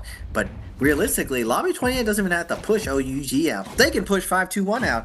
Less 8 points away. Why do they even need to go for OUG? Nah, we got to get some region on region violence. Let's take down 5-2-1 Lobby 28.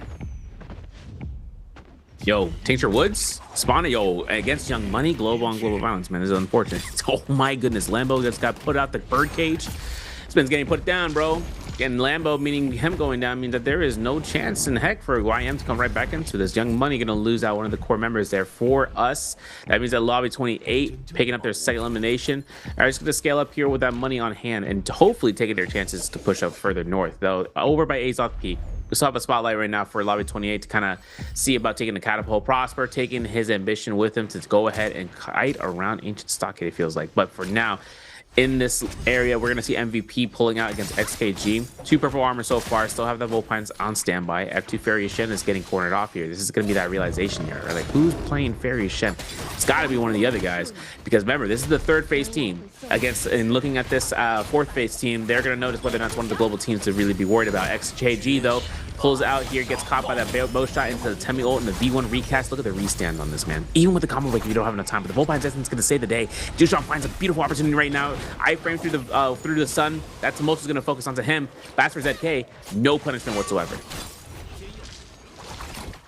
Wolves, XKG, locking horns, but at the top, 5-2-1 with the ballista shots, raining them down, coming through, punching in their ticket. They're not going down quietly, making sure to dot all the I's, cross all the T's. They're not messing up this situation. Keeping the distance between Lobby 28, that 10-point buffer. Nice third party going to be coming in, but they did blow their Ina ultimate. Now it's going to be up to the Hottie and Zipping to stabilize here as MVP looking in, willing to all in this situation. They don't got much going for them, so they are going to invest a ton going in this situation. R&B straight through as Fatmill gets out of the way from there. Hottie dipping and diving as Pampy's finding the low HP players. Akami's going to secure the kill onto Shiyun, and 5-2-1. Great mid fight in order to secure even more points. It's really up to Lobby 28 here. They need to make a big play in order to keep their hopes alive, and that big play is going to happen to go into Realm of Yang. Gonna be tough for them as we are gonna move over to the veterans. SR and OUG, all the ults being pressed right now, buttons being clicked. Rico gets taken down, a victim of the button clicks, not able to play the game as now SS making his way out of there, trying not to get overcommit in the situation. NY7 is just going to back off here and not try to fight this, and they're going to, SR is going to lick their wounds and try to live and fight another day. And even though NY7 has this entire area, oh, nice ward through the wall. Unfortunately, I wasn't even thinking that's gonna be a possibility. Baby U locks him down. exactly what he doesn't want. For NY7, it's going to be a 2v1, and this is going to be an impossible odds. It goes down. Zhao still in the fight somewhere out in the world. SS at Skygate's code to get into this Romy Yang, maybe just delaying this entry. 5-2-1 though. Hunger quenches itself, right? These guys are already in it. They're waiting for this fight. They don't even care who could be next. Lobby 28, perfect for them, right? Gear-wise, blue armors all across the board. They got those kills at Tincture Wood. They're going to go ahead and just get themselves here set up for eliminations. They need it. And of course, it's against a team that is next up online in the scoreboard. Of course, ended up being the C-Server Brethrens. For Lobby 28 Guitar, Tianhai Immediate forces out Fat Milk's Enor 1 ultimate. And he decides to just keep the focus on D229, who then burns out that spear, but the spear reprocs, the impale is back and going. He goes for it. MVP going ahead and getting eliminated in the backline. Meanwhile, 28 Guitar still having no Tianhai ult grabs to be confirmed. He's going to go ahead, deformation across the board on this pillar once he leaps for the last time, and then goes right into the forefront, right? Making sure that he can run past the side and lock down one of these targets. Fat Milk trying to charge out here, takes the teleporter after taking that shot, and he still has an opportunity of running right back into the fray. Yeah, you see the heart rate spiking. This is a big matchup right here. Fat Milk cannot go down right here. This is their rivals. This is one of the worst case scenarios. They're getting the upset. A bunch of blueberries taking the grapes away from 5-2-1. They're all purple armored, but still, they're still alive right here. 2v3 situation. We've seen some 2v3 clutches come through. They just need to find a parry opener. You hear the parries rocking through. But nice double charge coming out from Pambi, finding some openings. 5-2-1 though is be able to fight back from Lobby 28 surround. Now Guitar gonna play this safe, look for the reset, look for the scale rush, comes flying in, but Pambi gets the opener and he brings it back to a 2v2. Oh no, Lobby 28 in a tough position, but we get the follow-up parry. Pampi now trying to back off, but he is going to get the ultimate. 28 seconds where we don't want to go to a stall out. Loves is going to get a parried as well. And now, wait a second, Lobby 28 had this one. Triple dodge is going to come through. He looks for the parry, but Pampi Discipline is going to bring this back. Oh no, now this is heartbreaking. Lobby 28 had the upset in their hands, but Pampi holds the line. 2v3 situation. As wait a second, 1v1, we are going to go with a tie. Not ideal, but better than the opposite situation, as now both these teams are going to be in a pickle going into this mid game. And this circle is way wide. It's going to go right to the east. You're going to see Young Money get eliminated by XKG. OUG having the 3 members alive. It's going to replay into that Rummy, or the outside Rummy fight against SR. Zhao being the last one alive here. He does go ahead and is 1v1 against SS. Parry, boom, done. Add 2 combo breakers out since he wasn't silenced. But since Zhao is going to be holding this down, it's going to be that 1v1 of Destiny right now. This man is holding both blues. He gets the beautiful parry. He gets the kill. F2 Roar. See, weakness escalation, what can you do? You know, if he didn't have the weakness escalation, we might have a different world in our hands. But SR Zhao, unfortunately, was fighting in the zone knee deep. And SS is just going to go right back up, gets rezzed. And these guys are still in that matchup. SR going down quickly, though. This means that 4 teams already. 4 teams are left in the board. 2 with Yang depletion. And there's only, and get this, there's no teams with the Vermilions, question mark, and they're all right second prowess from the Spear, most definitely. XKG getting the final elimination on MVP, which is insane to think that this round had gone in this direction. Viper ultimate canceled because he realized that Wei Shan V2 was ready to go for that cast, and he's like, wait a second, wrong comp. That kill elimination on Shiyon, though, comes seal the deal that Fairy Shen not getting a beacon off means that there was no real way to kind of get that offensive pressure that they were looking for. And XKG just going ahead and just playing search and destroy. Bounty scrolls are on the map. They can start hunting if they start going towards one of those. It just depends if other teams want to play a Valiant Challenger game, but that's going to be such impossible chances here. 28, Lobby 28, are going to be almost ambushed upon XKG. Junchuan is going to be over there on the catapult, and they're going to try to look for this isolated 1v3, but by the time that he reaches that over, his team should be on the next catapult rushing him down. Yeah, not an ideal fight for Lobby 28, but when you have Yang depletion, you know, beggars can't be choosers. They got 1 minute and 30.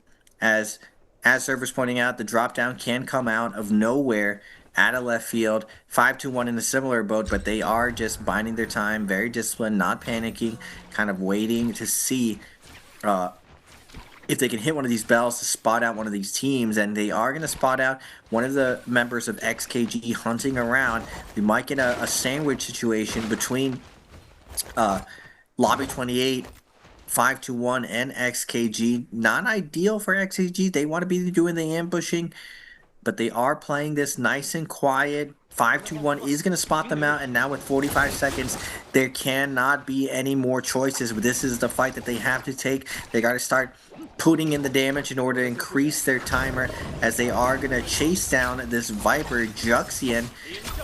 Looks like the prior target Silence can be coming out. Cube comes through, but a little bit of a bug. Ackles Hold comes through. Fat Male can't get out. He is getting juggled, and he gets deleted by Tudik.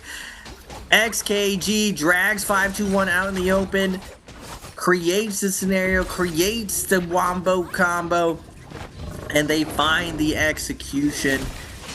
Not much 521 can do at this point, as they were invested with the opener. XKG, well played for them, nice parry, and they make quick work of 521.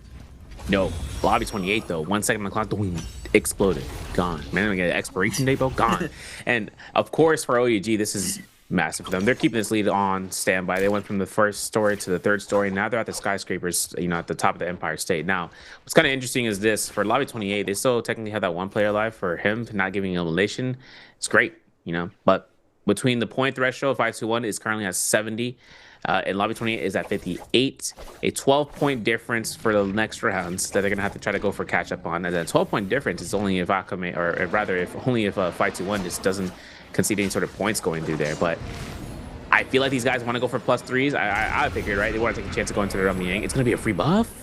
Yo, who's on the outskirts, bro? Who's popping ultimate? Oh my goodness. Wait. This is coming down to XKG marching down here for Baby U. Baby U's gonna have to go ahead and scale out here. The team's gonna get the reset on the buffs, and their ultimate's gonna be set up here for ZXL, which means that Draco Storm is active, which is gonna be on that wheel there.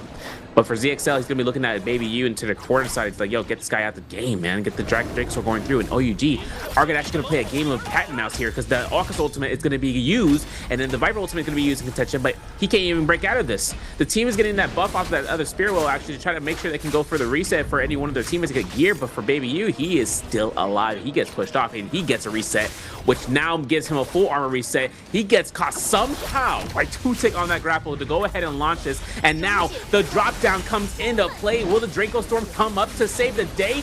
R&B, Tutik. R&B comes out with a Dunshan. Silence, but no worry there. They're gonna be backing off to that Sire Pop and then go right back in. Nice execution coming out from OUG. The leader, SS, finds the big Viper Sun set up by his teammates, and now ZXL in a juggle, gonna get taken down, and that's gonna be Oshi Road for XKG, unless we see a crazy clutch up. Nah, Syra ult is gonna be coming down Juxian against all odds, and OUG, as we predicted, is gonna lock in, clock in, and set up that distance. So only one SEA team is going to probably be able to make it through now, and it's going to be between 521 and Lobby 28. Expect some fireworks to go off. I think that 521 is probably going to play it slow, and Lobby 28 is going to play it fast. So no matter what, it's going to be dramatic. It might be dramatic very early, where Lobby 28 just ends up overextending and dying, but they got to go for all of the marbles going into this last MVP of the round, which I believe it's Viper, right?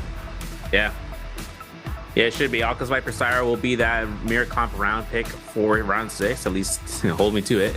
Though this will mean that the teams are all gonna have to play ambush and assassination squads. So for one thing that's coming up next, everyone's gonna have to figure out the roster check to kind of make sure everything goes up in the right format, and especially to see where Lobby 828, they're the one team we're gonna have to watch on that leaderboard, bro. Yeah, you're right. He does look like he does look like tryhard. He's quick glance like, wait a second, solo, walking back into the backstage. So this is gonna be our side of things where round 5 concludes. We do not get a back-to-back Wolves MVP, but it was worthwhile to see OUG make that happen. In this round, we're going to have our teams just kind of work ahead and see in this break later on. Though, just seeing where that round kind of ended up there. I mean, the drops were pretty susceptible in the northwest corner of Imperium. That's where all the violets kind of ensued. Lobby 28, MVP was there. We saw Young Money make their approach. XKG had Vulpines exactly the way they needed it, just for themselves. No one else was going to test that spot. Everyone just ended up taking that spot in Northwest. And it's funny thing is, there's only one Firefly. The loot there is only dependent on the amount of tropes that's going to be spawned in. Even though that was a gold area where there's higher trope frequency, the problematic thing was just like how much gear can you get in the early game versus, you know, like off drop to kind of sustain you through the fights. Ultimates aside, Transformers can just get that all, you know, going off, but everyone is going to be going off and going ham, which brings a question: which hero is not used by Team XKG? This is a composition pick for Game 5. A, Viper Ning, B, Akkosu, D, Sire, or C, Tianhai. There's a reason I went that way. I like this question. I've never seen that question, actually. That's a good question. That is a very good question. We keep everyone paying attention. It's not too hard. It's not too easy. You just gotta have the participation award. Gotta be paying attention, you know. Or you just cheat and just copy off everyone else. That's a lot of just you know, tests and everything. Understandable. As we go into the last round, ladies and gentlemen, championship round is gonna set the stage. OUG punches their ticket. They're safe. 5-2-1. They create a little bit of distance. Not enough to be out of striking distance of Lobby 28, but enough to feel comfortable. And this is 5-2-1's kind of bread and butter. They are a very strategic, slow team, and they added Yang fighting into their strategy where they're able to go in pretty confidently to beat all the rest of the teams. The only thing that is weird, though, Viper has not been the main Yang fighting team as of recently, as of like the last month or so. It's not really about those Viper mirrors, so everyone's gonna have to dust off and kind of like remember all the different weird scenarios of the ult rotation. Are you gonna lead with Syra, or are you gonna lead with the Akos Viper? Are you gonna go aggressive and try to land the combo first, or are you gonna try to play Pillar and kite it in the realm of Yang? Are you gonna even go realm of Yang? Are you just gonna play the big beef situations, the hot pot in the mid game, go Spirit Well? It's going to be very up in the air, but it's going to be non-stop action. Be very, very fast, considering how long all these teams have been playing, how the groups are pretty much settled out, and just how aggressive and explosive is the next composition. I expect round 6 to be fireworks, quick and done, but most of the drama going to be between Lobby 28 and 5-2-1. Not for real. And this is going to be a great timeline to kind of see the storyline build up between these two C teams. I mean, a 12-point difference is enough to see one team fail at its execution on playing passive to the point where their other opponents come out and just start pummeling Team 1, Team 2, right? And then they end up kind of popping out between the Roman Yang fight, between the start drop fight. It just depends on how well they want to recognize who their opponents are going to be off rip.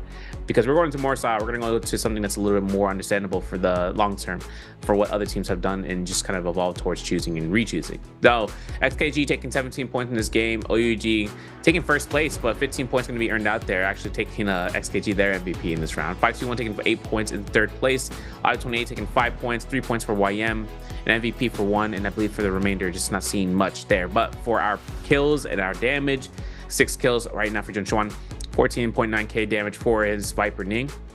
Akos Tutik staying alive out there for 4 kills, 15k damage right then, and then for 5 kills for 14k damage for ZXL.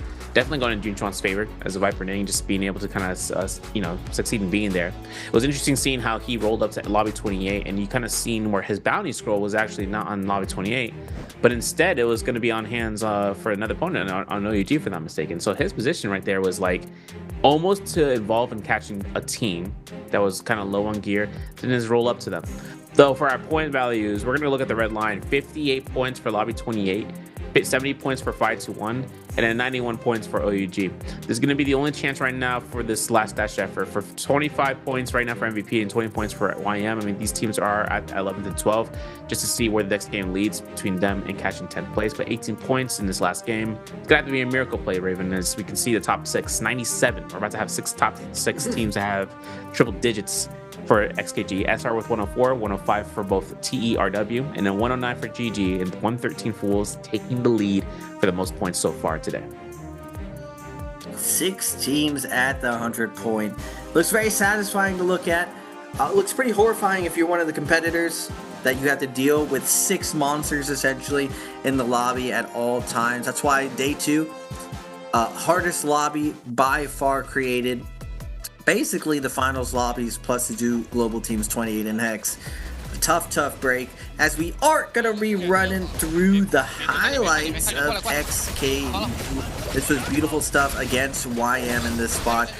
Against the wall, Axel gets set perfectly, nowhere left to go, not much room to navigate. Great positioning. Viper still staying active in this position, not worried, even though she's very low.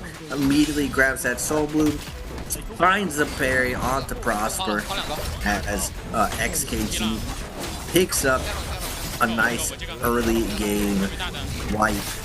Now going into the mid game, they run into one of the Yushan compositions. It's not going to matter because we don't even want to watch that. We want to watch a Spirit-Well situation with another Yushan comp. Faria, very low, stuck in the cage, gets shredded up. Yushan, like I said, man, this man is made out of paper. He just gets shredded by all the modern weapons. Flying knives at distance just destroys Yushan. This was unfortunate in the mid game. I forget which 5-1. 5-1 in this spot. They get picked apart by XKG.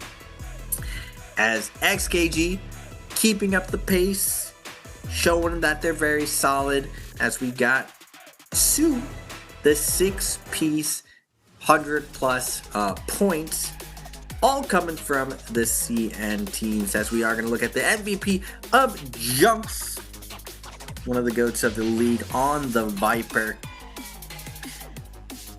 Grupio Advancia has Exodia, putting it on the Viper. Very interesting that they put it on the Viper, and makes sense.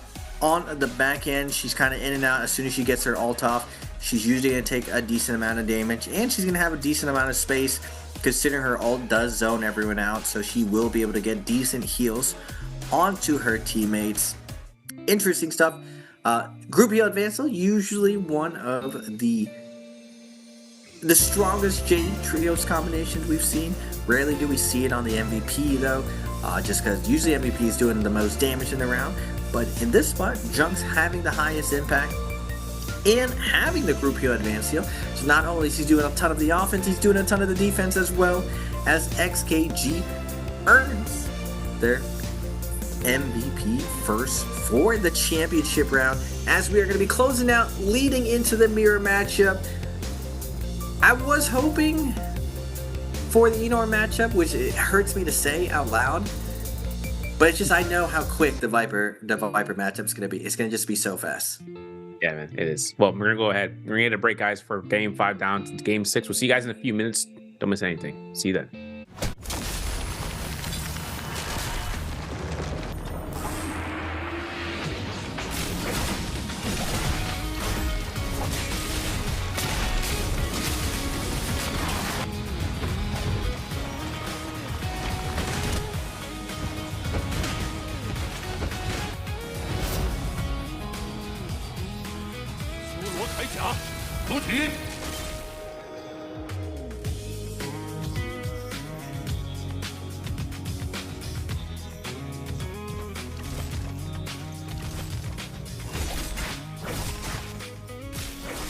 什么时候虫子也敢出来插话？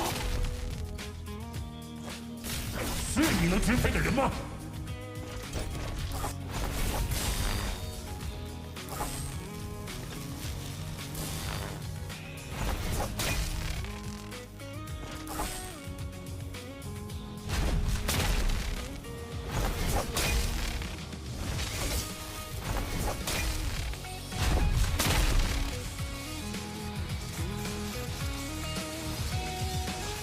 天铠甲，出体！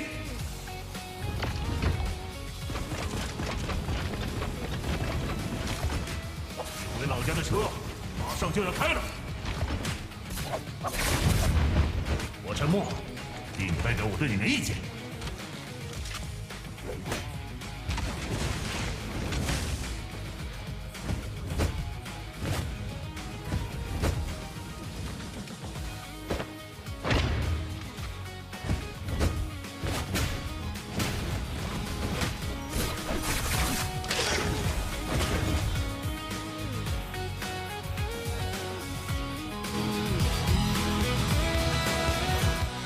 And we are back, ladies and gentlemen, to the MSC 2026 Trios third day of group play. I am Raven PLZ, and I am joined by Surveyo, a great sword connoisseur like Duncan. I don't know why. 80% damage reduction, I can't get it out of my head, but we are going to the last stretch with a Viper Mirror server. Who do you think is going to be taking it for this last explosive game of the day? I want to say it's Alliance, or no. Oh, wow. Alliance? What? SR, taking no chances there. That's my guesstimation here. For SR, I feel like we're gonna get a good chance in seeing them getting a spotlight right now for this MVP, man. I just hit you with the interdimensional ass. You know, if Alliance was in a different timeline, they'll be here. But for now, got him. But maybe, and I just maybe, for XKG taking the little chances here, maybe perhaps they'll have a spot. They haven't gotten really much besides last game in terms of just popping off as they were before round, in terms of round 3, being the last time we saw that, where they ended up having the chance to kind of pop out, but on that Hadi Inor zipping, and what was their counter? Just being way too outstretched, even with the amount of gear and loot. I think they learned to discipline themselves since then, so that way they kind of earned this round.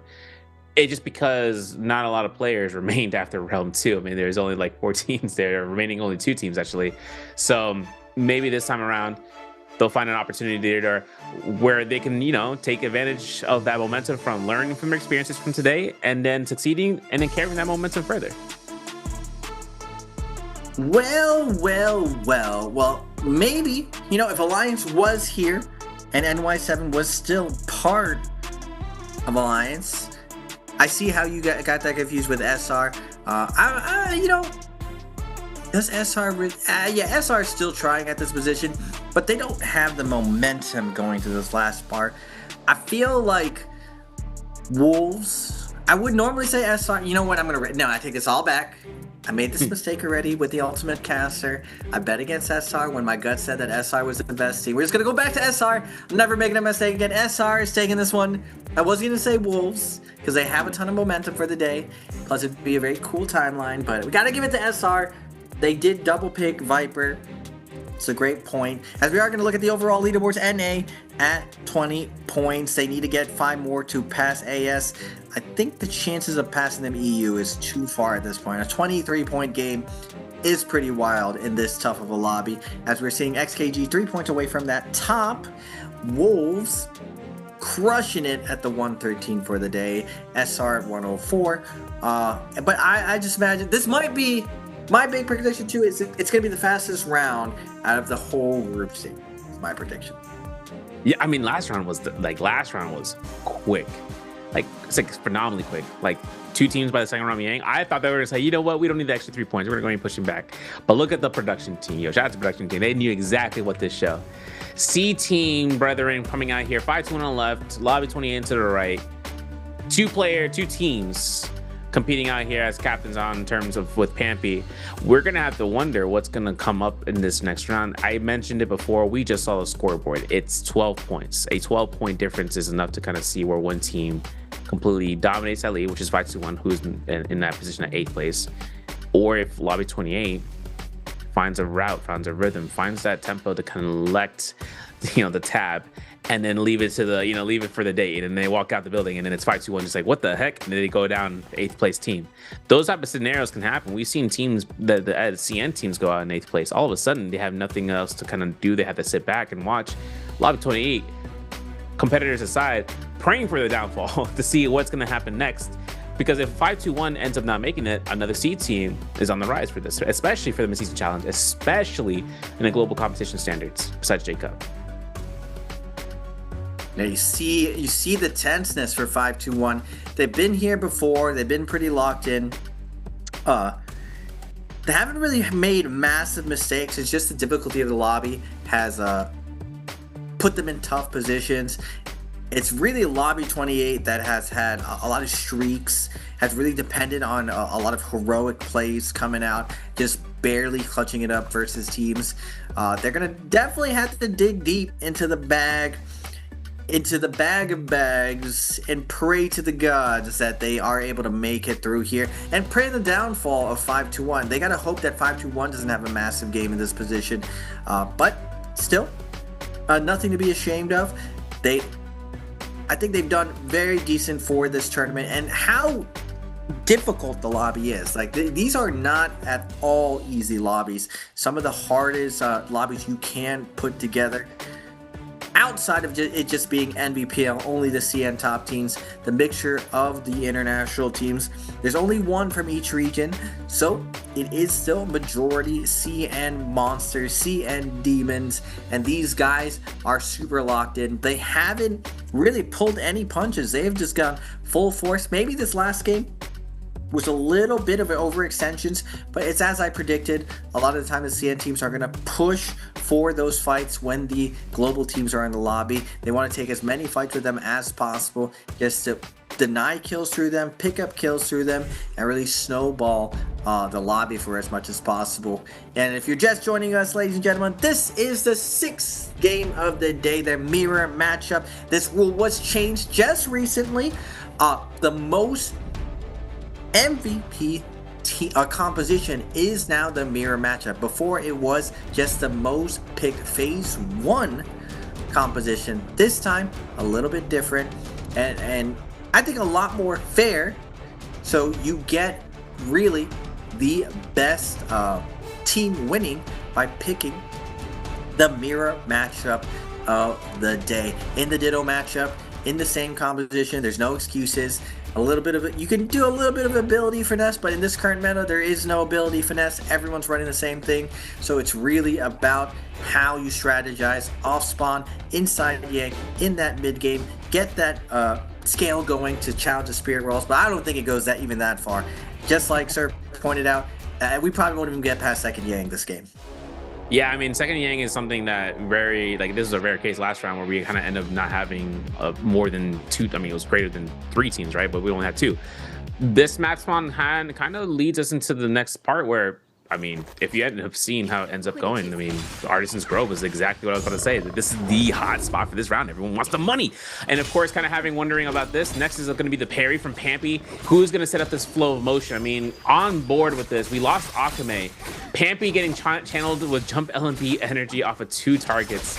And if anything isn't worse for wear, gets caught by the halberds. Now, this is going to be a point in time where XKG is like, yo, we got this. But all of a sudden, just kind of seeing XZXL go down means that they're not going to be the last ones out here. Tute goes down as well. Batmill finds his ultimate cast to come out here for the V2 for the Syra and still works us down. Wolves taking up the cleanup crew on aisle 9. And that way we can see where Wolves, I mean, they come out here for prediction. I'm not even going to make any statements here yet. But if XN comes out and gets elimination, they pick up every little bitty ounce of gold, Dark-Tide coins, and may even potentially just purchase out the shop if they need be. We are going to go over the shipwreck as SR is going to be jumping onto YM. YM does get the parry on the Rico, but SR does cover the parry as Prosper is going to get taken down by Zhao. Now Solo going to eat a 1-2-3 on the back end as Rico cuts through YM off spawn. We are going to go back to the money location, lobby 28. This is one of the teams to watch right now. Aquasol is going to be infested.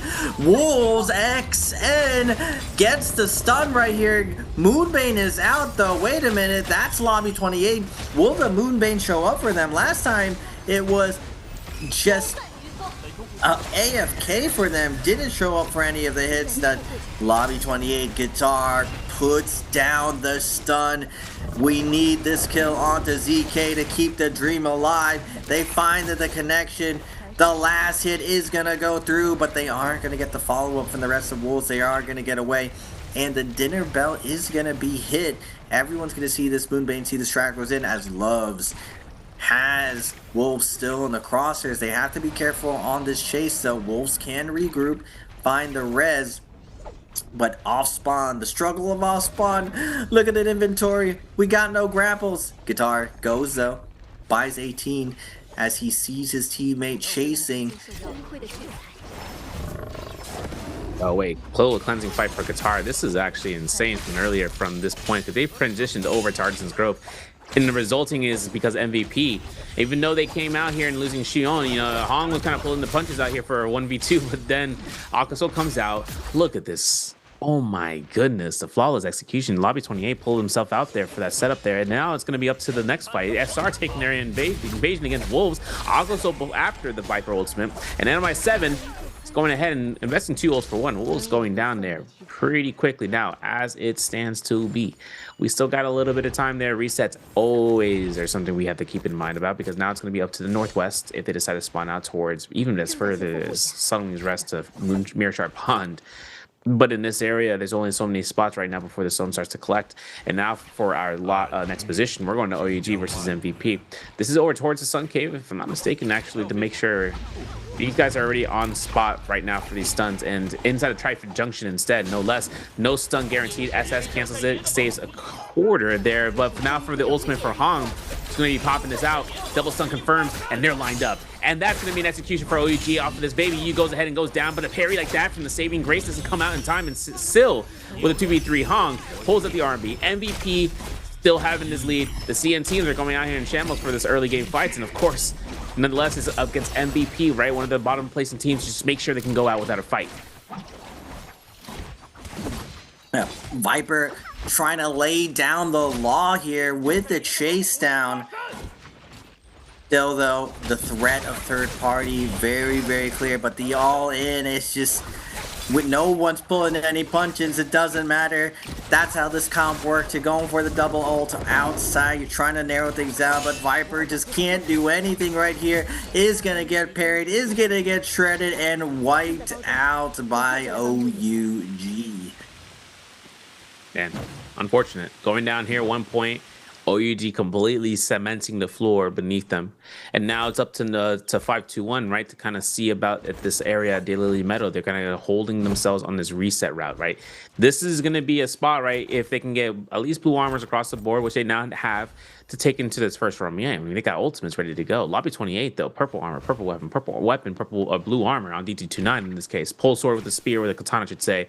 We saw D229 do some phenomenal catch-up knockup, but what's going to be next is just seeing where that Moonbane that they have in the inventory is going to go from Loves. He still has it on hand. Rummy Yang, they can place it on one, maybe on opposite ends of the map one, just to kind of protect themselves, though, and not kind of, put eyes in their location. And as for SR, over at Servant's Grounds, healthy. Way too healthy. Right now, they have purple armors across all 3 of the players, and that's for OUG taking eliminations with MVP in the same case. Jades wise, we might get a chance of seeing that in a moment here. But for SS, right, we got Rummy Yang right then and there for OUG to kind of lurk around outside of the Zest Winery. And then in the north, SR having over towards Noble Cave. Over to the east, XKG on reset route from Shadow Jade Mine towards that area. Young Money apparently wanted to take a fight against 521 and for the northwest over by the tower by the Zest Winery, which meaningless in terms of using a Viper ultimate here unless you just catch them before they realize it's too late. Screen is a little bit blurry, but I do see a Viper walking around. As we're going into the first round of Yang, I think this is going to dictate who is going to be taking the round. I don't think we're going to second Yang. I feel like everyone's going to push the issue. But still, Lobby 28 in contention. The dream is still alive. As long as you're still alive, you still can find it. We've seen 10-point swings in the last 5 minutes of rounds. So Lobby 28, it doesn't look interesting. It looks like they're going to play things a little bit slow. Are they going around? Is Yang spawning? Okay, Yang spawning here. Oh, they're a little bit of a cheeky move here. They're going to play a bait and switch at this realm of Yang. Ooh. Getting ambushed out here. But we are going to go into the first realm of Yang. Wolves been doing absolutely spectacular today. Akko's ult is going to be invested. Viper ult is going to be coming down.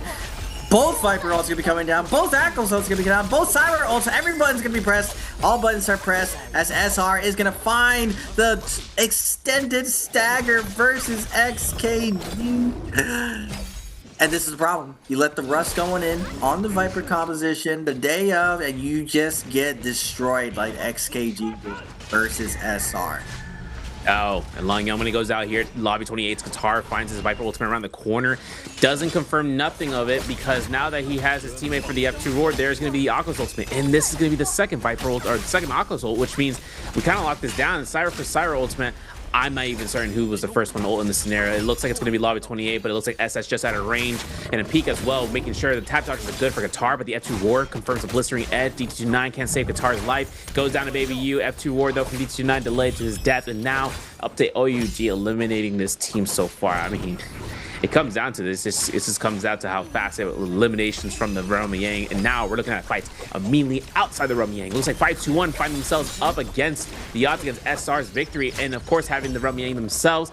This is going to be NY7 going down. This is making the ceiling a little bit higher for right now, meaning that 5-2-1 are getting more points across this board. But even with the Vermilions, they still have that second life available to them. And SR turning this around even with NY7 down doesn't mean it's out and out, but Zhao going through here. Fat Milk getting elimination, gets a +2 for the team in their engagements outside, and maybe even potentially, yes, they will potentially get themselves for the chance for the third kill, but Fat Milk goes down. It's an isolated 1v1. Akame gets uppercutted the wall, will deny this R&B. He goes for the Cataloon potential.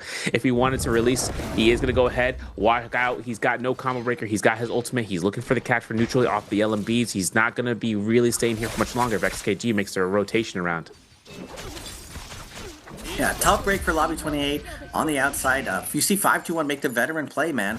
They actually wait for the third Rumble Yang. They get it uncontested. And I'll say this is the bread and butter of 5-2-1. They can play a no-risk play style, play very consistent. They've done it in NBPL since the beginning of the year. And they've worked on their fighting. So it's going to be it's going to be a long shot at this point for Lobby 28 to kind of punch their ticket in and find the clutch up, as we are going to get the hot pot situation, all the lobby condensing down. Wolves going to have to be forced into this fight. Both Viper ults going to be pressed at the same time. Both Syra ults going to be pressed at the same time. Buttons are being pressed. Buttons are getting mashed. They do get the stun, and using the ranged musket shot, shredding my man over here, but explosive armor is going to come out, and out of nowhere, the Viper stun and the fan uppercut combo coming through. Akko, so it's going to come in. You want the reset deal. Nice parry going to be coming out, but another team's going to jump in with the Viper ultimate. Oh my goodness, just too many ultimates coming out. The pot is being stirred. Everyone is finding this fight as trades on trades on trades are happening. And it's crazy too, because Wolves right now are up to around 9 eliminations, looking for 10, and seeing 28, good Lobby 28 are finding OUG in the back end. This is +1 kill elimination. They need 70 more seconds to get 2 more soul blooms. Seeing how weathered are these teams, right? This is going to be the storm that needs to be made. They're going to have to brew it up, because for Qatar, he's got Viper ultimate ready to go. The Cataloon comes out here from Peak. They notice that. They're going to be keeping in mind about who else has ultimate. There's going to be the Aka's ultimate. They're all lined up. The 2 chains procced out here. It looks like they found a way to escaping. They found 2 targets on the stuns. NIHQ just going to have to leave blue focus span here, and Loves making an ambitious return for his team to get the elimination, and all soul blooms taken out. Lobby 28 are back in the game with 8 eliminations, and so far 5-2-1 with 3. This is about a 7-point difference between both combatants. 5-2-1 having that gold dagger on Pampy means that he is going to go ahead, and of course noticing this too with the F2, this man opted in to go for full ballistic damage. Doesn't care about the stuns, doesn't even think that he wants to find it in this last match, since there's so many Vipers around. If he gets that damage spike coming off, he may or may not just go ahead and just silence the remainder of the team by making sure that they don't have a reason to stand back up.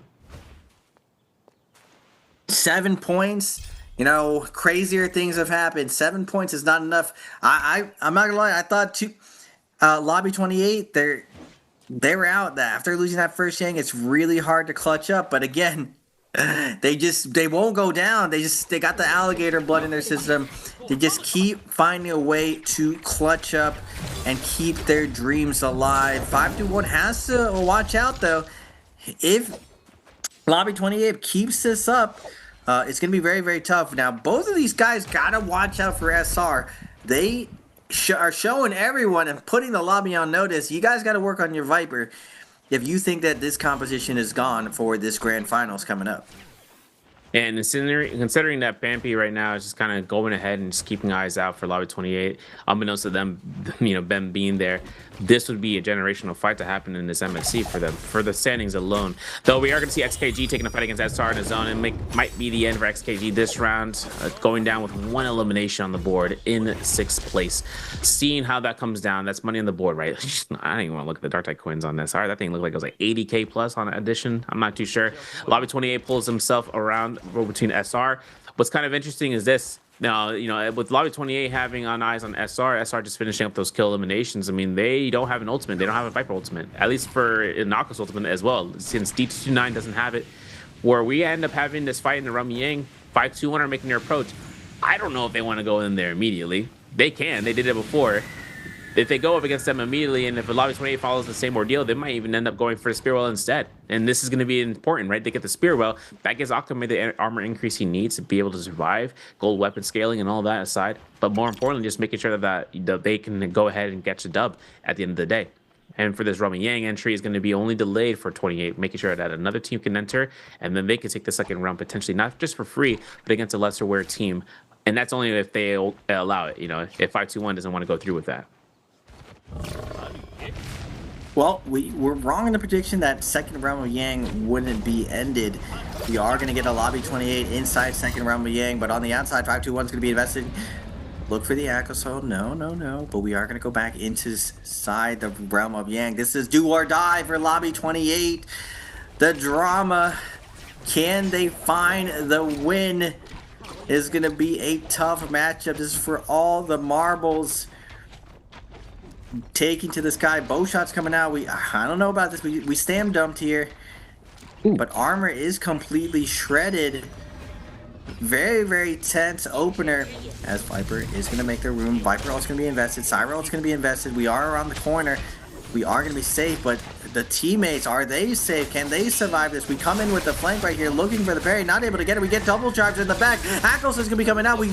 Viper ult is going to be invested. Can we find the stun? This is going to be for all the marbles. First kill is going to be going down. Insane. What's crazy too is that they got rid of 9HQ so fast with that common armor, and that was all they needed. Even with the post Viper ultimate, was lose way immediately early from 9HQ. But ZK making sure that they have an opportunity right now. I mean, looking past this, he's got a minute, and they have only a certain amount of time before that Akos F comes right back up. So at least to make sure they can capture him, ZK just looks to release the F into the silence, into parry, didn't allow it. We're getting lifted, boys. Lobby 28 +3 on the board. I did not see. And 5-2-1, getting the Rummy Yang. And I'm pretty sure they got that Rummy Yang for free. We're going to have I think the title of people, Flying Eyes Purple Rarity, and then having an Infernal Warrior Pace Inferno Slash is crazy. Because that is, back to the great sword conversation, the best scaling J for it to go for 1.0, and Inferno Slash is enough to blow up somebody, especially if they go ahead full attack. Replay onto OUG against SR. This is in the second Rummy Yang as the entry comes up. And maybe even seeing about how this fight ended up with the Viper Akos. Well, OUG versus SR, just everything shining. We get the 6-piece ability rotation off the start. Baby U is stacking on the outside. SS is going to get shredded. He still has the Viper. I spoke too soon. The combo break's going to come down. Nice parry from Peak. It's going to allow him to get the stagger onto Zhao. And another parry onto Rico as SS is going to buy some time. Drop down, tries to get a little bit of value on. His teammates come in to cover him. They do find the first, but SS with the drop down off the top ropes, taking his head off with the clothesline parry. SS leading his team, picking them up and dropping them off. We are clocked in. OUG. They stay true to their tradition of heating up at the end of tournaments. Yeah, since Wolves is also going to be on these outskirts for 3 minutes, they're going to have to take the timeline. And having Lobby 28 from Crow's Nest means they're going to have to go push uphill on the cliff sides. This is over by this Sunbelt dwelling. Moral Defiance, Warrior Pace, Soul Shatter is on guitar. Going to have that title of People on DT29.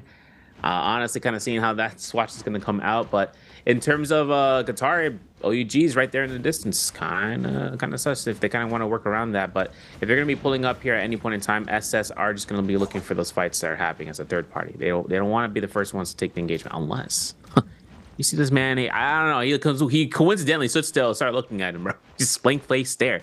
Now it's up to 5-2-1 at Servant's Grounds. Mystic Might was from that Spear Well instead, only still with 3 eliminations. Scoreboard 73 to 69. That's a 4-point difference, yo. Lobby 28 is at 69 points, 73 points right now for 5-2-1. Seeing how that way they can see the the pattern is that supplies wise, not a lot of grapples on that Viper Ring. We're going to have to double check that. But over to the southeast of Celestial at the Mortal Temple, Wolves need to take a fight. They have to, right? Ramyang depletion, a minute and a half on the duration. And NiHQ, first one to go ahead and getting yoinked out here. Well. All the ults being pressed, as we've seen in the past. Wolves against a tree. Ooh! Nice parry coming out from Syra, covering his teammates perfectly. Now against the wall, we get the juggle. Do we get this confirmed? Our team can't touch, my man can't touch the ground, and we do find the kill, but everyone is descending into here.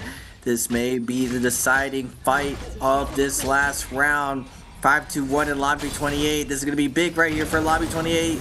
Looking for the sun. They get one. They get some kills. Lobby 28. This will be a crazy upset if 5-2-1 doesn't pull it together. Lobby 28 is running away with this.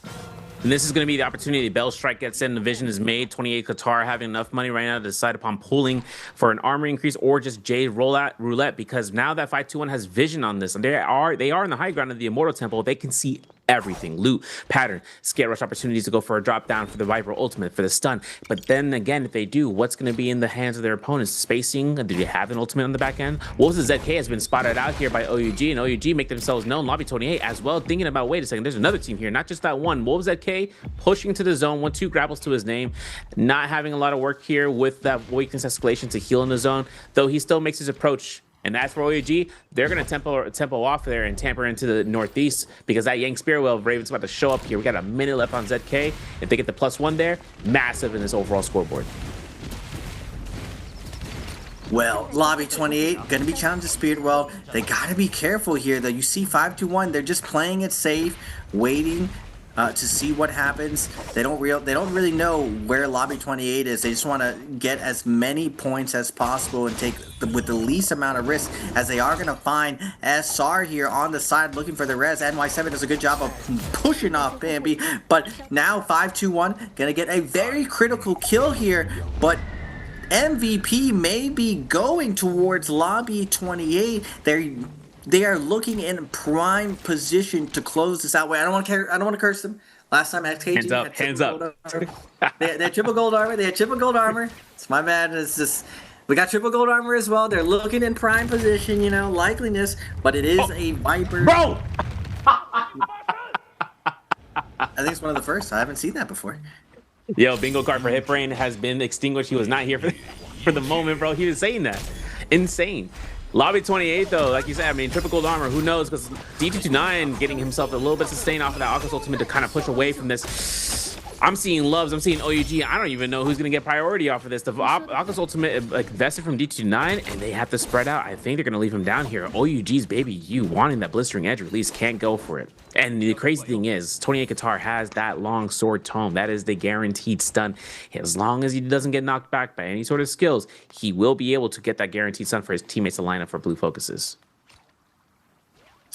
Well, now we are going to go over to OUG. 9 kills to their name on the top roads, fighting Lobby 28. This is not ideal for Lobby 28. They're going against a very dangerous opponent. Was willing to all in and go crazy, but Qatar getting the lift off here. Finding, no, D229 is going to be the first one to go down. This is, oh no, have I cursed this team? Not like this. Loves goes down. They got triple gold armor. All they had to do was wait. And they don't. They fight a little bit too early, as 5-2-1 is going to be coming in. And Qatar gets taken down. No, it's over. Unless 5-2-1. No, this is over. It's just placement points. It's over. Not like this. Not like this. Not like this. Oh my god, I feel so bad. I cursed him.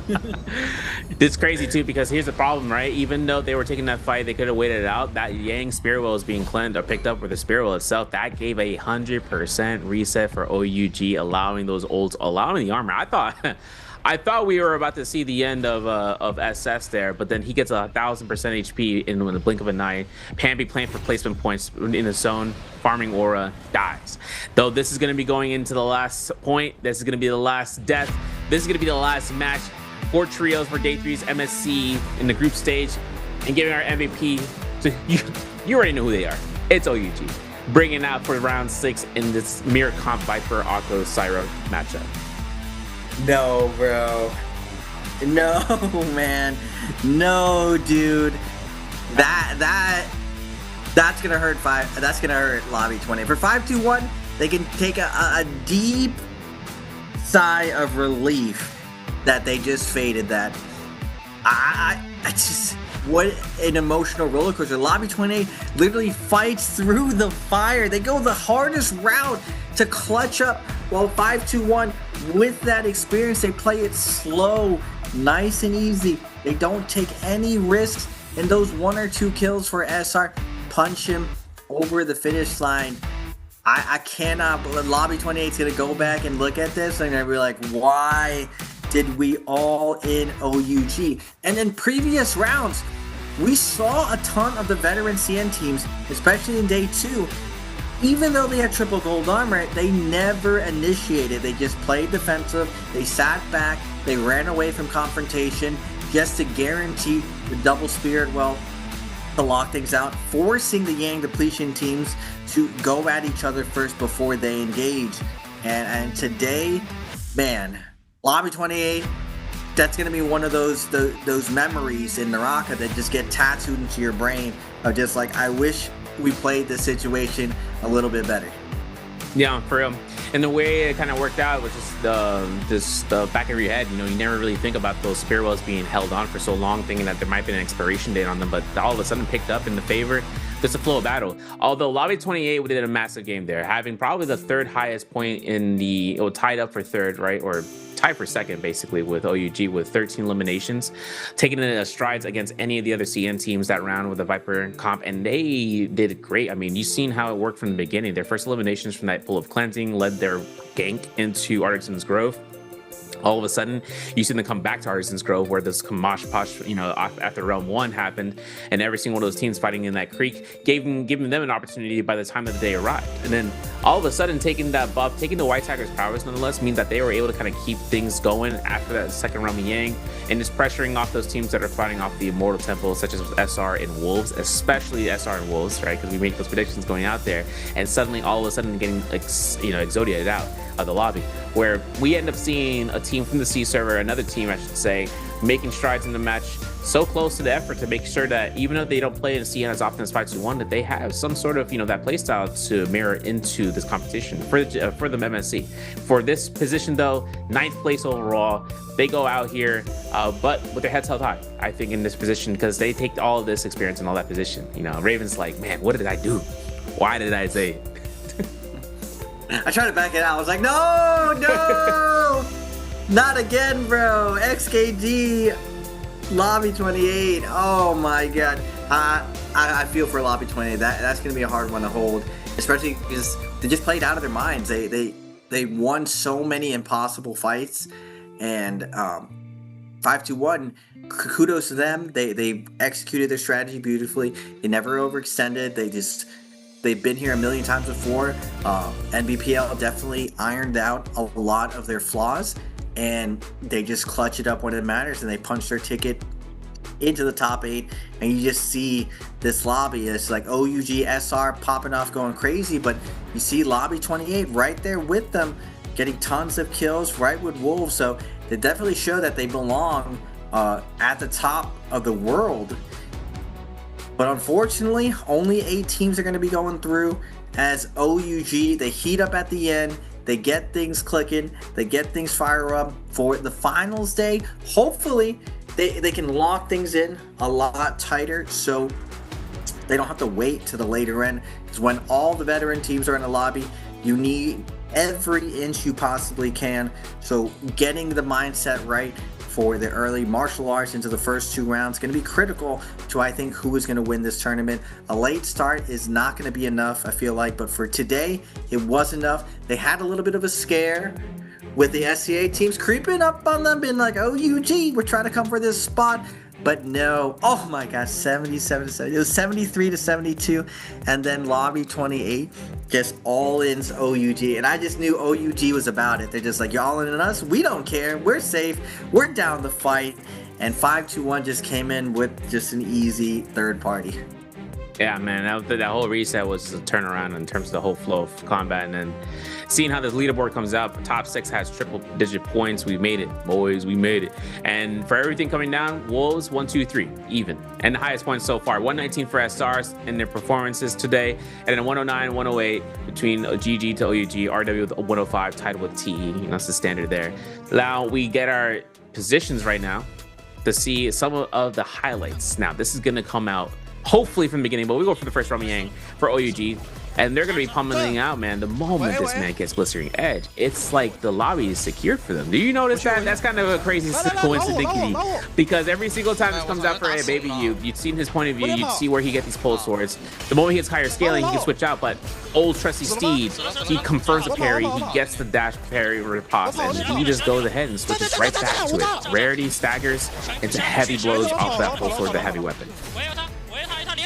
Yeah, every time we see Baby U Blistering Edge, he's getting maximum value. But this just goes back to Takeda days. He's always running pole sword on the Takeda's or fan. A big expectation, and he's still rocking the pole sword, getting value. Most players not really running pole sword anymore, but Baby U still making it look OP as it was back in the day. But this, you just hear like just locked in, just ruining the dreams of Lobby 28. I don't want to watch it again. I want it to lag out. I don't want to see it. I don't want to see it again. They just ruined Lobby 20. Oh my god. It hurts me just to go play so well and then right at the finish line, just shoes wearing time, you just trip at the finish line. Not like this, bro. Not like this. Punished aggression, man. That kind of comes out on the very just worst place to be in the top side of the cliffside. So we got to see Baby U stats that near 11k pole sword damage being that predominant weapon. Not even dual blades made it to top 3. Whip sword is actually something he was using sooner because of that Blistering Edge. And then he had the quick charge thunder call. Having skills of ultimates be the majority. I mean, that's his F2 damage basically. Even with the V recast on his V2 variation where he comes off and just pounces people over and over and over and charges up, it's still something that the F2 is to be feared in group fights, and not individual fights, but also in majority of group fights, because if you can get 1 or 2 players on that terror buff, debuff, thank goodness, right, that we see the changes for Akos where it doesn't launch them up. Some people are like, oh man, I missed that. And I'm like, well, dude, the terror debuff keeps them grounded for your team just to go off and just obliterate. And time attacks like that are just necessary. So for him to get this MVP, and having it on this build, I mean, this kind of comes down to just a case scenario of where our top 8 leads us for next Saturday, or next Sunday, I should say. Now having our teams to be selected, we might get an interview with one of the players from maybe from the global teams, maybe we'll get an interview from the CM players. I'm really excited to see what their words are, if it's from Lobby 28, to kind of justify what their words are on the situation, because this is the team that we've seen in the past, right? I think since Lobby 28 was since 2024 J Cup, at least to the competition era. They've been a team that's been organized around for them, losing some members here and there, but still keeping it. I know Lobby 828's Qatar, for instance, has been just on that grind for a couple of years, playing the game through the C server, and as one of the predominant players. Yeah, the CA server basically has had the same 9 players rotating around between all the different Vietnamese teams, but between BBE, 521, and Lobby 28, each of them have jumped. But we are going to go to our last interview of the day before me and Surveyor will close out the day. 好的，亲爱的观众朋友，欢迎来到赛后采访环节，我是主持人尤欣。So, ladies and gentlemen, welcome to Post the Game interview, and I host you today, Yo-Yo. So, today we will invite 俊贤. Let's say hello to your audience. 给观众朋友打个招呼吧。Hello， 大家好，我是XKG 的俊贤。So we know that today we faced a lot of overseas team, and maybe they are a little different with our CN team. So what do you think they are about their different? 那么我们是知道今天 MSC 我们面对了非常非常多的海外队伍。那么俊贤认为这些海外队伍它的打法上面有没有什么跟中国常驻的赛事队伍有不同的地方呢？缺少比赛经验。那在这个打法上面可能还是会缺少一些思路，是吧？对。So I think maybe they have like less experience in the competition, and maybe in the fighting, maybe they can get. They have to like learn more experience in the competition. So let's move to the next part, answer for treasure.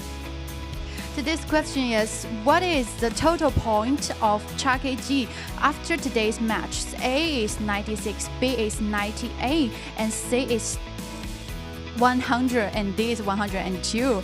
So maybe I ask a question about your hero players, like if in the off competition hours, which hero do you like to play just for fun? 那么也是想问一下俊贤，如果在没有比赛的环节中，哪一个英雄是你愿意去玩，并且想要去玩，在游戏里面去开心的玩一下的英雄？哈迪。为什么呢？因为比较能活吧。所以还是比较有趣味性，在平时的3排中可以给到我们更大的一个生存空间。So for me, I think I'd like to play Hadi for fun just in the off competition because Hadi is very Hadi can live in the like expect fighting. Okay, it's counting time right now. 让我们一起倒数3个数吧。3、2、1。Scrimshot, and the correct answer is B. So the last question, and I think it's a very important question for you. What's your goal of MSC 2026? 那么也是想问一下俊贤最重要的一个问题，2026 MSC 的目标是什么？尽量往冠军去吧。看来还是非常的自信的。So I think our team is very confident, and I hope to get the champion. So let's go back to Costas. The one elimination they needed. So here's where we are, guys. I was looking back in terms of the VOD. So that Sunwing's essence being picked up there was the full reset. That was all that was necessary for that full reset. They got the elimination on DT29, who was wielding that essence, right? Which, if you guys know, it's gonna give them more to the finals. But if a team picks it up, it's a full reset. It's a full reset on the health bars as well as rage. So all the ultimates came back online there. Unfortunately, one target, the one person they need to get eliminated, and they consolidated exactly how they need to. I mean, this is OEG. This is a team that's an organization with players that just second nature, bro, third eye. But Raven, I mean, this comes down to the skill set. I mean, XKG just kind of comes off in terms of, where we kind of lead us to the next stage. Where the global competition comes out, they tried their efforts, they got good strats. I mean, even yesterday, I think it was when we heard that, where they said, like, we might take some strats, it's interesting seeing these players play, and we might take some strats from it. It's like we're like cultivating some strats for the CN players to try to refine, or vice versa. Sometimes some of the teams can see things from the global side, or from the global side to see from the CN, and potentially even in the future just get better. But it's only a pie chart for so long before the gap gets closed. Yeah, for a lot of the Globals teams, this was an experiment to set up for Jacob. The CN teams they just get better and better. Even if you get 2 times better of the year, the CN teams get 4 times better. And it's just, they have a ton of volume playing against the best in the world, and their swords are just so sharpened. But you see, I think Lobby 28 showed that it's still possible, even though technically they get to play the CN server because they're from SCA. It's not the best ping. They do get a little bit better practice, but they're still not in Pro League, and they showed that they could go toe-to-toe. Even Hex had moments where they could go toe-to-toe. And it was just unfortunate, just like every tournament, meta shift. Hex ran a different strategy this time. They didn't really want to just qualify. They wanted to really test whether or not they could fight in the top 5. But they still got work to be done. We see now in CN, the top 6 teams, we're all neck to neck. We get with the triple digits, or 6-team triple digits. I don't think I've ever seen that before. We are very evenly matched at the top. But then from the top to the mid, I mean, mid being OUG is actually insane. You see them heat up at the end. Maybe if they have a little bit better consistency, they'd be right there. We'd have 7 teams with 100 points. But as we go into the grand finals, the solo lobby is going to be insane. The trios lobby is going to be insane. Any predictions, since I won't be here for final serve? Who are you taking for trios? Who are you taking for solos? I got SR for trios, and I got Frost for solos.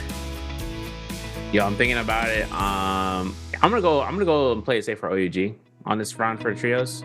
Seeing how that one goes out this year. I haven't voted for them before. I think that's gonna be one for this season for MSC. And then having that to be said for solos, I do want to say Frost, but you already took him, so I'm gonna go ahead. I'm gonna pull out here with a choice pick. Let's just say Verse. You know, since I had Verse on there for the past couple months there, I'm gonna keep it going for Verse, and maybe hopefully so if we see another pop off, maybe XY, right? So let's take a look and see. This scoreboard though is pretty much what you guys have been seeing over the course of the last couple rounds. This is gonna be the final ends. This is the final threshold for total points. 1, 2, 3 for Wolves, being at the very top. No pre-final. No, there will be pre-final points based on the positions on the board, as 8 are given to Wolves, 7 for SR, GG with 6, OUG with 5, 4 for RW, 3 for TE, XKG with 2, and then 5-2 with 1. So let's take these pre-final points going ahead. Match point threshold could still be 40. It could go down to 37 potentially, or even just a little bit higher to 43. We'll have to see how those match point threshold points are going to be shifted for the MSC finals. And especially considering that this is going down to the system where the mirror, you know, with the mirror comp round based on MVPs. Love it. I love that system. Highest pick comp, I mean, even if the comp does wrong or it doesn't do well and it still be in the mirror comp round, you know, it's kind of like a man, why, right? But this is going to be our spotlight right now for everyone to know that there is not just finals, but an invitational versus that's going to be happening on the 3rd of July. This is going to be right before finals. It's on Friday. 3rd of July for you guys at 4 a.m. EST. But more importantly for you, if you want to catch more, more games to be played, not regardless of the MSC, but as part of the MSC festival, basically.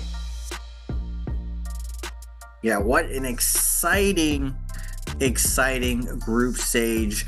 I cannot wait for finals and the martial arts. I'm seeing the Asia Games martial arts. I was very curious to see what it'd be like if the global teams were in there. So still something to fight for the global teams. It's not over yet. The trip is not over. They still get to fight a fun martial arts events before the grand finals. But the solos and trios is gonna be the main event. Seeing the heavyweights going at it, seeing how these new rules have evolved this year.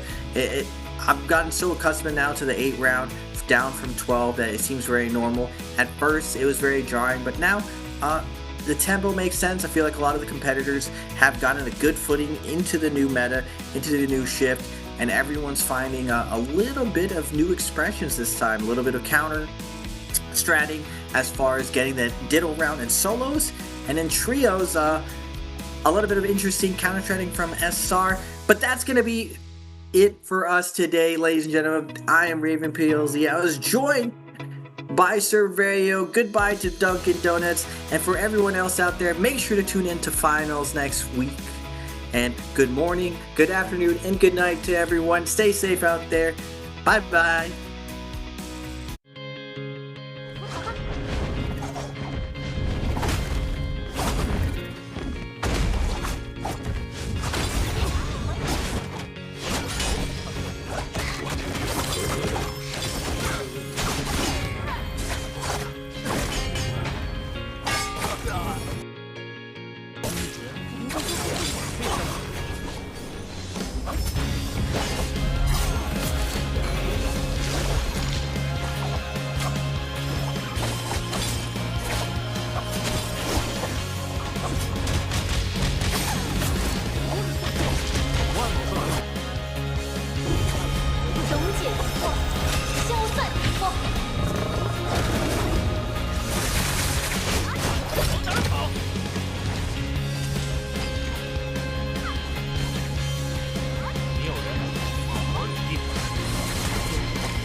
马上